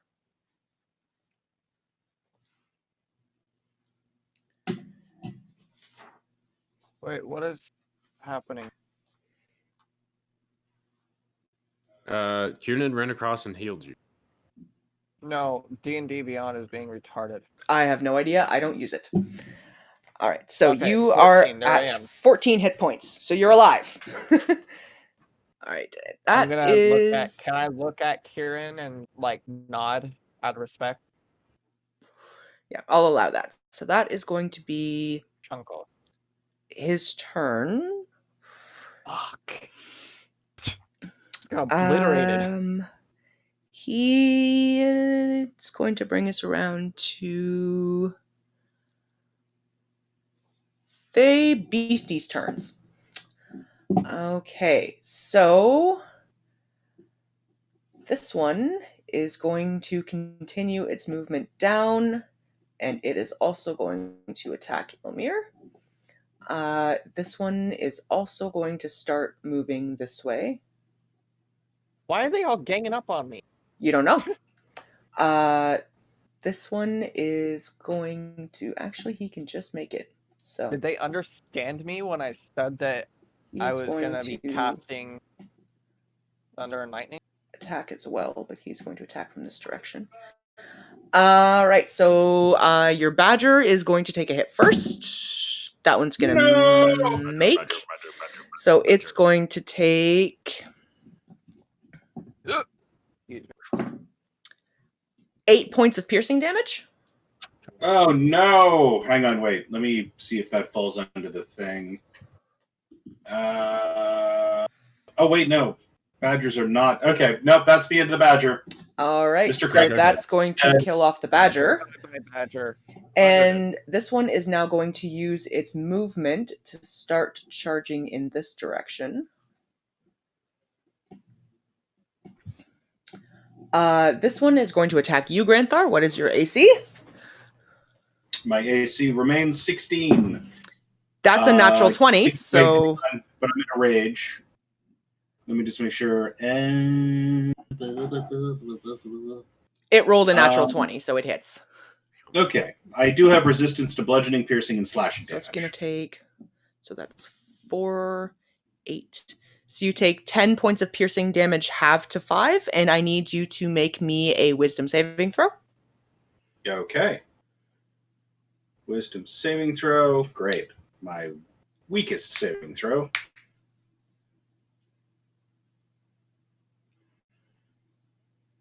Oh, 8. Oh, shit.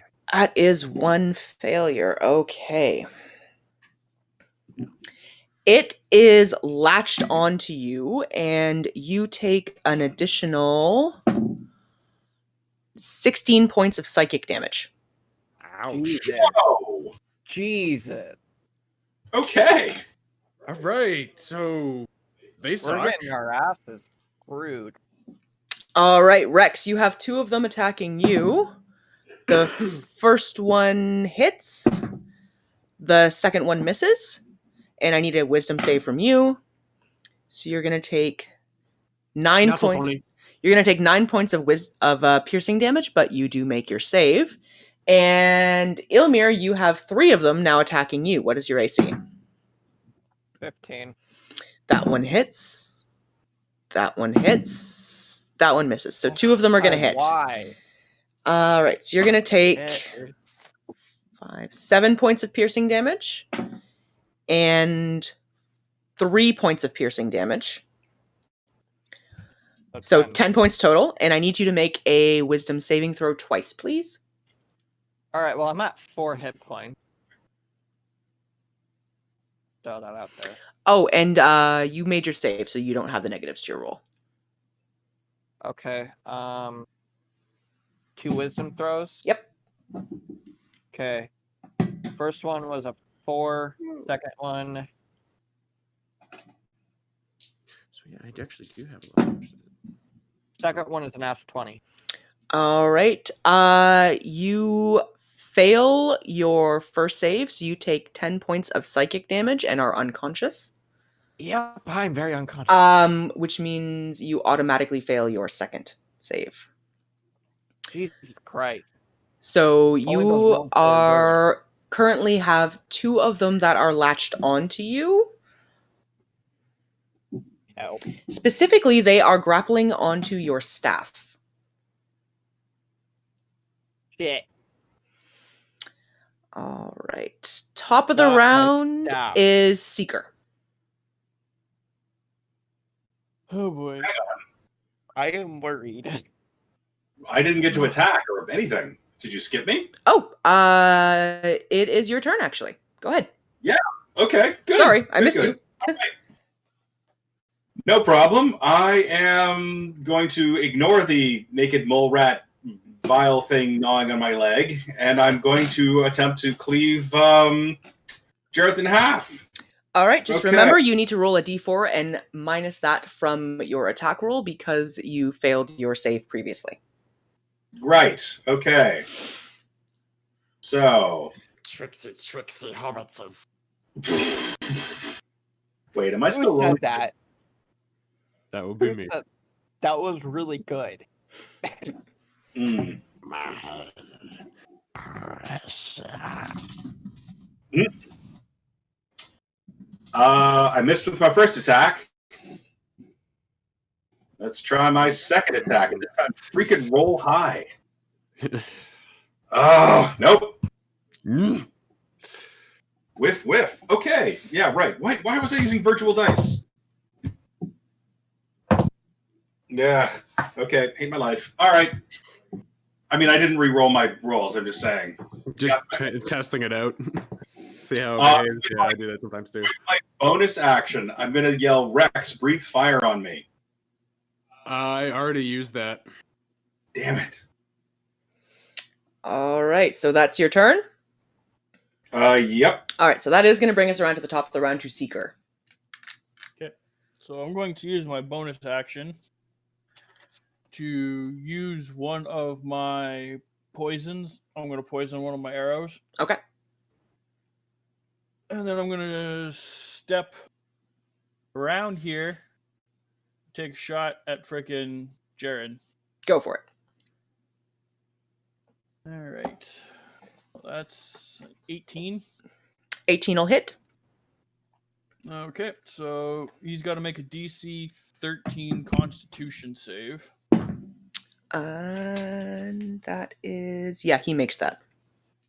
Okay, so he doesn't take any other poison damage, but he's still... Oh, no, he's not considered poison. Never mind. Wait, how does that work? Is it he doesn't take the damage and he's not poisoned, or does it he takes the damage but not considered poison? He'll take the damage, but he's not poisoned. Okay, that's what it was. Okay, so let's do this. This is going to be a big hit, hopefully. Okay, so that's 4, 9, 11, plus 15, plus 5 is 20, 24, 28 damage. Nice. He is not looking happy with you right now at all. Cunning action, which is my rogue super secret bonus action. I'm going to hide again. Roll me a stealth check. That's... If he can find me, I will be shocked, because that's a 29. Nice. Yeah, no. He has no idea where you are. You just disappeared completely. He's like, where the This fuck never did you happened. Go. Poof. What the hell? All right. You didn't see Hang on, sorry. I anything. had a little bit of a smashed there on audio. All I right. heard nothing. Rex. Okay, I have a thing I would like to do. I have a couple things I would like to do. Tell me if it's feasible to do it all in the turn. I would like to, since I already pulled it back, I would like to switch out for my sword. I want to cast Bless on Seeker, Kunin, and myself. And then as a bonus action, or as another action, and I was basically going to end my turn because I wanted Cloak of the Mountebank to teleport next to Granthar and Jared. You can do 2 of the 3.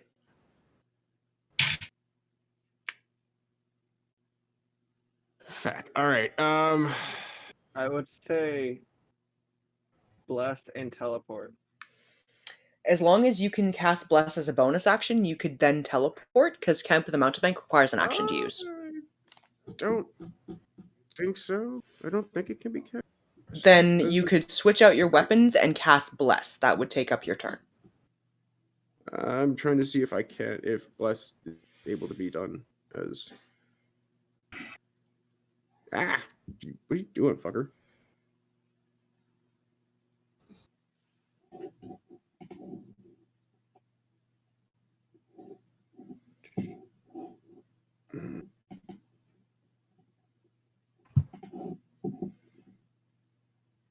Does not. No, it's one action. Yeah. So you could switch out your weapons and cast Bless as your turn if you wanted to do that. All right, I'll swap the weapons and bless myself, Seeker, and Kiernan. All right, and remind me what Bless does. Where'd you go? Whenever they make an attack roll or saving spell or saving throw before the end, they can add a d4, roll a d4 and add the number. Okay, so they get to add a d4 to their rolls. Wonderful. And that is your turn. So that's unless you're moving. No, I'm gonna hold for the moment. All right. That's going to bring us down the line. Jared's going to go. And Jared is going to... He is going to use... Where is that one? Let's see. Granthar, he is going to reach out a hand towards you, and it is going to connect. Of course. You are going to take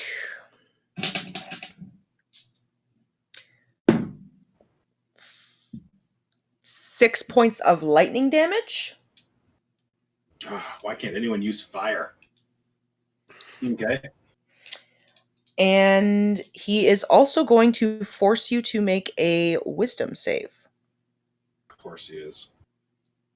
Dude, this guy's a dick. 15. 15. You are now considered frightened. Oh, no. Frightened. You're raging. You can't be frightened. I cannot be frightened when I am raging. So never mind that. I feel for a moment the cold dread of fear creep over my heart before it is driven away by the bright fire of my rage channeled through Stabicus. Clown. Yes. But he is going to... He is going to levitate 20 feet into the air. You motherfucker. And because you are hit with Shocking Grasp, you do not have a reaction, so you don't get an attack of opportunity. That's okay, because I just realized I'm not in the way of a lightning bolt anymore.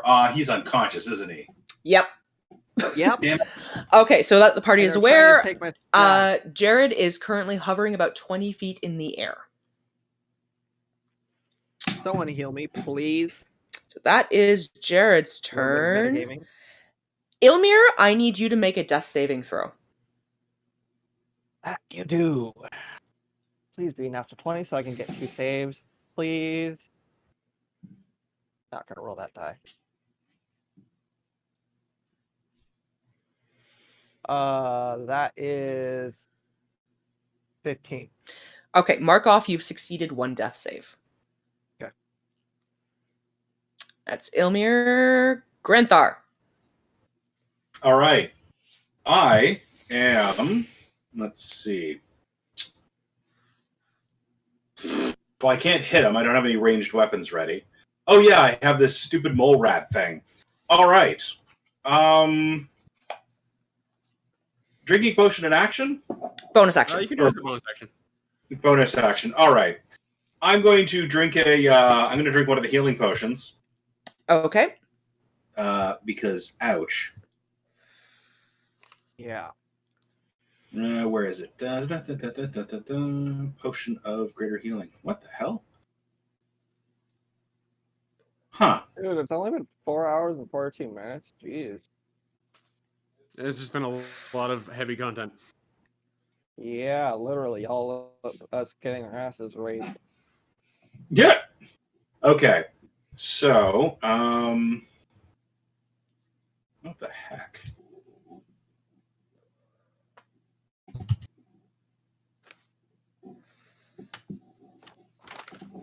Sorry. Give me just a moment here.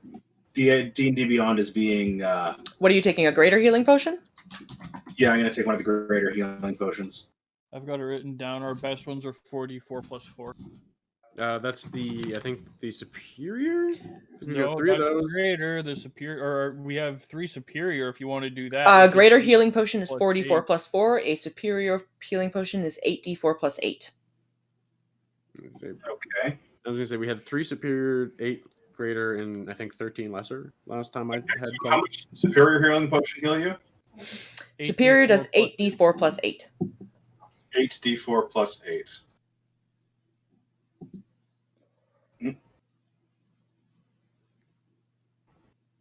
Okay, 1, 2, 3, 4, 5, 6, 7, 8.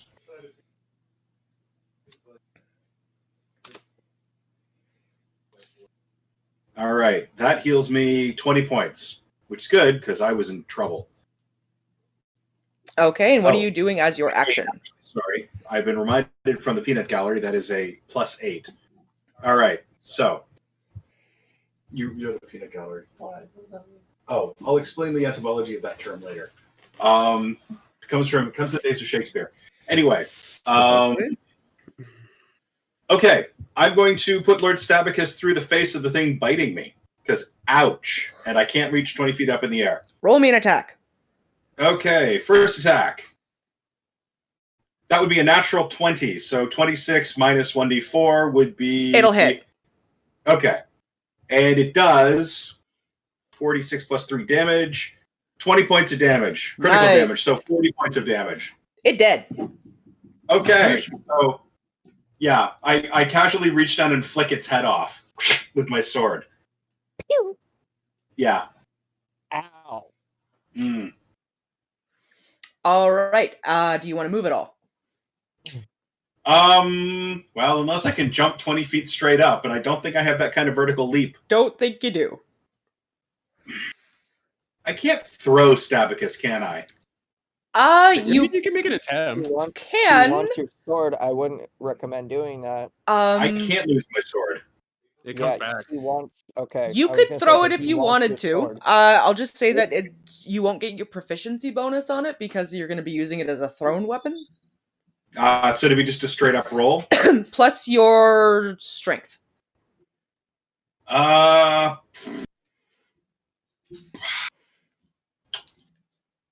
don't think it's worth it. No, you know what?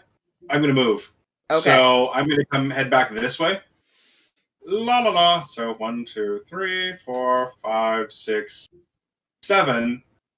And can I make my second attack? Your movement will break up your attack, so you don't get to keep that one. Okay. So I'm moving up behind Ugly here. All right. You have moved up behind Ugly. That's going to bring us to Kernan's turn, who is going to use a 2nd level spell slot to cast Cure Wounds on Ilmir again. Thank God. So you're going to Thank you. take, let's see, 2d8 plus his spellcasting level. So that's 8, 16, 22 points of healing. Fuck. Um,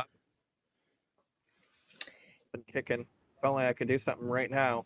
so you are awake. Am I prone? You are prone. And it clears off your death saves, so you don't need to worry about that. And as a bonus action is going to Hunter's Mark Jared. Nice. And that is going to be his turn. That's going to bring us around to the little beastie's turns. Okay, so this one is going to turn, and it is going to attack you, Granthar, because you've just entered into its space. Okay. It's going to miss. Rex, 2 of them are going to take chomps at you again. That one misses. That one is going to hit. And I need you to make me a wisdom saving throw.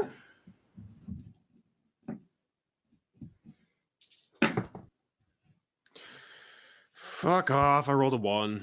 So you're going to take 3 points of piercing damage. And it is going to latch onto you. Specifically onto your cloak. Oh, you little fuck. And you're going to take 6 points of psychic damage. All right. Ilmir, you have 3 of them that are currently attacking you. What is your AC? 15. That one hits. That one hits. That one misses. So 2 of them are going to hit, and I need you to make 2 wisdom saves. Shit. Roll better. That's not better. That's not better. Need to re-roll that one. Fucking thing. I said roll better. Okay. Asshole. First one is 16. That's not better. Second one is 18. Okay, you make both of your saves, but you do take 7 points of piercing damage.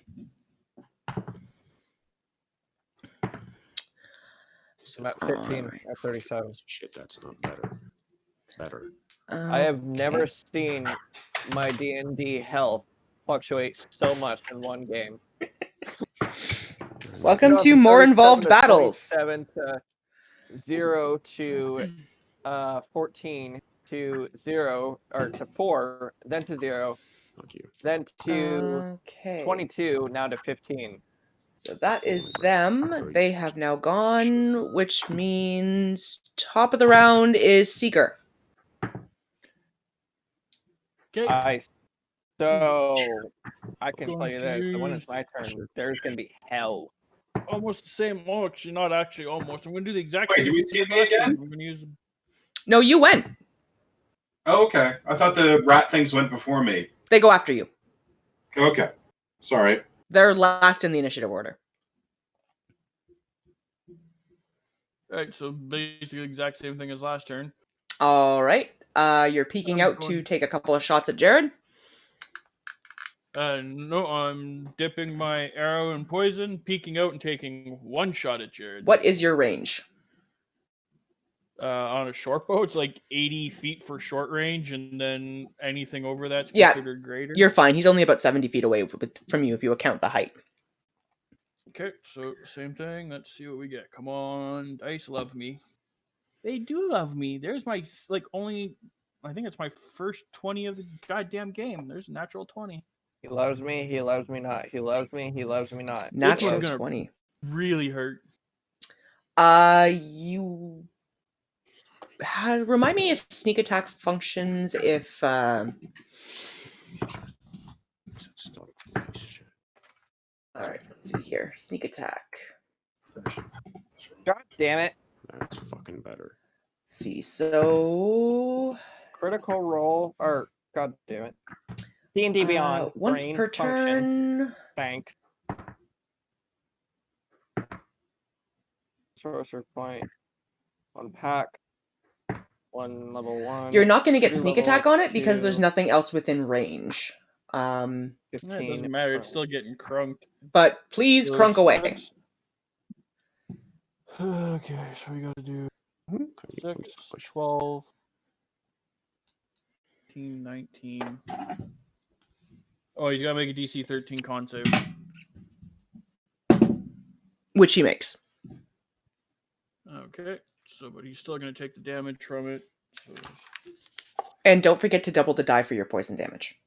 yep, so that's 4, 7, 14, so 14 plus 6, 12. It's 26, 31, 33 damage. Oof. 33 damage. Alright, and are you hiding again? Yes, ma'am. Let's see what we get. Let's see. Do we get anything busted like that? Well, there's another natural 20, so. Thank God I got the advantage on that cloak, because if I didn't, that first roll was 5. Alright, that's your turn? Yep. Rex. Can't wait until it's my turn. Yeah. Okay, so would it take a full action to get that fucking thing off me? Like my full turn? You can do it as a bonus action. Okay, as a bonus action, I want to get it off. Alright, make me a strength check. Fuck off. Like, stop finding the goddamn corner. There's a whole fucking dice tray. Jesus fuck. Goddamn bullshit.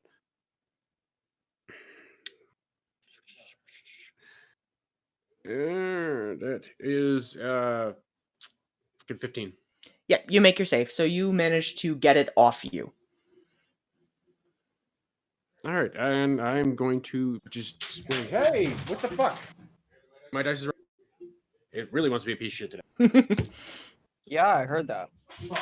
You fucking garbage. Put him in jail, dude. Fucking faggot. Alright, Put so him in that was jail. your bonus action. As your action, what would you like to do? Taking swings at it. If the fucking dice would stay in my goddamn hand. Alright. Which one are you attacking? The one I just threw off, which I'm assuming is probably gonna be that one. That one. Okay. So, roll me an attack. How about you don't be a goddamn piece of shit this time and actually real roll, you fucking piece of garbage. Alright. Plus 8, that is a 21. 21 definitively hits. Okay. 9 plus... and... That's a 15. 15 damage. 15 points of damage. Very nice. That one dies. That one dies? Okay, I'm gonna take my second attack on the other one.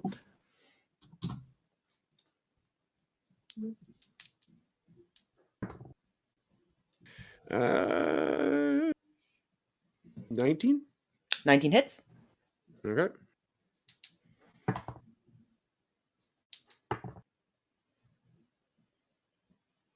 Don't mind the pounding and fixing. Again, 15 damage. This one is looking hurt, but is still snarling at you. Can you click the one that's hurt? Is it Right This one? here in front of me. Yeah. okay? Alright, is that your turn? Sorry, I had to look away for something. Yeah, I used my bonus action. Are To you... throw the one off. Oh, so you're going to stay there? Yeah, I can't do anything else. Alright, that's going to bring us around to Jared's turn. And Jared, who is This still... should be getting here sometime soon, I think. It's probably still a little bit, yeah. Okay. 10 minutes, give or take. Jared is going to... He is going to pick up a staff that he's going to use a staff he's currently wielding, and he is going to launch a little bead of light right about here. Is that a cat? Yeah. I am going to need everyone to make a dexterity saving throw. Oh, shit. Even me behind a pillar. Yep. All right, well, that's fine. It's my best save, anyways. A 20, not natural, but 20. 12. Ooh, natural 20. What about dex save? About goddamn time I got a natural 20. All right. Dex save. Hang on. I get a bonus on this, don't I? Because I'm raging.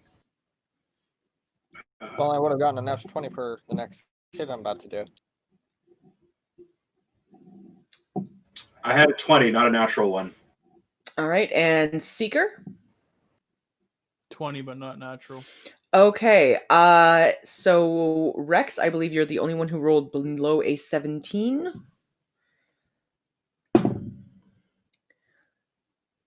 Kernan makes... Actually, hang on. I forgot I had a thing. I blessed, by the way. Oh, add your d4. Yeah. And, no, that's a 1, so... Yeah. Fuck it. All right. So, you rolled a 12, I think it was? Yeah. So, 13, okay. So, Rex, you're going to take 26 points of fire damage. Okay, well, I am resistant to fire. Then you'll take half. And everybody else is going to be taking 13 points of fire damage as a fireball I'm out. explodes in the middle of the room. Motherfucker. How much? 13, you said? 13. I have 2 points left. Can't heal you. I need it. Don't forget, we have community healing potions that people can take. Yeah, you guys do all have healing potion access if you would like them. Yep. All right, so that is... Let's see. And...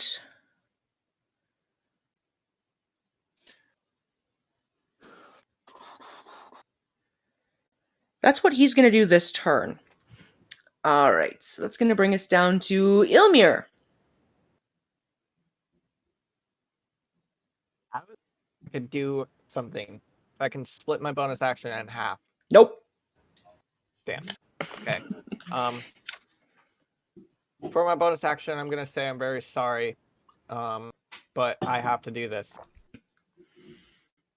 And I'm very sorry, but I have to do this because I'm tired of getting my ass kicked. Okay. Thunder and lightning. All right. The lightning bolt is just going to mix Rex because it's going at an upward angle, so he's not going to need to make that save. Yeah, I'm aiming this right at Jared. The one of them will. What's your spell save DC? 15, I think. 15. Hold on. Okay, so the little monstrosity attached to you 15. right. Yeah, so the one little monstrosity is going to miss. Jared is going to make his with a natural 20. God damn it. So he's going to take half damage. So I think that is 96 lightning damage. Yeah. All right, so roll 96 and half your damage, please.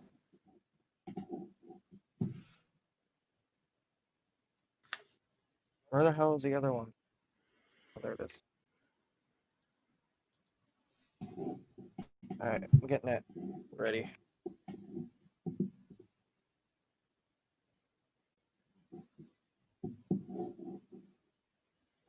Three, 7, 8, 9, 10, 11, 12, 13, 14, 17, 18, 19, 20, 21.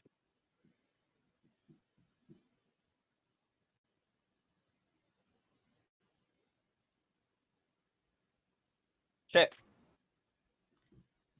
I dropped one. Reroll it. 6, 7.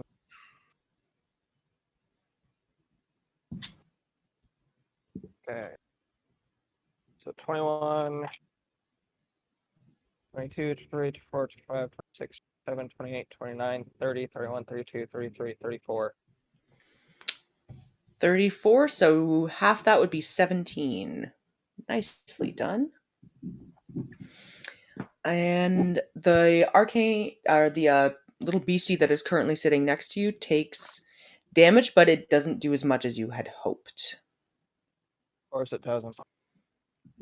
Sorry. But it is looking... toxicity is towards you guys. It is looking hurt. Oh, no, this motherfucker. All right, Jared is noticeably taking damage. All right, that's Good. gonna bring us. So that was Mother- Ilmir's go. Granthar. Kieran. Oh. Finally.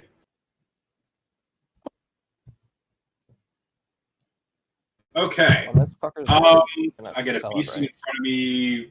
Jared is still floating. I Yep, take he it? is. Oh, he actually needs to make a Constitution save because he took damage, Damn it. which he makes. Of course he does.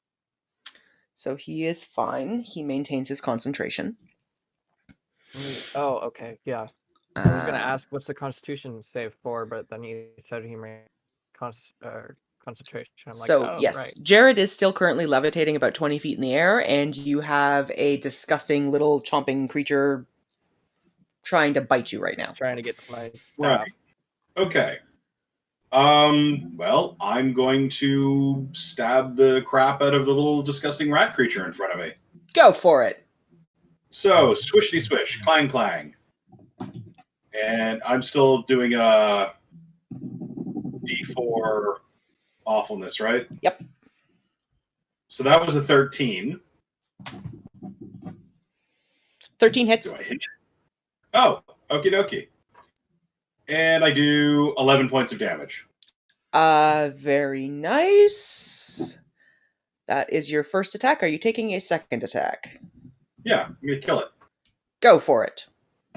Okay, that's a 14. 14 will hit. And that does 10 points of damage. It's looking hurt, but it's still growling. Oh, come on! These things are hardy. Okay, well, okay. Well, let's see. What can I do as a bonus action? I can flick a magic rock at it. Have you prepped any magic rocks? I can. Well, all I have to do is touch one, so I can pull one out of the pouch on my belt and go fling. Does it take a bonus action to enchant them? According to this, the bonus action is a cantrip, and I can just attack with it. It doesn't say anything about prepping it ahead of time. I just want to check. Let me just see. I'm looking it up. Stone. You touch 1 to 3 pebbles and imbue them with magic. You or someone else can make a ranged spell attack with one of the pebbles by throwing it or hurling it with a sling. If thrown, it has a range of 60 feet. It doesn't say anything about prepping them ahead of time. It would be a bonus action to cast the spell to make them magic. Well, that's... So you can magic them, and then you'll have them next turn. I don't think it works that way, but I mean, I think it's like arcane, or I think it's like... An attack is an action on its own. So you would have to use an attack to throw one. Like, it's the same as any other kind of a cantrip. Aren't they already magical, though? Because the casting time for the specific cantrip is a bonus action. Bonus action. The cantrip to cast this on them is a bonus action. Then why is it listed as an attack with like a 2-hit and a damage? Because Yeah, if you if look up magic stone, Okay. you touch 1 to 3 pebbles and imbue them with magic. And then you or someone else can make a ranged Make spell a ranged attack. spell attack with one of the pebbles by throwing it or hurling it. I'll allow you to do it this one time, but otherwise you'll have to have them prepped in advance. All right. Okay, I'm going to yeet a pebble at it. All right, you yeet a pebble. So make a ranged Okay, spell Never attack. mind. So the pebble misses. Plink! Damn it, Stabicus. Stop making me miss with things. I'm going to blame the sword. All right, Jordan, we should have pizza here in just a minute or so. Okay. Is it paid for already? Yes. Okay. All right, so Granthar, is that your go?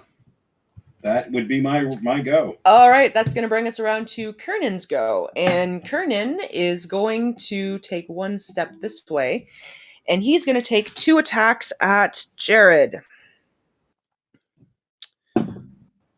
The first one will hit, and the second one will hit. All right, so he is going to do... Let's see.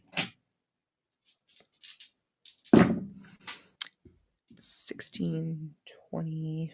Kick his ass. 24 points of piercing damage. Yeah. So that's going to bring us around to... All right, and that is... And as his bonus action, he is going to hide. All right, that's going to be Huntmaster Kernan's turn, which means it brings us down to the little beastie's turns. All right, so little beastie is attacking Granthar. Damn it. And is going to miss. Aha! Right. 3 little beasties are attacking Ilmir. The first one hits, the second one hits, and the third one hits. I need 3 wisdom saves from you, Ilmir.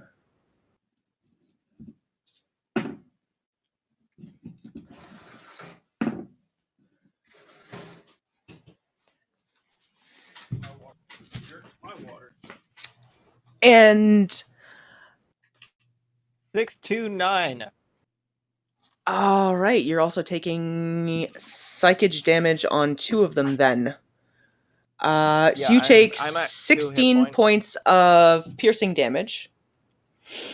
So I'm assuming you are unconscious now. Yep. And you automatically fail 1 death save.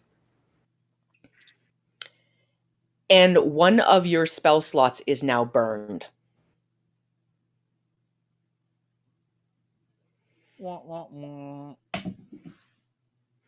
So mark off a spell slot as used. All right. Not letting me scroll. Rex, are you back at the table? Yeah. You have 2 of them. Nope, 1 of them attacking you. Yeah, that's missing. All right. So Ilmir is unconscious again. And that is now the little beasties go. So they have gone. Which means Seeker. Same thing, I guess.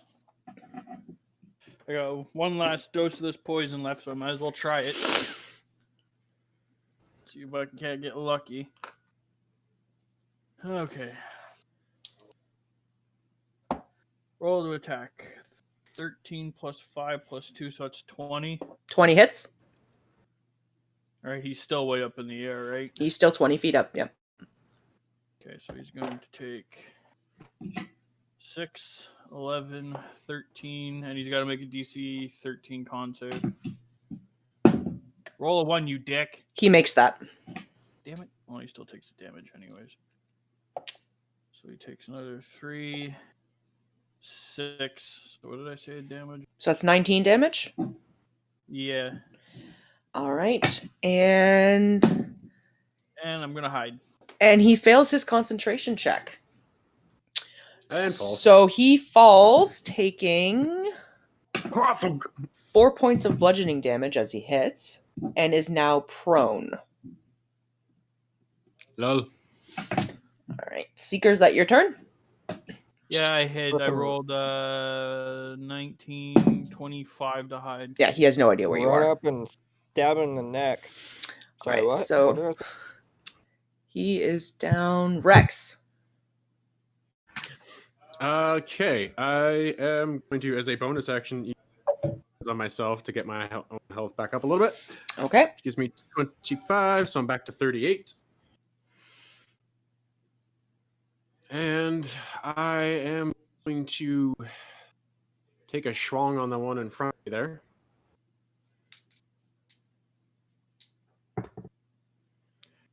$16. 16 hits.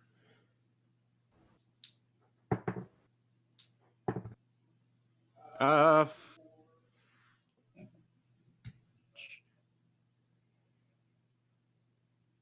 12. It dies. Okay. I'm going to take a 5-foot step this way and sacrifice my other attack to shove a superior healing potion down Ilmir's throat. All right, so roll me 8d4 plus 8, please.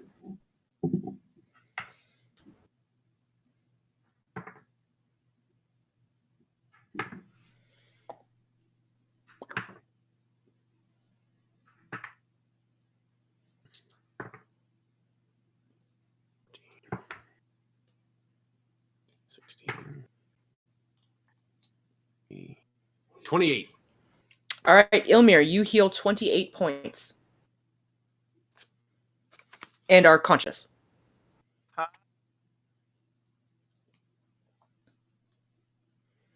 And then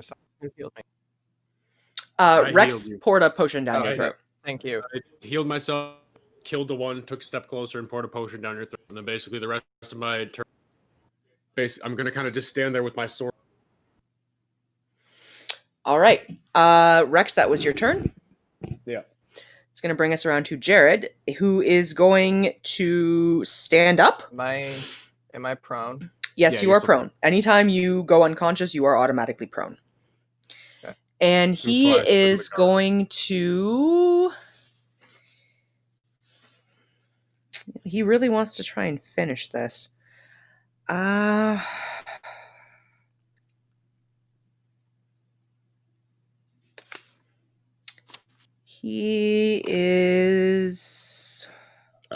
He is going to unleash a torrent of energy towards Rex and a second torrent towards Granthar. Motherfucker.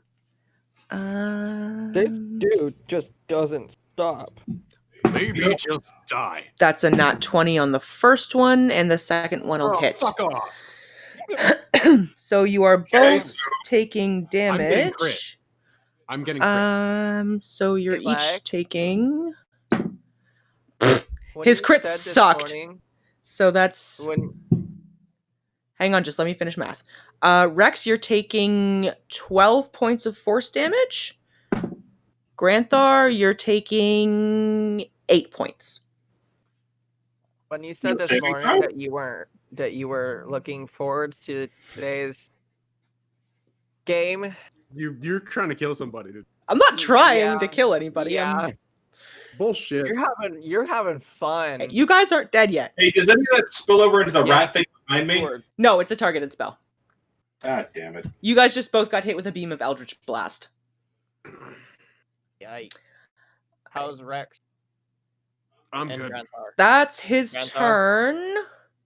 So, Ilmir, Oh, I can go. it's your turn.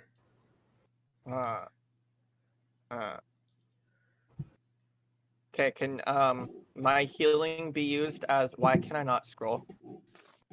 A bonus action, the healing bottle I have. Yeah, you can take a potion as a bonus action, and if you want to use half your movement, you can stand up. Okay, I'm gonna use half my movement, stand up, so I'm no longer prone. Get rid of that. Why am I prone and unconscious? You're very much mistaken, DB. Okay. And what level of a Something healing potion are you taking? Healing superior. How many of those have you guys what is- used? This would be I the have last one of I my was gonna say, I own. think that. Oh, okay. he's So got there one will of be his one. own, never There'll be mind. one. Okay, so Ilmir, you can heal yourself 8d4 plus 8. 8d4. Jesus Christ. Superior healing potions. They're expensive, but they work.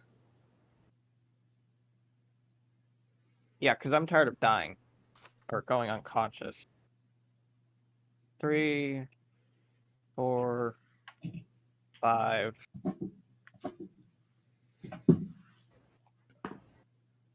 8, 9, 10, 11, 12, 13, 14, 15, 17, 18, 19, 20, 21, 22, 23, 24, 25, 26.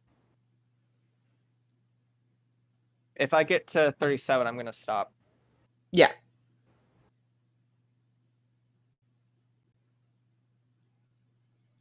So I said 27. I believe so.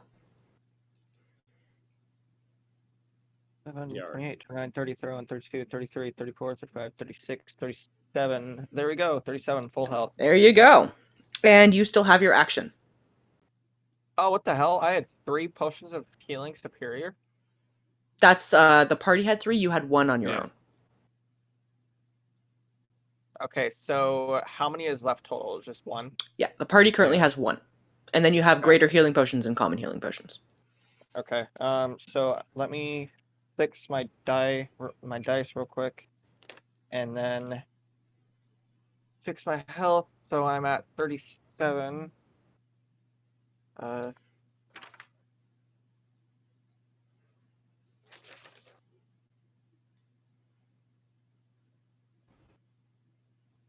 Back, I'm grabbing pizza. Okay, I'm at 37 of 37 now. What should I do?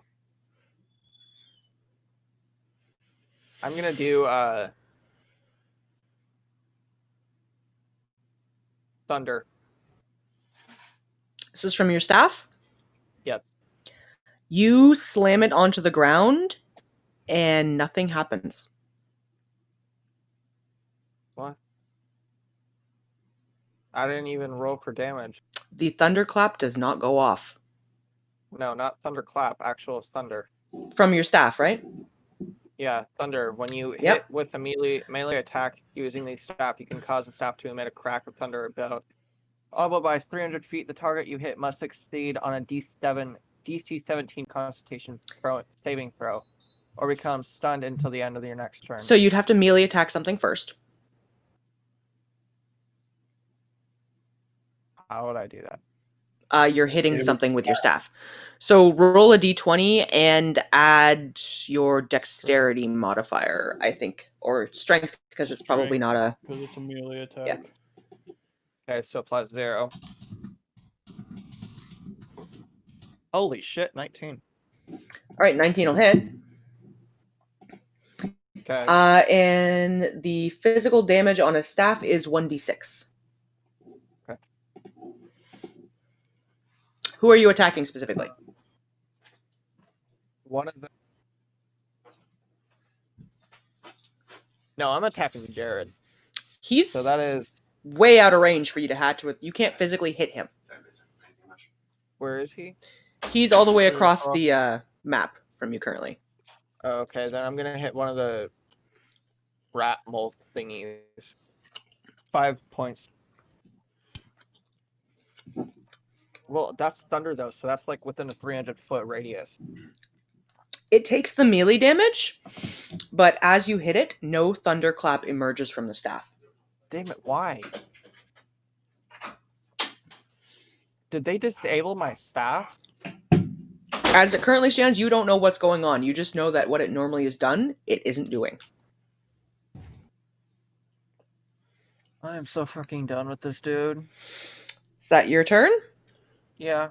All right, that's going to bring us around to Granthar. Okay. So is he still floating 20 feet in the air?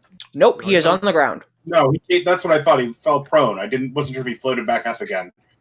All right, I have a rat thing to take care of. I'll be right back. All right, I'm going to... yeah, this thing's going to get an attack of opportunity if I dash away. On the other hand, it also sucks. This is a tough choice.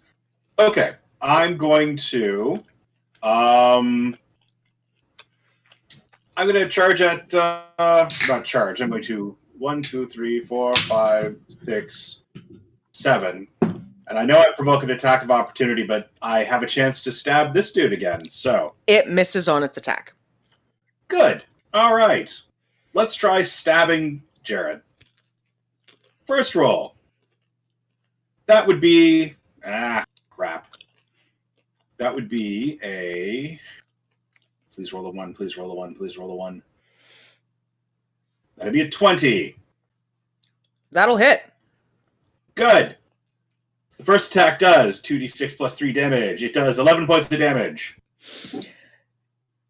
Jared is bleeding profusely, and his image is starting to flicker. Great. And now, attack number 2. That is probably going to miss. Come on. Wait, I'm raging. No, that's not a... Hang on a second here. I don't get a... Not an attack. Okay. I rolled a 15 once I take out the weakness. 15 will just hit. Oh, really? Okay, never mind then. I thought I'd missed him. Okay, and that does 13 points of damage. Please describe your wreckage for me. Okay. I'm going to drive my sword into his mouth up to the hilt and lean and go, I can't believe I kissed you. All right. You let out a furious bellow and bury your sword to the hilt through his mouth, shooting out the back of his skull. I mean, it's not the first time I did something like that, but it'll kill him. He chokes on the blood, coughing it up through, and it's seeping around down the edge as you watch his eyes go dark, and his form shifts back to that of a gray-skinned, bald, gangly-looking creature before the form collapses at your feet, sliding messily off of the sword. As he falls, you guys notice that the disgusting little critters also all fall. Who? Alright, well, that's good. Oh, good. He was a load-bearing boss. All right.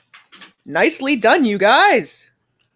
What the hell? I didn't know doppelgangers could be necromancers or whatever the heck he is. Warlock?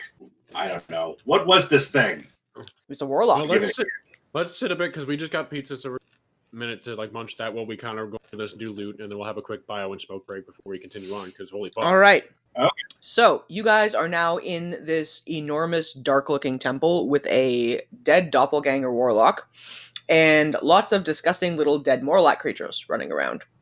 There are 6 chests currently against the wall, and there is a desk with an assortment of things on it. There is also a large altar in the middle of the room. I'm gonna check out the altar. Okay. I'm going to look at the desk. Okay. I'm gonna look in chests. All right. Kiernan is going to sort of lean back against a pillar and just observe what you guys are doing. So, Rex, we'll start off with you. What did I miss? Jared is very dead. All of the little mole rat creatures have also now died. And there is a room full of corpses, chests, an altar, and a desk with an assortment of things on it. Okay. First things first, I want to check staff while you guys are doing what you're doing before I interrupted. All right, we'll start off with Rex. Roll me an investigation, please. That's an 18. Okay. Mm-hmm. The altar you are looking at has 4 bowls set on cardinal points, much like the statues on the outside, and they seem to line up. Each bowl contains items of a different sort. The one in front of you has crushed bone and what looks like dried blood. The one to the left, facing in the direction of where the woman was, has snake scales and currently still wet blood in it. The one facing the statue towards the back of the room has what looks like dried flesh of some description in it. And the one that is facing off towards the statue that looked like it was devouring an elf has what look like severed elven ears in it. Okay. This is a little bit meta, but I'm gonna do it just party to party. Josh, these fucking statues in these bowls, are you getting a sunken temple? No, not really. But I also never really paid much attention to the lore there. the quest that Ebjon tried to fumble at. Horror. Okay. Rex, there is one other thing you notice. At the center of this altar, there is a rectangular cut-out shape that is roughly the same size as the tablets you have found previously. Interesting. There's probably one on his body. Granthar, I want to. Yeah. you were checking out a desk. Well, I just realized I was standing on his corpse. Maybe I should go through that first. I want to see what he was carrying with him. All right, roll me an investigation check. Alrighty. 19. 19. You find a ring on his finger. You Okay. find a well-crafted staff. You find an amulet around his neck. Okay. A what around his neck? Sorry. An amulet. Okay. You find a case containing a single needle. Okay. And you find 437 gold pieces. You also Okay, find a scroll that is wound up and tucked into a pocket. Ring scroll. It's ring scroll, staff, amulet. How much gold? 400 something. 427, I think. He has a lot of fucking loot on him. But I mean, he was a nuts boss. So, just so I didn't miss anything, ring, scroll, staff, amulet, 227 gold pieces. That's it? Case with a single needle. Oh, right. Case with a single needle. Does it look like a tattoo needle? Yes, it does. Like the one that I was using before? Yes, it does. They look almost okay. identical. Interesting. Do I have any idea what it might be? You'll have to make me a separate check on them afterwards to see each one. But we'll get back to you in a moment. Ilmir. I want to look at his staff, if that's okay. Are you looking at his or are you looking at yours? Well, I want to do both. All right, make me an Arcana check on yours first. Did I take any points when I was gone of damage? No. Okay. That's 25. Jesus.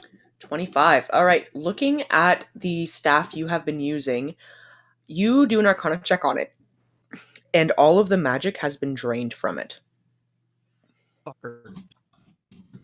It is now Okay. just a It's a staff. stick. Now, what's up with his staff? You'll have to do a separate check on his. Okay, that's fine. I'll do that. So you have to approach Granthar first, and then roll me an Arcana check. Okay. I do really want a staff because the one that I had, he fucked up. So roll me an And Arcana check on without the a staff that he I'm is carrying. defenseless. Jesus. Unnatural 20.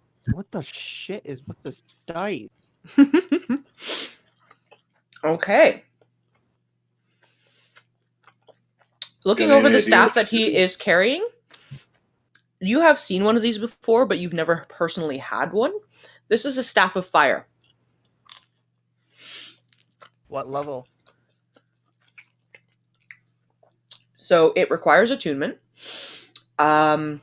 This staff has 10 charges. While holding it, you are resistant to fire damage. You can use an action to expend one or more of its charges to cast the following spells from it. Using your spell save DC, it can cast Burning Hands for 1 charge, Fireball for 3 charges, or Wall of Fire for 4 charges. It regains 1d6 plus 4 expended charges daily at dawn. What is this staff called so I can It's put it a on staff D&D of on? fire.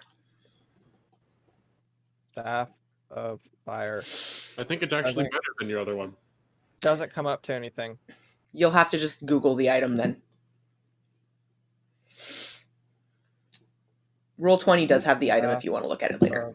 Fire. All right. Dude, that almost looks like my My staff. I think it's better though.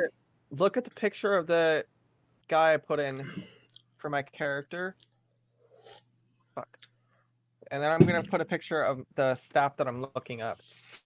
So you will have to keep track of the number of charges you use, because once you expend its last charge, you need to roll a d20.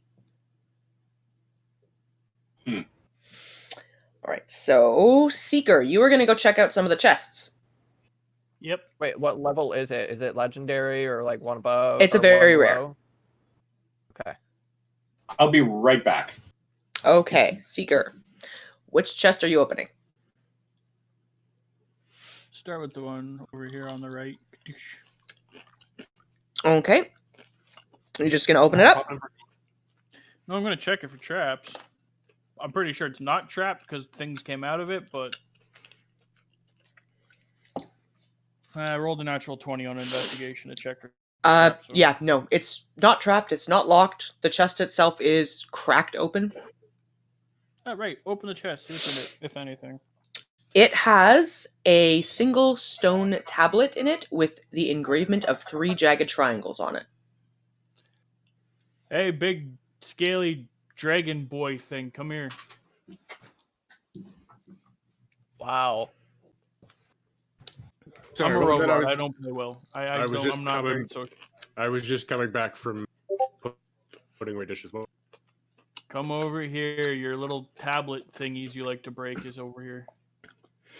So Seeker has opened up a chest and has found a single stone tablet with an engravement of 3 jagged triangles on it. okay.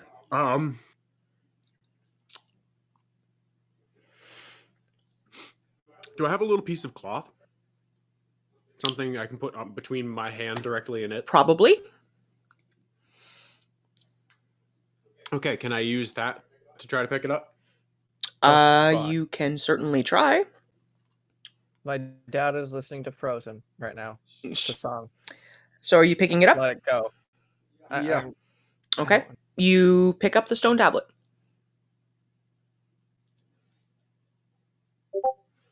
Okay, so yeah. I've got it in like the wrap or whatever. I'm gonna look at it and go, there was a slot on the table that fit what these look like. Don't put it in there. Yeah, don't put it in there, please. Don't do it. It's the first more advanced, as I know what's bad. It's the first more advanced to these we've had. There we go. So what are you doing? Are you just hanging on to it? I'm not putting it in yet, but I'm gonna go back over to the table and just stand there with it for a minute and just kind of ponder. All right, I'll get back to you in a second, Rex. Right. Granthar. I'm going to say something. If he goes to do anything that even looks like put it into that altar, I'm running out the door. 2 for 3, I think works best. Okay. Hey. Yeah. Sorry, I'm back. All right. So, Granthar, you have a bunch of loot you have collected off of the corpse of your former lover. You. Including staff that I can't use, so he's welcome to it. I want to see what that tattoo needle is. So, all right, roll me either an investigation check or an arcana check. Wait, Grandfather. Yeah. Are you fine with me taking the Staff of Fire since I lost my? Use it, so yeah, absolutely. Sweet. I'm gonna start to attune to that whenever you're fine with me attuning to it. It takes a long rest to attune, so. Okay. I rolled a 20. All right. You look over the case that has the little needle in it, and after a little bit of examining, you find it is very similar to the needle you have previously picked up, except this one will give you a Blood Fury tattoo. Can I have multiple tattoos at a time? Yes, you can, and all of them only ever count as one attunement slot. Oh, okay. That's good. So it does not use up an additional slot to attune to more tattoos. Okay. If you give me just a second, I will tell you what it does. Okay. I'm going to try to add it. Blood Fury, it'll also take a long rest to attune to this. And you have to make sure that you do it properly. Your attack rolls score a critical hit on a roll of a 19 or a 20. When you score a critical hit against a creature, that target takes an extra 4d6 necrotic damage, and you gain that number of temporary hit points. And when a creature you can see damages you, you can use a reaction to make a melee attack against that creature with advantage on your attack roll. Okay. That is cool. All right. So after a long rest, you will now have a new tattoo. Lex, I tagged you in something on Discord. It's about the Staff of Fire. Does that look right to you? It has 10 charges. 1 charge for Burning Hands, 3 for Fireball, and 4 for Wall of Fire. Yes. Okay. All right. So yeah, I will attune to that on our next long rest, which I hope is not in this room. Rex is currently pondering. Seeker, are you opening up the next chest? Yep. Again, it is cracked open slightly, so you can open it without issue. And at the bottom of the chest, roll me an investigation. Where'd my d20 go? Oh, there you are. Investigation. So that is 22. You find 2 things in this chest. You find an identical stone tablet with 3 jagged triangles on it. Destroy it. And you find a blank stone tablet. Destroy all the tablets. That's my suggestion. Oh, shit. Is that declared? Yeah. Gonna call Rex. Hey, found another one. Okay. Rex? Rex is in with me right now, so I'm going to relay what he's telling you. So, you call Rex over, and you show him the completed one and the blank one. Rex, what do you do?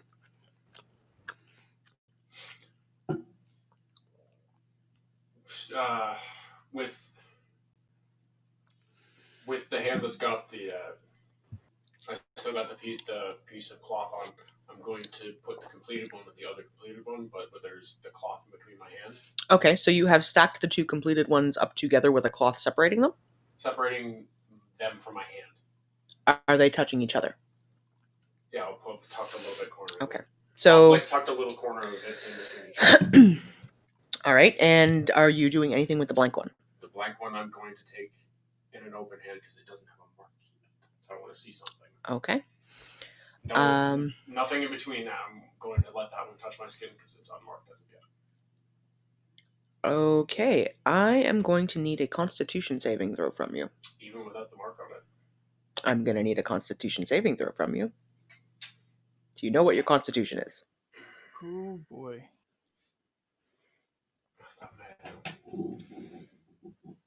Let's see if I've got your player sheet handy or not. I don't think I do. The blank one still does something. You don't know what's doing it. You then adjust your narrative style on that. I had the other 2, nothing happened, and it didn't happen until I touched the blank one with my bare hand. You picked up 2 of them now. Which nothing happened when I did that. I picked that up, and you said, okay, now what are you doing? Just waiting until you were done. Make me a Constitution save, please. They're not touching each other, and they're not touching me directly. So that was clear. Make me a Constitution save, please. It didn't seem like you were clear on what I was trying to fucking say with that, so... I don't have my sheet up. I'll see what you roll, and I'll go from there. You're fine. Okay. So, Rex now has 2 of these and a blank one. Granthar, what are you doing? I'm trying to... So they added Blood Fury tattoos as a item in Tasha's Cauldron of Everything, or whatever it's called.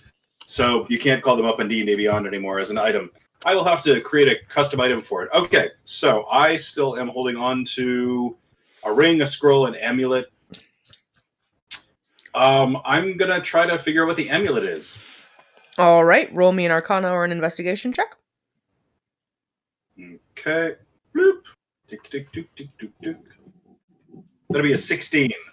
You have an identical one of these already in your possession. This is an Amulet of Health. Oh, okay. Hey. I'm gonna look over at crap. Ilmir. Who was getting absolutely pasted? Elmir. Me? Ilmir, hey, squishy. I toss him the amulet. Put that on. All What right. is it again? Elmir, this is Amulet an of Health. Amulet of Health. It does require attunement. Do you have an open slot? No, I only have 3 attunement slots right now. That's Sapphire, or well, it's going to be Sapphire. But my only attuned items right now are Boots of Speed, Cloaks of Protection, and then Staff and Thunder and Lightning. I'm gonna get rid of Boots of Speed. Okay.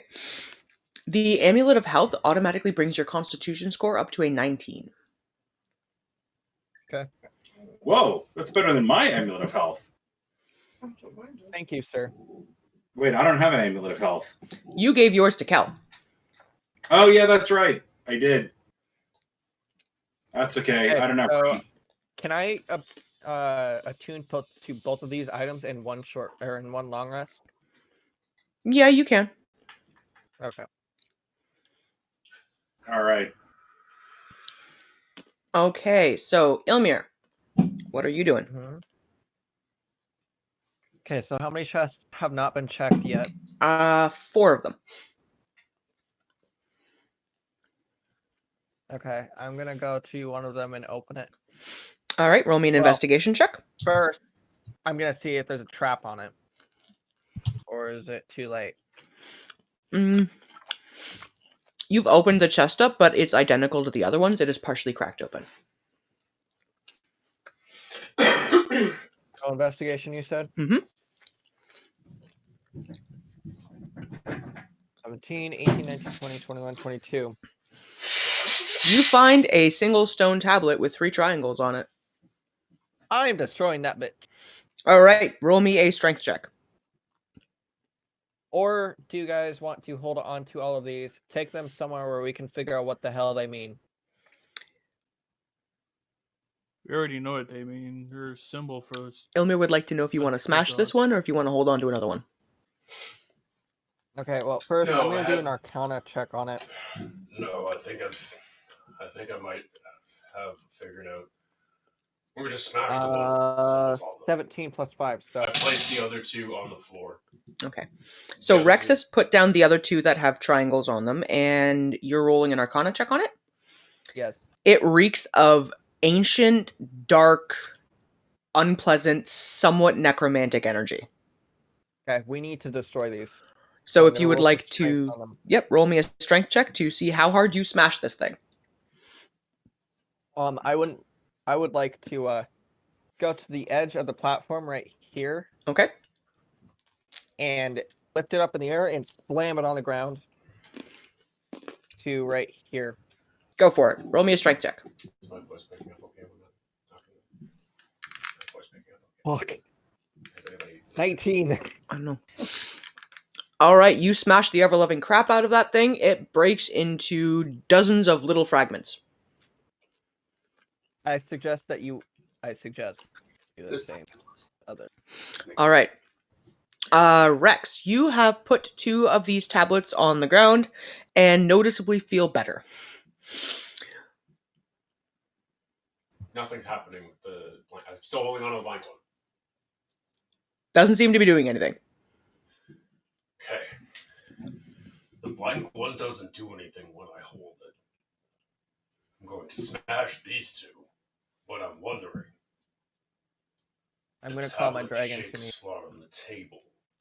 I wasn't going to put in the one with the mark on it because that was obviously bad. I wonder though, and I'm still not 100% sure. What happens if I put the blank one in? What does that change? Really would rather you not, Rex. Ilmir is uncomfortable with this idea. with the type of magic that it gives off, any of them, you and I both are Full not on good if evil, and putting one of the ones I'm that not does bad retrieving. things and has the dead triumvirate symbol on it in there would have Can you hear been me? bad. I'm relaying what he's doing. So, roll me a strength check just to smash the existing tablets. I rolled like crap, so you roll. 9, I have a +4 on my Yeah. strength. So that's enough. So Rex brings his greatsword down on the 2 tablets he put down on the ground and smashes them into tiny, tiny bits, and is still currently holding on to the blank tablet. We'll get back to him in a moment. Seek. So, Seeker, you have opened up a couple of chests now. Are you continuing down the line? Might as well, even though I know what I'm going to find. So you open the next chest in the line, and I'm not even going to make you roll for investigation on this one. You find a stone tablet with 3 jagged triangles on it. Cool, I'm going to punch it and break it. Roll me a strength check. You're going to need to grab back.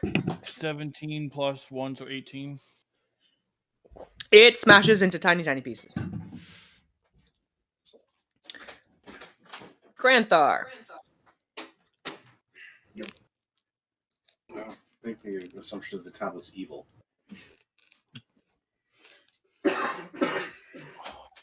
Granthar, what are you checking out now?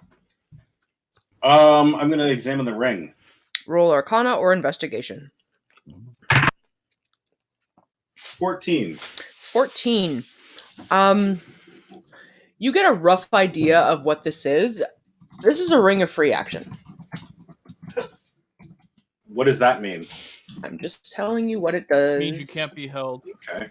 Difficult terrain doesn't cost you extra movement, and your speed cannot be reduced magically or by paralysis or restraint. Oh, So you can't be magically paralyzed or restrained, and difficult terrain does not jeopardize your movement. ooh, that's sexy. Does it need to be attuned? Yes, it does. I figured that one would, but oh, that was sexy.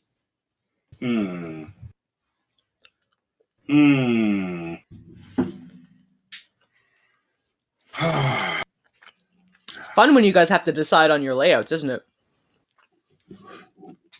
Real quick, I have I'm gonna no go attunement to slots taken Kirin, up. and I'm gonna thank him unconditionally for saving my ass twice. And then I'm gonna go up to Rex, and I'm gonna thank him as well. Oh, I'm a dum-dum. Sorry, go ahead. Kernan grasps you in a warrior's hold, arm to arm, and shakes your hand, looking at you a lot less harshly than he has previously. And for the first time in most of this journey, actually speaks, and he tells you quietly, "Thank you for helping to restore our village's honor. You will always be welcome among us." I nod and I say, it means a lot to me to be allowed to help you. Yeah. There's a look about him that says pretty plainly, if you ever need anything, he will be there to help. Okay, good. I'm gonna go up to Rex now, and I'm gonna thank him for saving my ass. Ilmir has walked up to thank you for saving his ass. Not a problem. Figured you had the best shot at countering a spellcaster anyway. Did you hear that? No. He says, not a problem. Not a problem. I figured you had the best shot at countering a spellcaster anyway. I heard that. Thank you. All right. So that's Ilmir go. Seeker, I assume you're just continuing down the line? Yep. All right. So you open the last 2 chests that have not been opened yet and find 2 additional identical stone tablets, both with a set of 3 jagged triangles on them. Right, Yeah, no, I'm really starting to get a feeling both. like this blank one is actually supposed to do something. All right. You punch both of them. Roll me a strength check. Well, that's a 19 on the dice for the one, so that's a 20. Yep, that goes Kurmashy. And the next one is 16 on the dice, so 17. It also goes Kersmashy. Oh, yeah, but that means he's going to an institution. He didn't get out. Yeah, you don't, like, being declared not criminal because of mental illness doesn't Okay. Gosh. walk free. So, It means that you get to an asylum. Granthar, Yes. you still have a scroll, and there is a desk in front of you. Okay, well, I'm gonna look at the scroll and go, who wants a scroll? And Can I do an Arcana check on it? Yes, yeah, please here, do. scroll. I'm gonna start looking through the desk. And Josh, those dice you took a picture of and sent them to the Facebook group chat. My brother-in-law has the same exact So, set. Ilmir, roll me an Arcana check. 24. 24. You look this spell scroll over, and this is a scroll of teleport that apparently Ooh. Jared did not get a chance to use. It is a DC 17 spellcasting ability check to successfully cast this because it is a higher level spell. Yeah, I can't afford that then. So I'm probably just gonna hold on to it for one of us. Or sell it. So the Scroll of Teleport will give you guys one usage of the teleport spell, which can transport the caster and up to 8 willing creatures anywhere you want to go. Nice. I'm gonna sit down and look at my new staff. Okay, you're going to sit down and look at your new staff. Granthar and Seeker, what are you guys doing? Looking through the desk. Seeker, are you helping with the desk or are you doing something else? I'll go look at the desk. If he needs me to like pick a lock or something, I guess I can help. All right. It is a flat wooden desk with a large assortment of things on it. Could you both please roll me investigation checks? Talked. Natural 20. Worse. I rolled a 6. Apparently I'm a dirt. Granthar, you're looking at it going, yeah, I don't recognize any of this. Seeker, you're looking it over. You find a set of notes that are written in Elvish that, from what you're interpreting, describe a ritual of sacrifice to be able to create enchanted tablets. There is a diagram that shows 4 containers and a slot in the middle. And there is a second page that gives you a detailed description on how this functions. And from what you can understand, the little mole rat type creatures that you faced off against consume magic. And once they have consumed enough of it, they can be sacrificed to imbue an object with power. Oh, well then. I'm going to convey all of that, and then I'm going to look at Rex and say, you don't slot that in the into the altar. So Seeker has told you very clearly, don't put that tablet in the altar. Yep. In fact, destroy the tablet. Even the one that doesn't... Yeah, that one. Also, Okay, well, I wasn't exactly putting in any, but integral to something, and I was trying to work it out without having that diagram. So, Okay. so basically, he was making the fucking things. Yep. yeah. I want to do... Is there a way that I can look at Jared's corpse and study it? Like... With what intention? I want to learn its magic source that he used. I want to learn, like, I don't know, because obviously it's necromancy and that frightens me because it's very evil. Roll me an Arcana check with disadvantage. So what do I do with that? Roll 2d20 and take the lowest number. I don't add 5. You do, but you're just going to roll twice and take the lower of the 2. Okay, so that's 2. 7. Fuck. Okay. 7 and 6. So 6.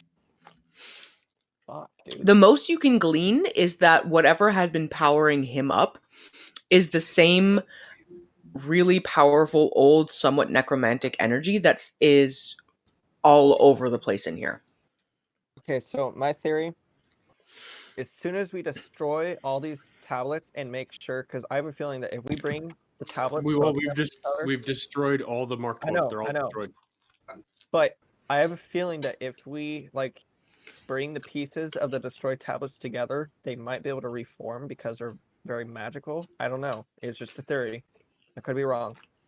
But if we destroy all these tablets that are spread around the world in these areas that are really messed up, then that could really help us on our quest. All right. Because these are being created to worship these very bad gods. Yeah, I gathered that. Could the empty everyone one that hasn't been marked yet, I'm going to hold on to. Okay. You pocket an empty stone tablet. Could everyone roll me a perception check, please? Oh boy. I'm worried. That is an 18. Ooh, that's actually not too bad. That's That 19. is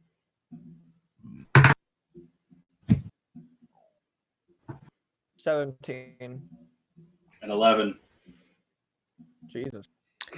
That's enough. All right. All of you notice as Jarrett's corpse starts to glow slightly, and before your eyes, you watch as a dark crackling energy seems to carve 3 jagged triangles into his chest. And below him on the floor, the words, "We see you," appear. Before his corpse bursts into flames and everything on the altar and the desk goes up in flames. Can I give whatever it is? Well, actually, just to the open air if they're spying on us, I'm going to give them the stone cold salute. By all means.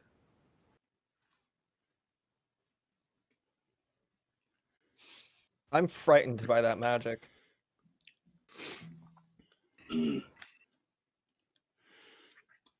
Right, so Jared's corpse has burned down to ash. There is no longer anything on the desk or the altar that you can examine, but there are the words, "We see you," burned into the floor. Can I do an Arcana check on it? Would that do anything, rebuke anything? You're welcome to try. Favorite words from a DM. You're welcome to try. Hey! 23. 23. The magic you sense coming from the words, along with the residual of the ash in the room, is similar to the energy that you felt all over the place here, except significantly stronger and fresher. I'm guessing it's straight from the god himself. The gods. 3 of them. Dead triumvirate. Wait, is it the good gods or the bad ones? I'm feeling like it's the bad one. Bad. Yeah, bad. Yeah. That's the dead triumvirate. That was their mark that got carved into his body. We see you. That's them going, yeah, fuck you. Well, then they're not happy, and we're Rex. in trouble. Well, we got their attention. Rex, could you roll me a perception check? Okay, all right. Fucking, how did you do that again? Okay, that's an 18 again. The scroll you are carrying from Melora starts to warm slightly. I'm gonna pull it out and open it. Looking at it, you can now see the symbol and signature of Mieliki have appeared. Wait. Where did you get that scroll? Always had it. We've had that scroll. Since That was the scroll that gave us the mission to go and get the signatures from the gods. From the very first game, before even around, it was from the very beginning. It was handed to me by the Emperor. This is a scroll they were given from the Emperor. From what they understand of it, it has been enchanted by Melora, who's the main goddess for the world, as a way of documenting when they've successfully gained favor from the different gods. So what does it Yeah, say? it's just got the signatures of Eliki and her symbol, Tyr and Edoras, and Your two brothers. the Rao and what's the two- Ralashaz. Yeah, Rao and Ralashaz in Cillian. So any idea why it's getting warm? To let Because them know it there just was a finished. signature Yeah, on it just finished. It's a good thing. It's fine. So That means did we we just lose finished the half collecting. signature, or did we get a whole new one? No, that's finishing the half signature. Okay. Yeah, the warming of the scroll, think of it as like a vibration from your phone as a heads up that you have a message. Oh, okay. Why do I feel like if we tried to bring this temple down, it would really damage the city up top? How deep? Well, Probably a once very that good happens, I have it Yeah. when it has the what it brings basically, and I pull it out and look at it. I'm gonna kind of growl to the open air. You see that? Yeah.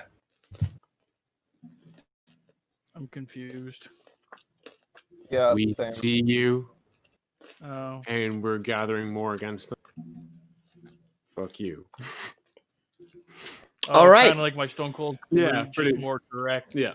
So, you guys are now in a empty temple. That I'm not liking. With a blank stone tablet, and you have apparently completed a quest for Mialiki. What are you guys I'm doing? thinking we go back up to like where the ladder down was, and then we could take a long rest there. We start heading back, and we could check out the other two There's sides. I just don't want to rest down here. I think that's a bad idea. Yeah, and there's hundreds of rats and a wraith in that tunnel system, so I feel like we should leave the tunnel system. Like, run. They're And- down. They still stay down there.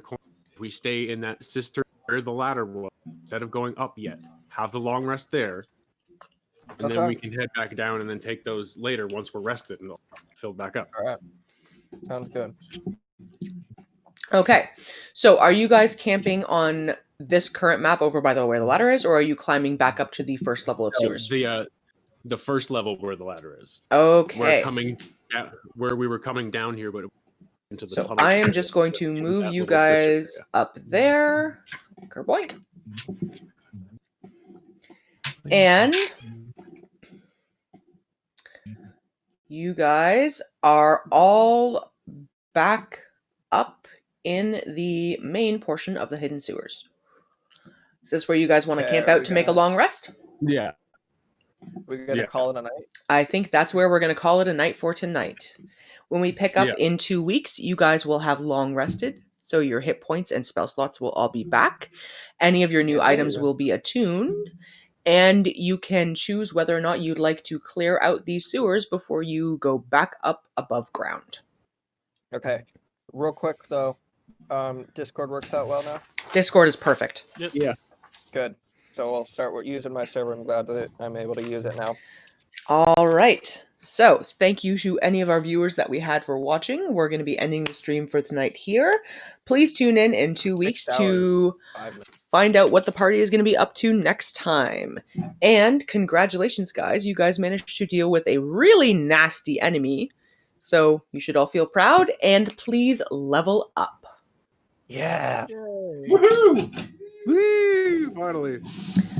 All right. Level 5 sorcerer. Level 6, And technically. good night, viewers.